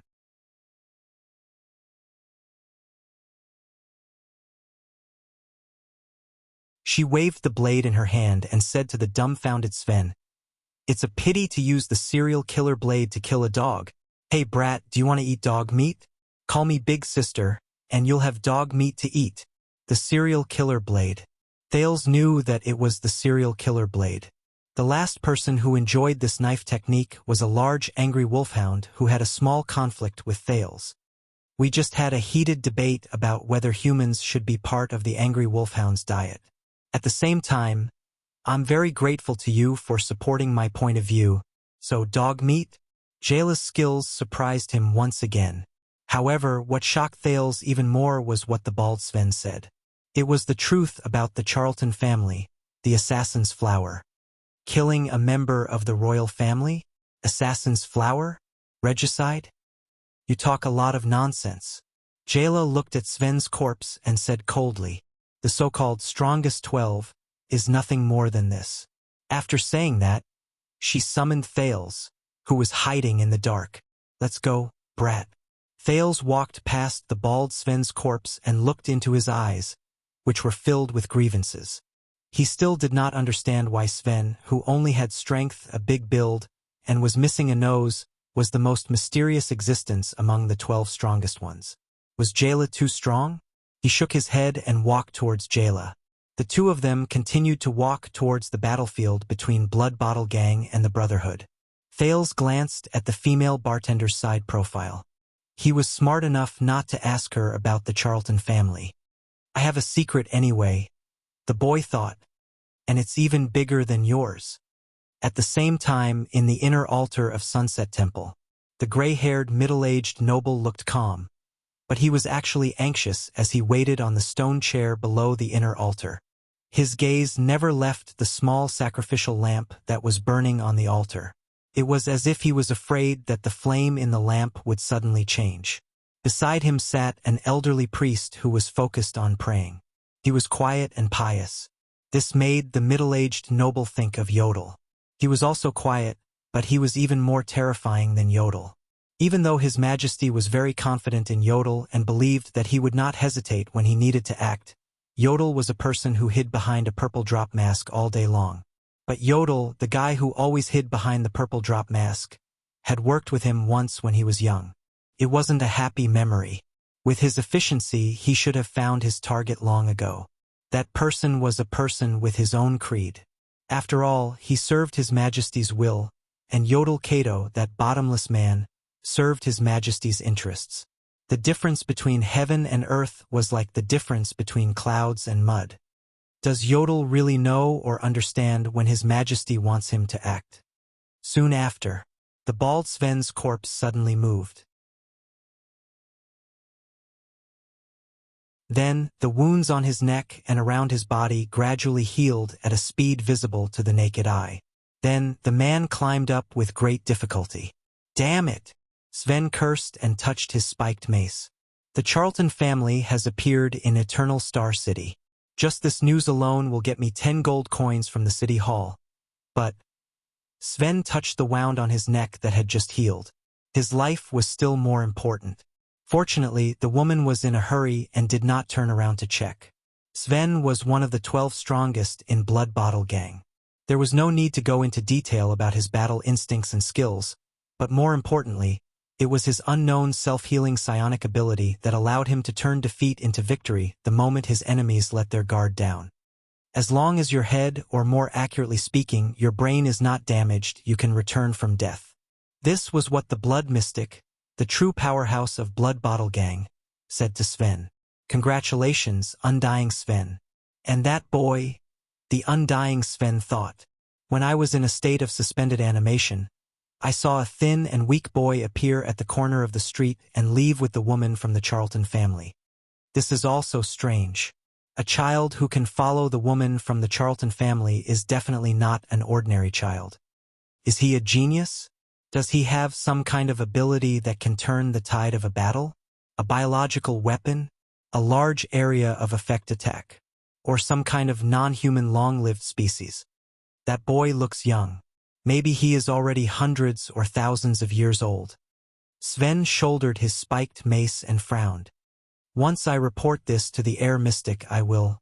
But his train of thought was interrupted, because a strange person wearing a strange mask suddenly appeared in front of him. He appeared abruptly in front of Sven. You saw that boy? The strange masked person said. His hoarse and indistinguishable voice did not sound like a question, but a statement of affirmation. Who is this person? I did not notice him at all. He's hiding his tracks. Could it be that he's also a member of the Charlton family? The strange mask seemed to be made of a dark purple, hard metal material. It had distinct edges, and only 2 round holes were drilled into the position of the eyes. The holes were covered with circular crystal drop lenses, and there seemed to be a bronze-yellow mechanical device behind the lenses. The reason why Sven could still think so much was because he had nothing else to do other than thinking about it. The person wearing the dark purple mask held a short sword with a crossed hilt in his right hand. Under its master's control, this short sword once again cut open the wound on Sven's neck that had just healed not long ago. Sven did not even have the thought to dodge before his neck was cut open. Asterisk clang. Asterisk Sven fell down again along with his spiked mace. How unlucky, Sven thought as he prepared to welcome the next death and resurrection. However, after Sven faked his death, he discovered to his surprise that the masked person did not leave. The strange masked person furrowed his brows in a barely noticeable manner behind the mask.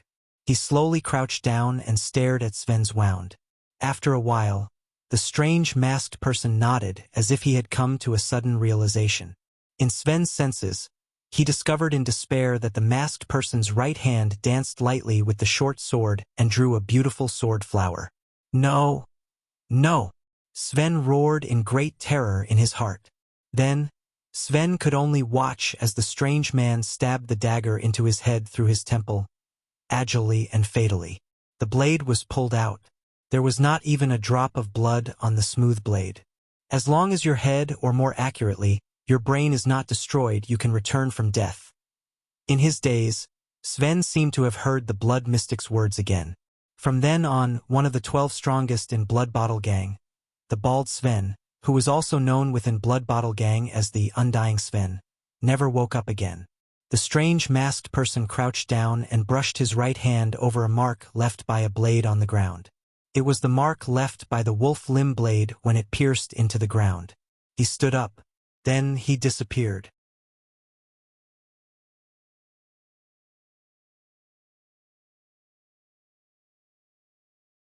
Chapter 12. There was a clear shattering sound. The glass on a door was smashed by a figure. Lillian, who was wearing a thin silk nightgown, held a candlestick and looked in surprise at the figure that fell from outside. It was a rather handsome man with short blonde hair, wearing a starry blue police uniform. Would the police break into a house from the 3rd-floor window at... Lillian looked at the clock above her head.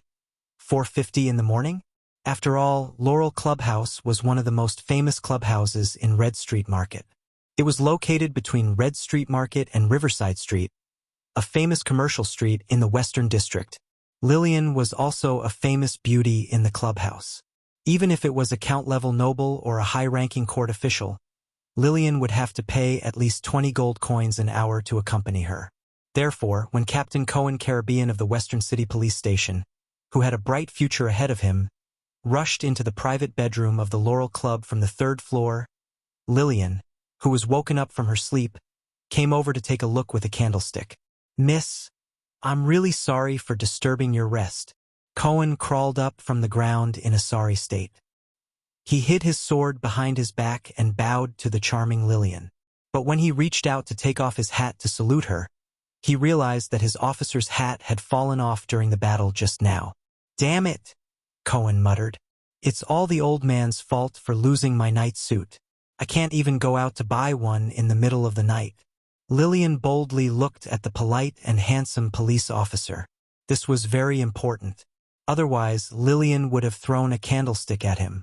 She rolled her beautiful big eyes slightly and reached out to stroke her smooth black hair. Her fingers brushed across her proud chest as she chuckled.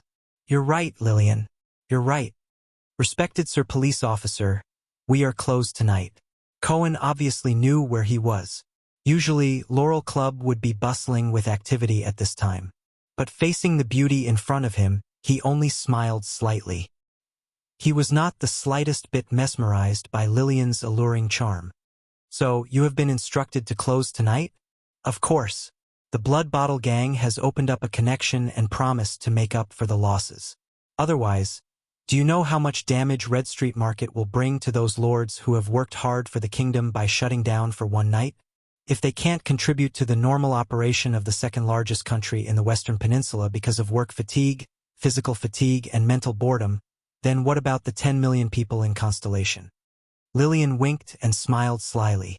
Cohen looked at this mature and seductive beauty and frowned slightly. It seemed that the information he received through his informant was not complete.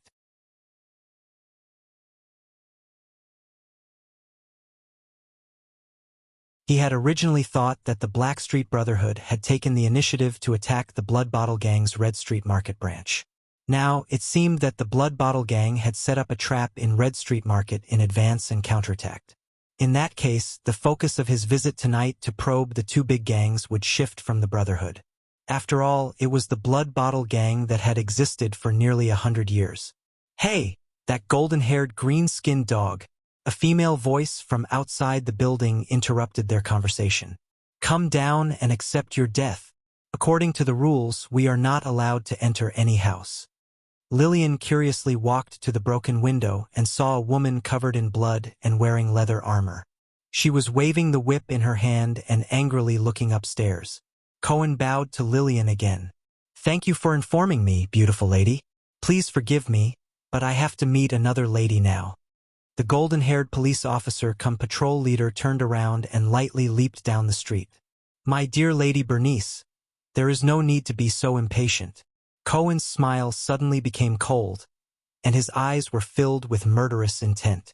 "By the king, in the name of the Holy Constellation Covenant, as a Level 2 police officer, I have the authority to kill any suspect who may endanger the interests of the kingdom and the lives of its citizens. Don't worry, I will immediately send you to reunite with your brother." Upstairs, Lillian covered her mouth. She recognized that it was the younger sister of the notorious Layton siblings, one of the 12 strongest fighters in the Blood Bottle Gang, Scorpion Whip Bernice Layton. Her brother, Stinger Primo Layton, had just come to Laurel Club yesterday. He, who had a penchant for special things, had nearly scalded a new girl to death with the oil in an everlasting lamp. According to the police officer's tone, Stinger Primo Layton had already died in his hands. "Green-skinned dog. Even your superior would not dare to disrespect the Blood Bottle Gang. How dare you?" Bernice angrily rebuked.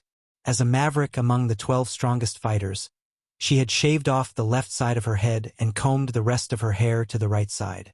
This made her look much more muscular.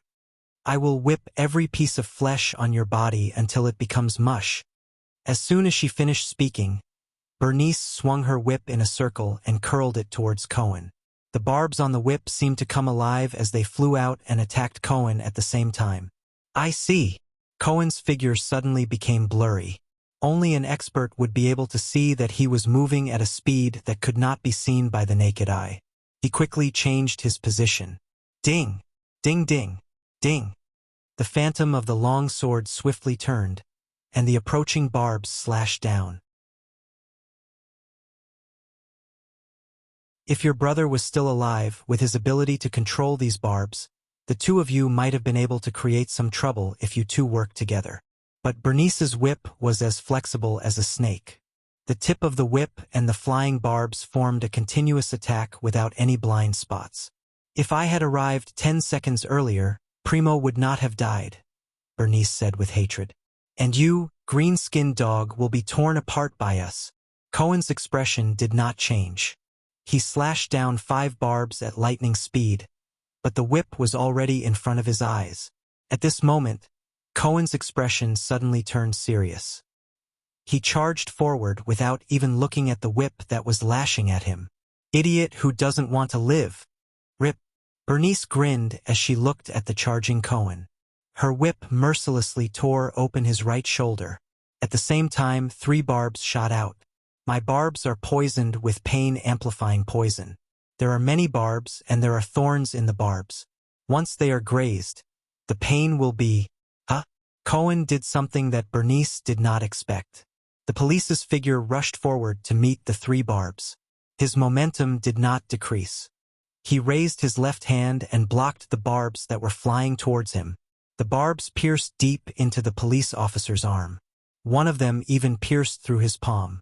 But his expression did not change, as if he had just been bitten by an ant.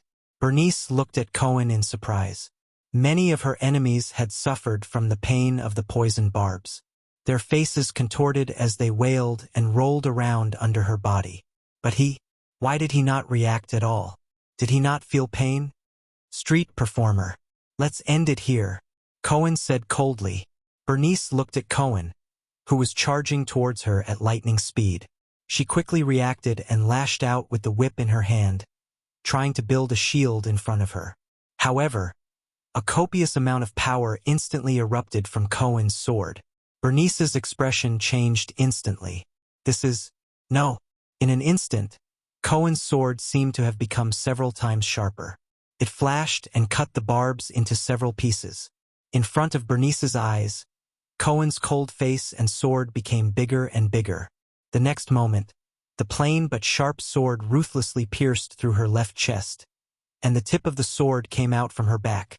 At this moment, the words came out of her mouth with difficulty. Power of eradication. You are super. But she could not finish her sentence. Law enforcement complete.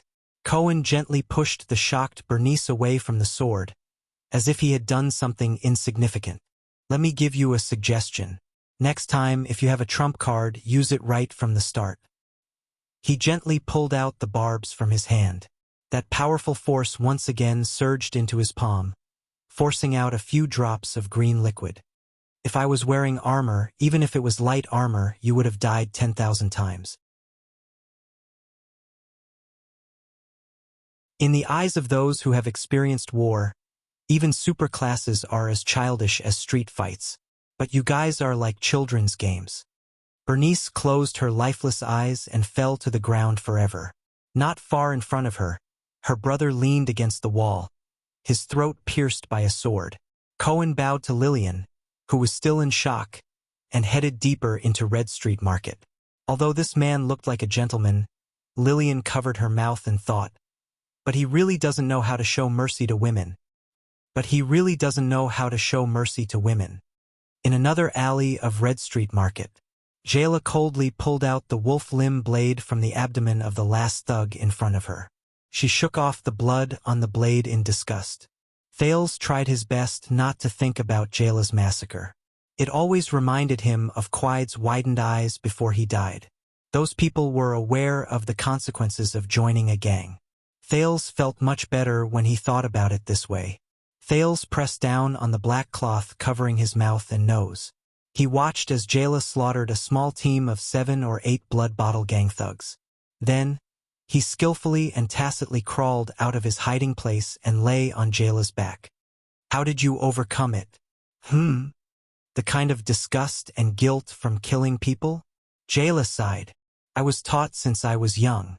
She carried Thales on her back and moved briskly. Her tone was cold. Those I killed were not my own kind. It was like stepping on an ant. Thales did not say anything else. He only hugged Jayla's neck tighter. After they passed Sven, the road in Red Street Market was littered with corpses and the glint of swords. Even Jayla's scalp went numb from a few places. The two of them were careful along the way. However, in the chaotic situation, even with Jayla's ability to hide herself, it was extremely difficult. The ground was littered with corpses and the deafening sounds of fighting. Even though they tried their best to cover their tracks, they still inevitably ran into 2 teams of thugs. One was from the Brotherhood and the other was from Blood Bottle Gang. Jayla attacked with all her might without mercy, leaving no survivors. Then, she quickly left. Thales did not know why, but he was already somewhat used to such bloody scenes. This is not a good thing, he reminded himself. Mental numbness would almost certainly lead to deviations in behavior. This is the 5th intersection and we still can't get through. Jayla stopped and frowned. She touched the air in front of her. Thales landed on the ground and touched the air in front of him. It was clearly nothingness, but what he touched was an invisible and hard barrier. Is this a psionic ability? Thales asked in surprise. Until now, Thales had not seen many psionics, but there were still quite a few. For example, Morris, who was in charge of human trafficking in the Brotherhood, was one of them. Years ago, he only used his gaze to suffocate a fleeing child beggar to death. No, psionics do not have such a powerful ability.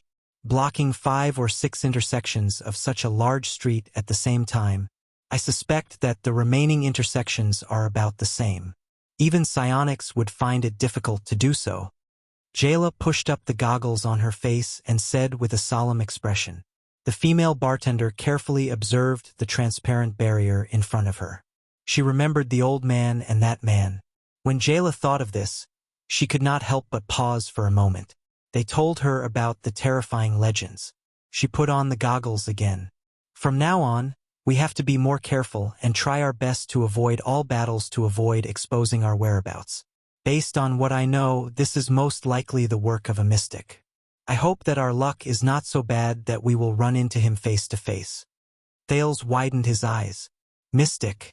During his 5 years on the streets, he had heard this word more than once from the customers in Sunset Pub, the customers in Red Street Market, the gamblers in Black Gold Casino, and the thugs in the Brotherhood.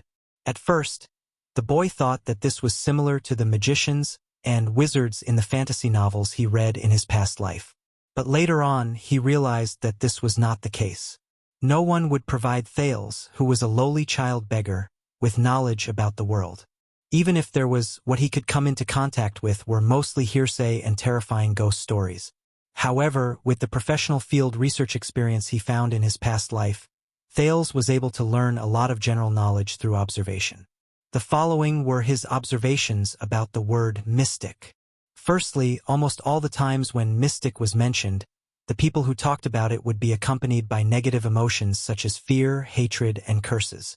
Keywords such as powerful, terrifying, damn, hell, legal, and so on also appeared at the same time. Secondly, mystics were quite rare in this world. The rare here was not the rare type in his past life, where they were said to be rare, but could be found everywhere. Thales judged that among the countless people who talked about mystics over the past 5 years, only one customer in the brothel had a certain degree of truth to their words. It was obvious that they had either directly or indirectly come into contact with information about mystics. Thirdly, he had never heard of any organization or force of mystics gathering. However, it was widely rumored that there were 2 mystics among the highest leaders of Blood Bottle Gang. Fourthly, the police officers and patrol members who were in charge of patrolling the West City Gate were equipped with weapons known as anti-mystic equipment.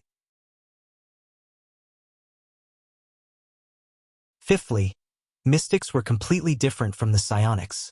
Psionic warriors, swordsmen of eradication, and knights of eradication that everyone loved to talk about. The latter could be innate or acquired through training. As for mystics, Thales had never heard of how they obtained their terrifying abilities. Sixthly, other than mystics, there was also a weapon with a suspicious name called Mystic Gun. It was only allowed to be used in the kingdom's army. Anyone who held it illegally would be convicted of a felony. That was all the information Thales had about mystics. Thales had imagined countless situations where he would encounter mystics, but according to the information he had, none of them seemed too optimistic. Like now, Thales stuffed the black cloth into his pocket and lay on Jayla's back again. A few minutes ago, at the center of Red Street Market, in the underground warehouse of a chess room, a handsome man dressed in blue with long, dark brown curly hair sat quietly beside an ancient military board table. There was a map on the board, and on it were a number of game pieces. There were black and red chess pieces, ranging from knights, swordsmen, catapults, and shield warriors to imperial guards, prime ministers, and kings. This was a chess game passed down from Exdet. It was based on historical allusions and common knowledge of war.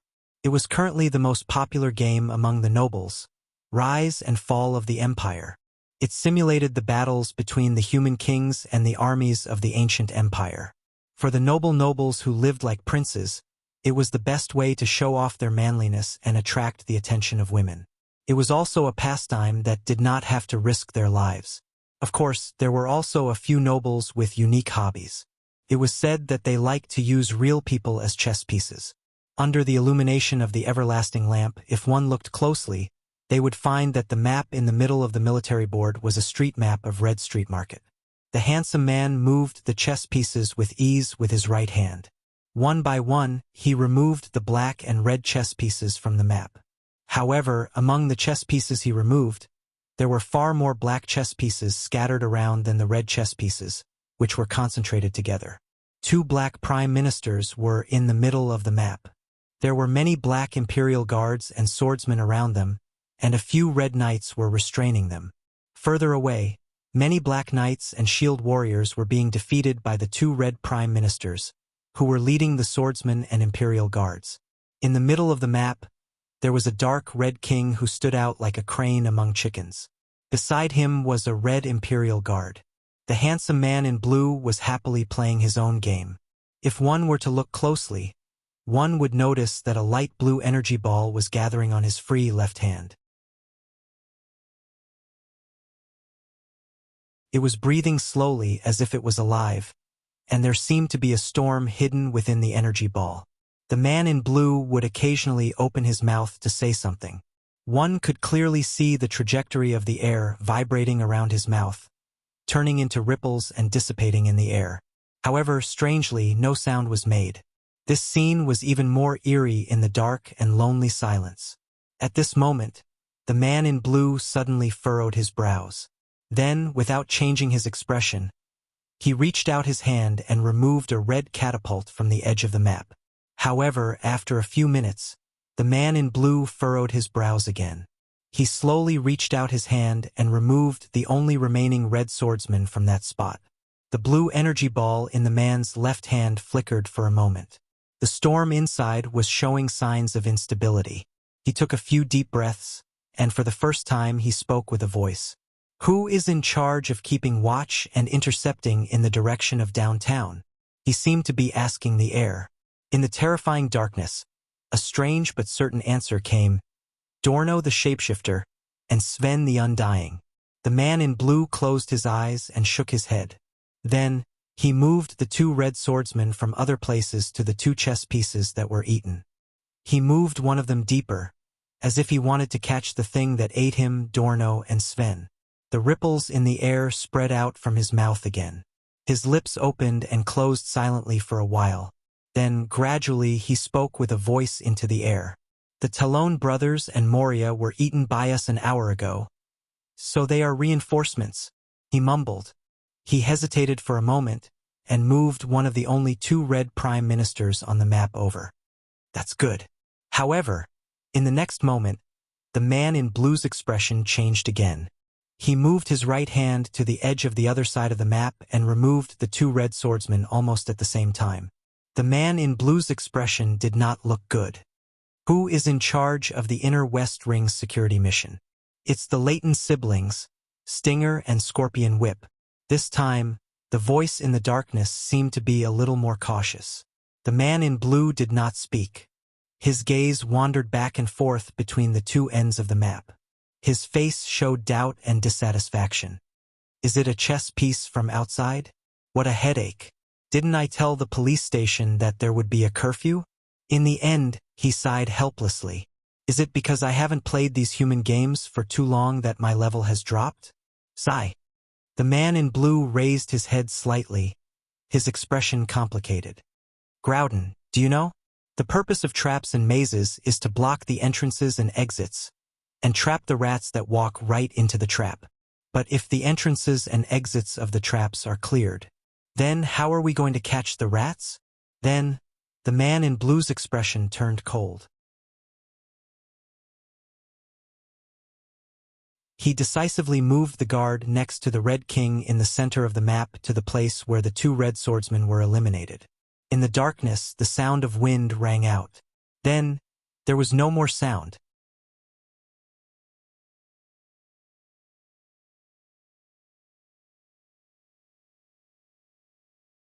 Chapter 13.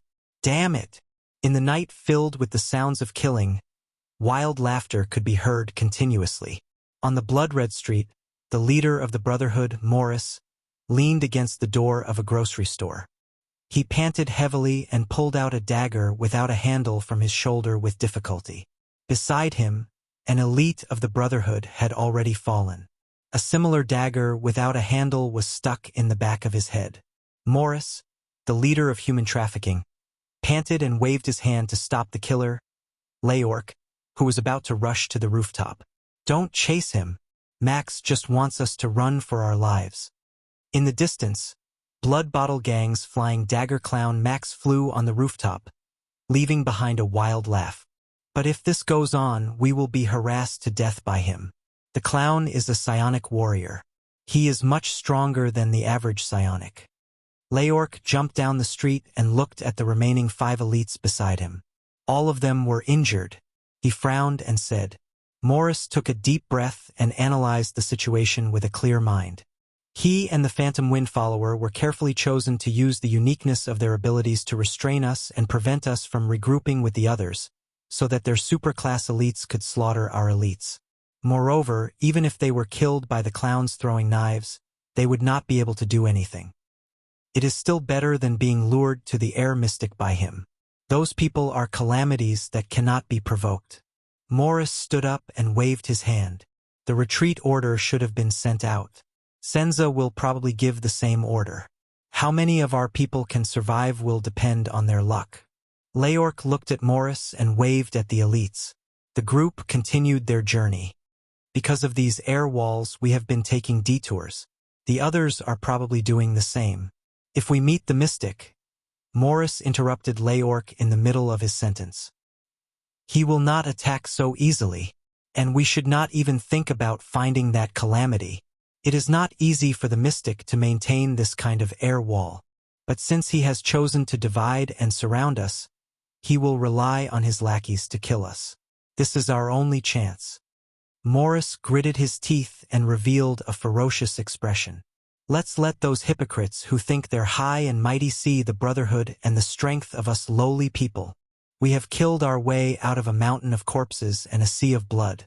We are not people that the Blood Bottle Gang can compare to. Even if we can't get out, Black Sword will avenge us. Even if the enemy is a mystic. In a dark room, only an old-fashioned candle was burning. Are you saying that all of our men are trapped in Red Street Market? Up until now, other than a few thugs, no one in charge has come out? Nasri nodded and knelt down on one knee. He respectfully and fearfully reported to his superior, Sleepless Ikobiang Lance. I'm not sure what's going on. Not long after I took over the shift of the hidden sentries, the first batch of people arrived. According to them, after Lord Morris gave the order to retreat, the first few batches of people who wanted to charge out were all intercepted and killed by the ambush team led by Sven and Dorno. Only just now, when Sven and Dorno died at the entrance of Red Street Market, did they manage to charge out safely. No one knew how old Kobian Lance, the Sleepless Eye, was. They only knew that since the day Black Street Brotherhood was established, he was the magnate in charge of gathering intelligence. He was mysterious and strange. He was the darkness of the darkness, the secret of the secrets. He always hid himself under a dark red cloak, revealing only his withered and thin chin. However, anyone who was stared at by him would feel a deep chill run down their spine. Lance muttered to himself for a while before he slowly asked, Sven and Dorno are among the strongest 12. Sven is extremely resilient, while Dorno is good at disguises and ambushes. To kill both of them, only someone who is at least at the level of the 13 generals can do it. Is it Leork? Is it Moria? Or is it Adrianza or the Talon brothers? Or is it Senza and Morris, the two magnate? Did you not find anyone who can take responsibility? Lance's words were vague and indistinct, as if they came from another room. Nasri shook his head, trying his best to contain the fear in his heart. What a blunder. Morris will probably be very displeased with me. Lance thought silently, but his expression did not change. It's time to clean up the rats in the Brotherhood. The Brotherhood is different from the small team formed by a bunch of old fellows 12 years ago. Lance smiled strangely and waved his hand to pass an order to Nasri. Awaken and activate all the sleepless in downtown, regardless of whether their alert period is over or not. Send all the men from the second and third outposts to the entrance of Red Street Market. From the roofs to the sewers, I want to know clearly how many hairs are on the legs of every black fly that flies past. Yes. Let those who escaped carefully recall the details of the streets. Pick the best men from the first outpost to infiltrate Red Street Market one by one. Set up outposts regardless of the sacrifices. Pigeons, signal flares, torches. No matter what you use, at least contact Senza and Morris. I want an unobstructed channel from Black Street Market to Red Street Market. Yes. Send the men from the fourth outpost to the other territories. From Black Street to the abandoned houses, from the smelly ditch to the sewers, from the Grand Bazaar to the Western City Gate. Be on full alert. At a time like this, we cannot let down our guard. Yes. The fifth outpost, split into 2 teams. One team will inform the other powerhouses in the Brotherhood. The other team will immediately rush to Exdet and drag that old fellow, Ramon, back. If he is unwilling, say that this is Black Sword's will. Yes. Senza and Morris were both among the 6 powerhouses. They were not to be trifled with. It was impossible for Blood Bottle Gang to trap them without paying a price. Lance lowered his head and stroked the ruby ring on his finger.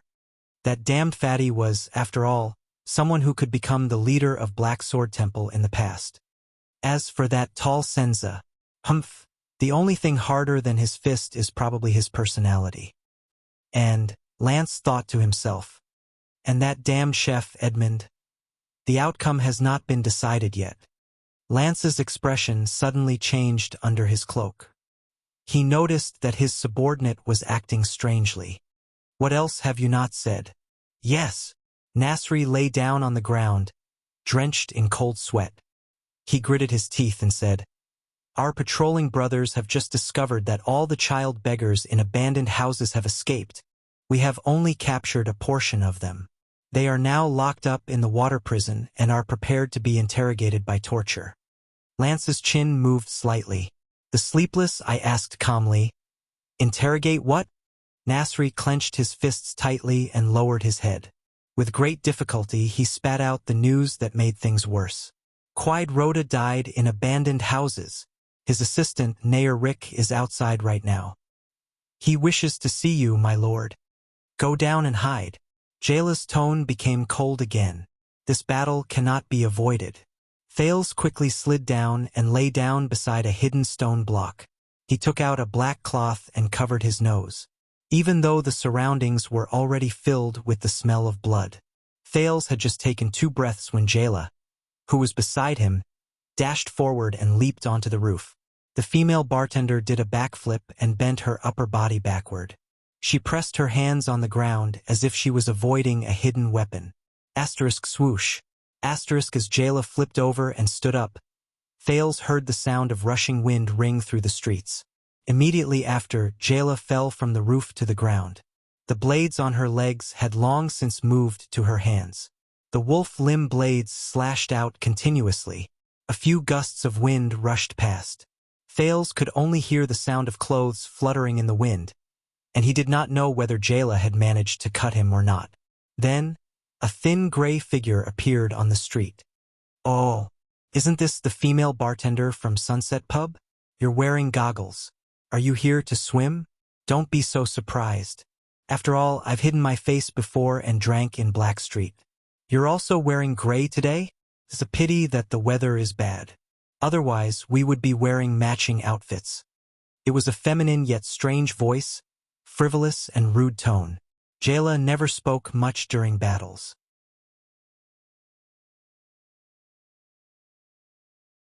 She gently knelt down on one knee. Thales knew that this was a sign that she was about to use force. The man in gray took a few steps forward. Under the faint moonlight, the tattoo on his face could barely be seen. Perhaps I should introduce myself. I am Madeira Ralph. You can also call me Phantom Wind Follower. Thales' heart tightened. Another one of the strongest 12. By the way, bartender sister, Were you the one who got rid of Dorno and Sven? Don't misunderstand. Actually, I hate those two troublemakers as well, but the Lord has ordered. Without warning, Jayla activated her speed. In the next moment, the silent Jayla had already dashed in front of him. She swung her blades at strange angles at the same time and changed directions at the same time. Consecutive killing blades. Thales shouted excitedly in his heart. After watching Jayla fight so many battles and kill her way in and out of the crowd, it would be a lie to say that a glimmer of hope for becoming stronger and a thirst for power had not been ignited in his heart. But Ralph disappeared into thin air. The two blades slashed empty air. It didn't work? Thales' heart tightened. Jayla did not stop. She spun around and hurriedly swung the wolf limb blade in her right hand. Asterisk clang. Asterisk there was a clear sound of metal clashing. Ralph's figure reappeared on Jayla's right and he hurriedly took 2 steps back. Hey! Why are you the same as Leorc? Ralph lightly flicked the hidden blade on the back of his left hand and said helplessly, Could it be that all the assassins in the Brotherhood can sense my location? Also, why don't you like to say, however, before he could finish his sentence. A wolf limb blade flew towards him. Instant kill blade. Asterisk whoosh whoosh whoosh. Asterisk the wind around Ralph was so strong that the wolf limb blade in the air became unstable. Asterisk clang. Asterisk then, he sent it flying with a swing of his sword. But Jayla's figure instantly appeared in front of the phantom wind follower. She was not slower than the flying blade. Before he could react, the female bartender swung the blade with her left arm and swept it across Ralph's chest. Did I hit him? Thales was so excited that he could not take it in.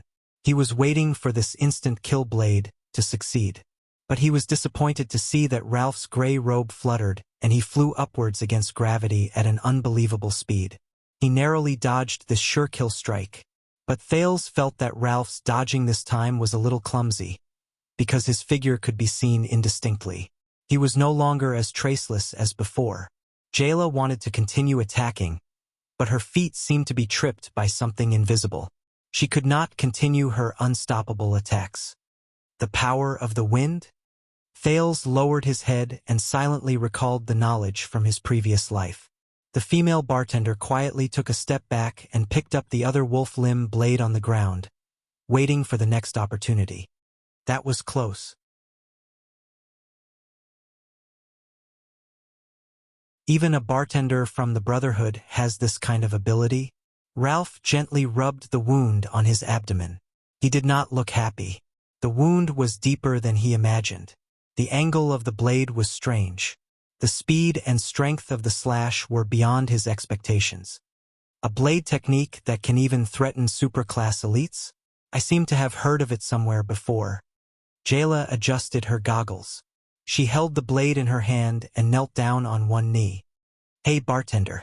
When Ralph saw that his opponent was about to attack, he suddenly spoke in a gloomy tone.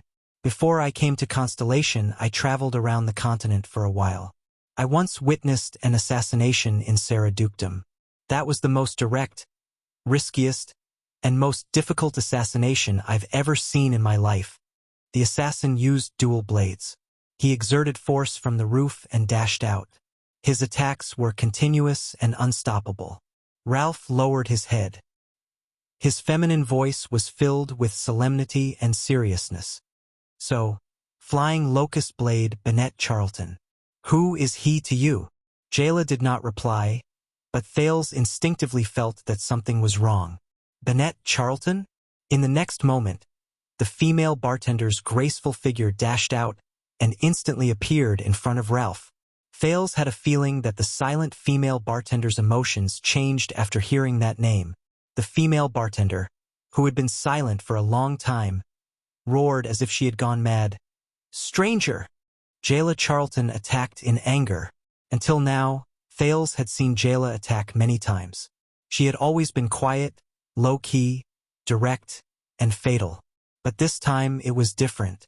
This time, Thales heard Jayla's blade roar like a thunderclap, something he had never heard before. Asterisk boom.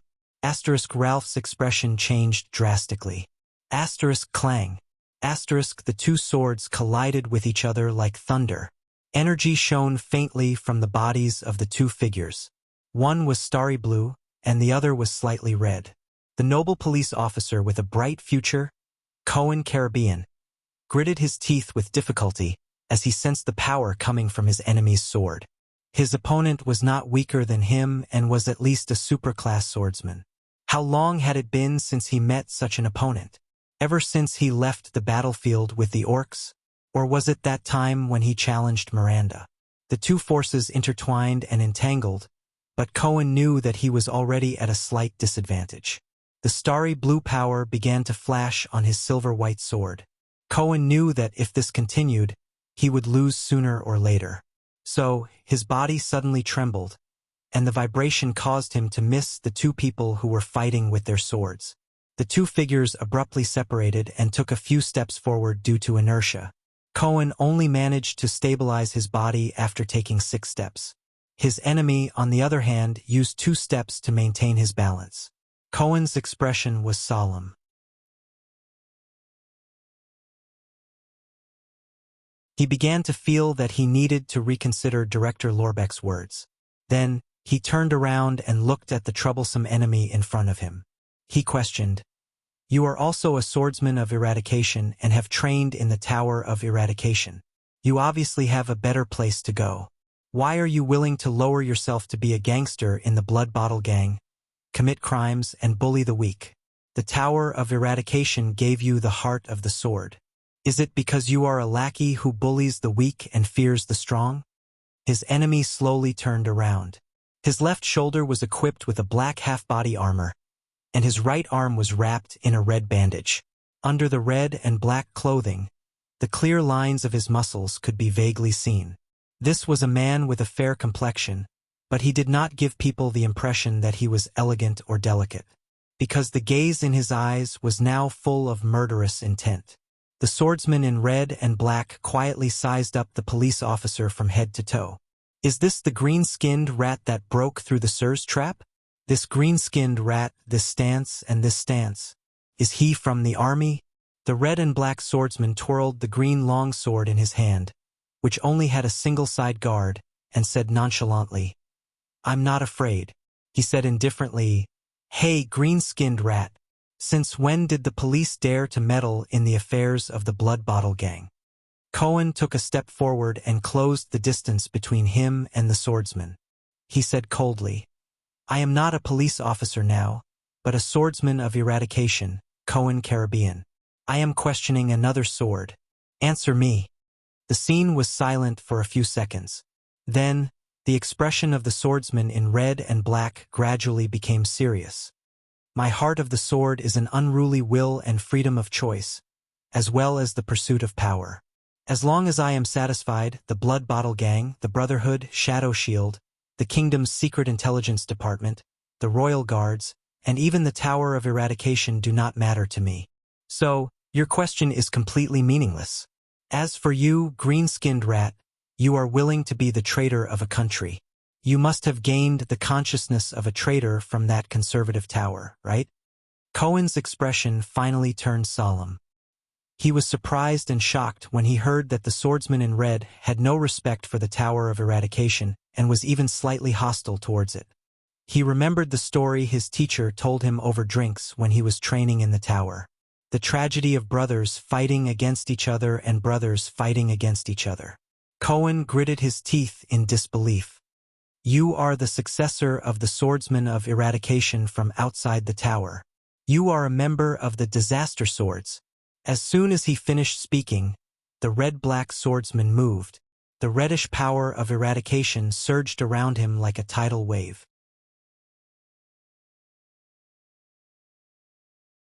It gathered into a fierce wave and slashed down with his green longsword with an astonishing momentum. The will of the sword was fierce and violent. Cohen felt as if his entire body had fallen into a red vortex. The power of eradication around him was shattered and could not be mobilized. The fierceness of the swordsman followed the surge of his longsword and went straight for Cohen's chest. His fair face was covered in frost, no longer as calm as before. "Disaster swords, calamity, comparing us to those monsters?" Is this what you call Lord Crassus's sword? His sword, our sword, is the true sword of eradication. Of course we are calamities. To you outdated, conservative, and sissy academies, we are the calamities you are destined to face. One day, we will destroy the Tower of Eradication and prove your absurdity. His tone was cold and full of murderous intent. It was the same as the green longsword that was surging towards him. Cohen's sword blocked the green longsword, but in an instant, the saber that was shining with blue starlight was bounced off. Cohen gritted his teeth and retreated in a flustered manner. However, the green sword was like a murderous shadow that followed him everywhere. No matter which direction he dodged to, he could not avoid it in time. The young police officer made up his mind. His silver-white saber flashed again, and this time, it was aimed at the swordsman's throat. But his enemy was still crazed and reckless. He ignored the sword that was about to attack him, and only urged the green sword in his hand to roll toward Cohen's heart. The crimson power of eradication exploded along with the sword will and tore the clothes on Cohen's chest. Cohen struggled to maintain his sword will, but he watched helplessly as the two swords crossed each other. As the power of eradication rubbed against each other, they stabbed each other's heart and throat. Damn it! Is this the style of the disaster swords? Such a crazy and fierce sword style, unparalleled power, willpower at all costs, and the resolve to make both sides suffer. No wonder they were exiled. Cohen smiled bitterly and faced his death. Two swords, one green and one white. One stirred up a crazy and unstoppable red tide, while the other flickered with faint starlight. You're tuning in to the Legend of the Vagabond YouTube channel. Don't forget to subscribe and join us on this journey to catch the most captivating stories.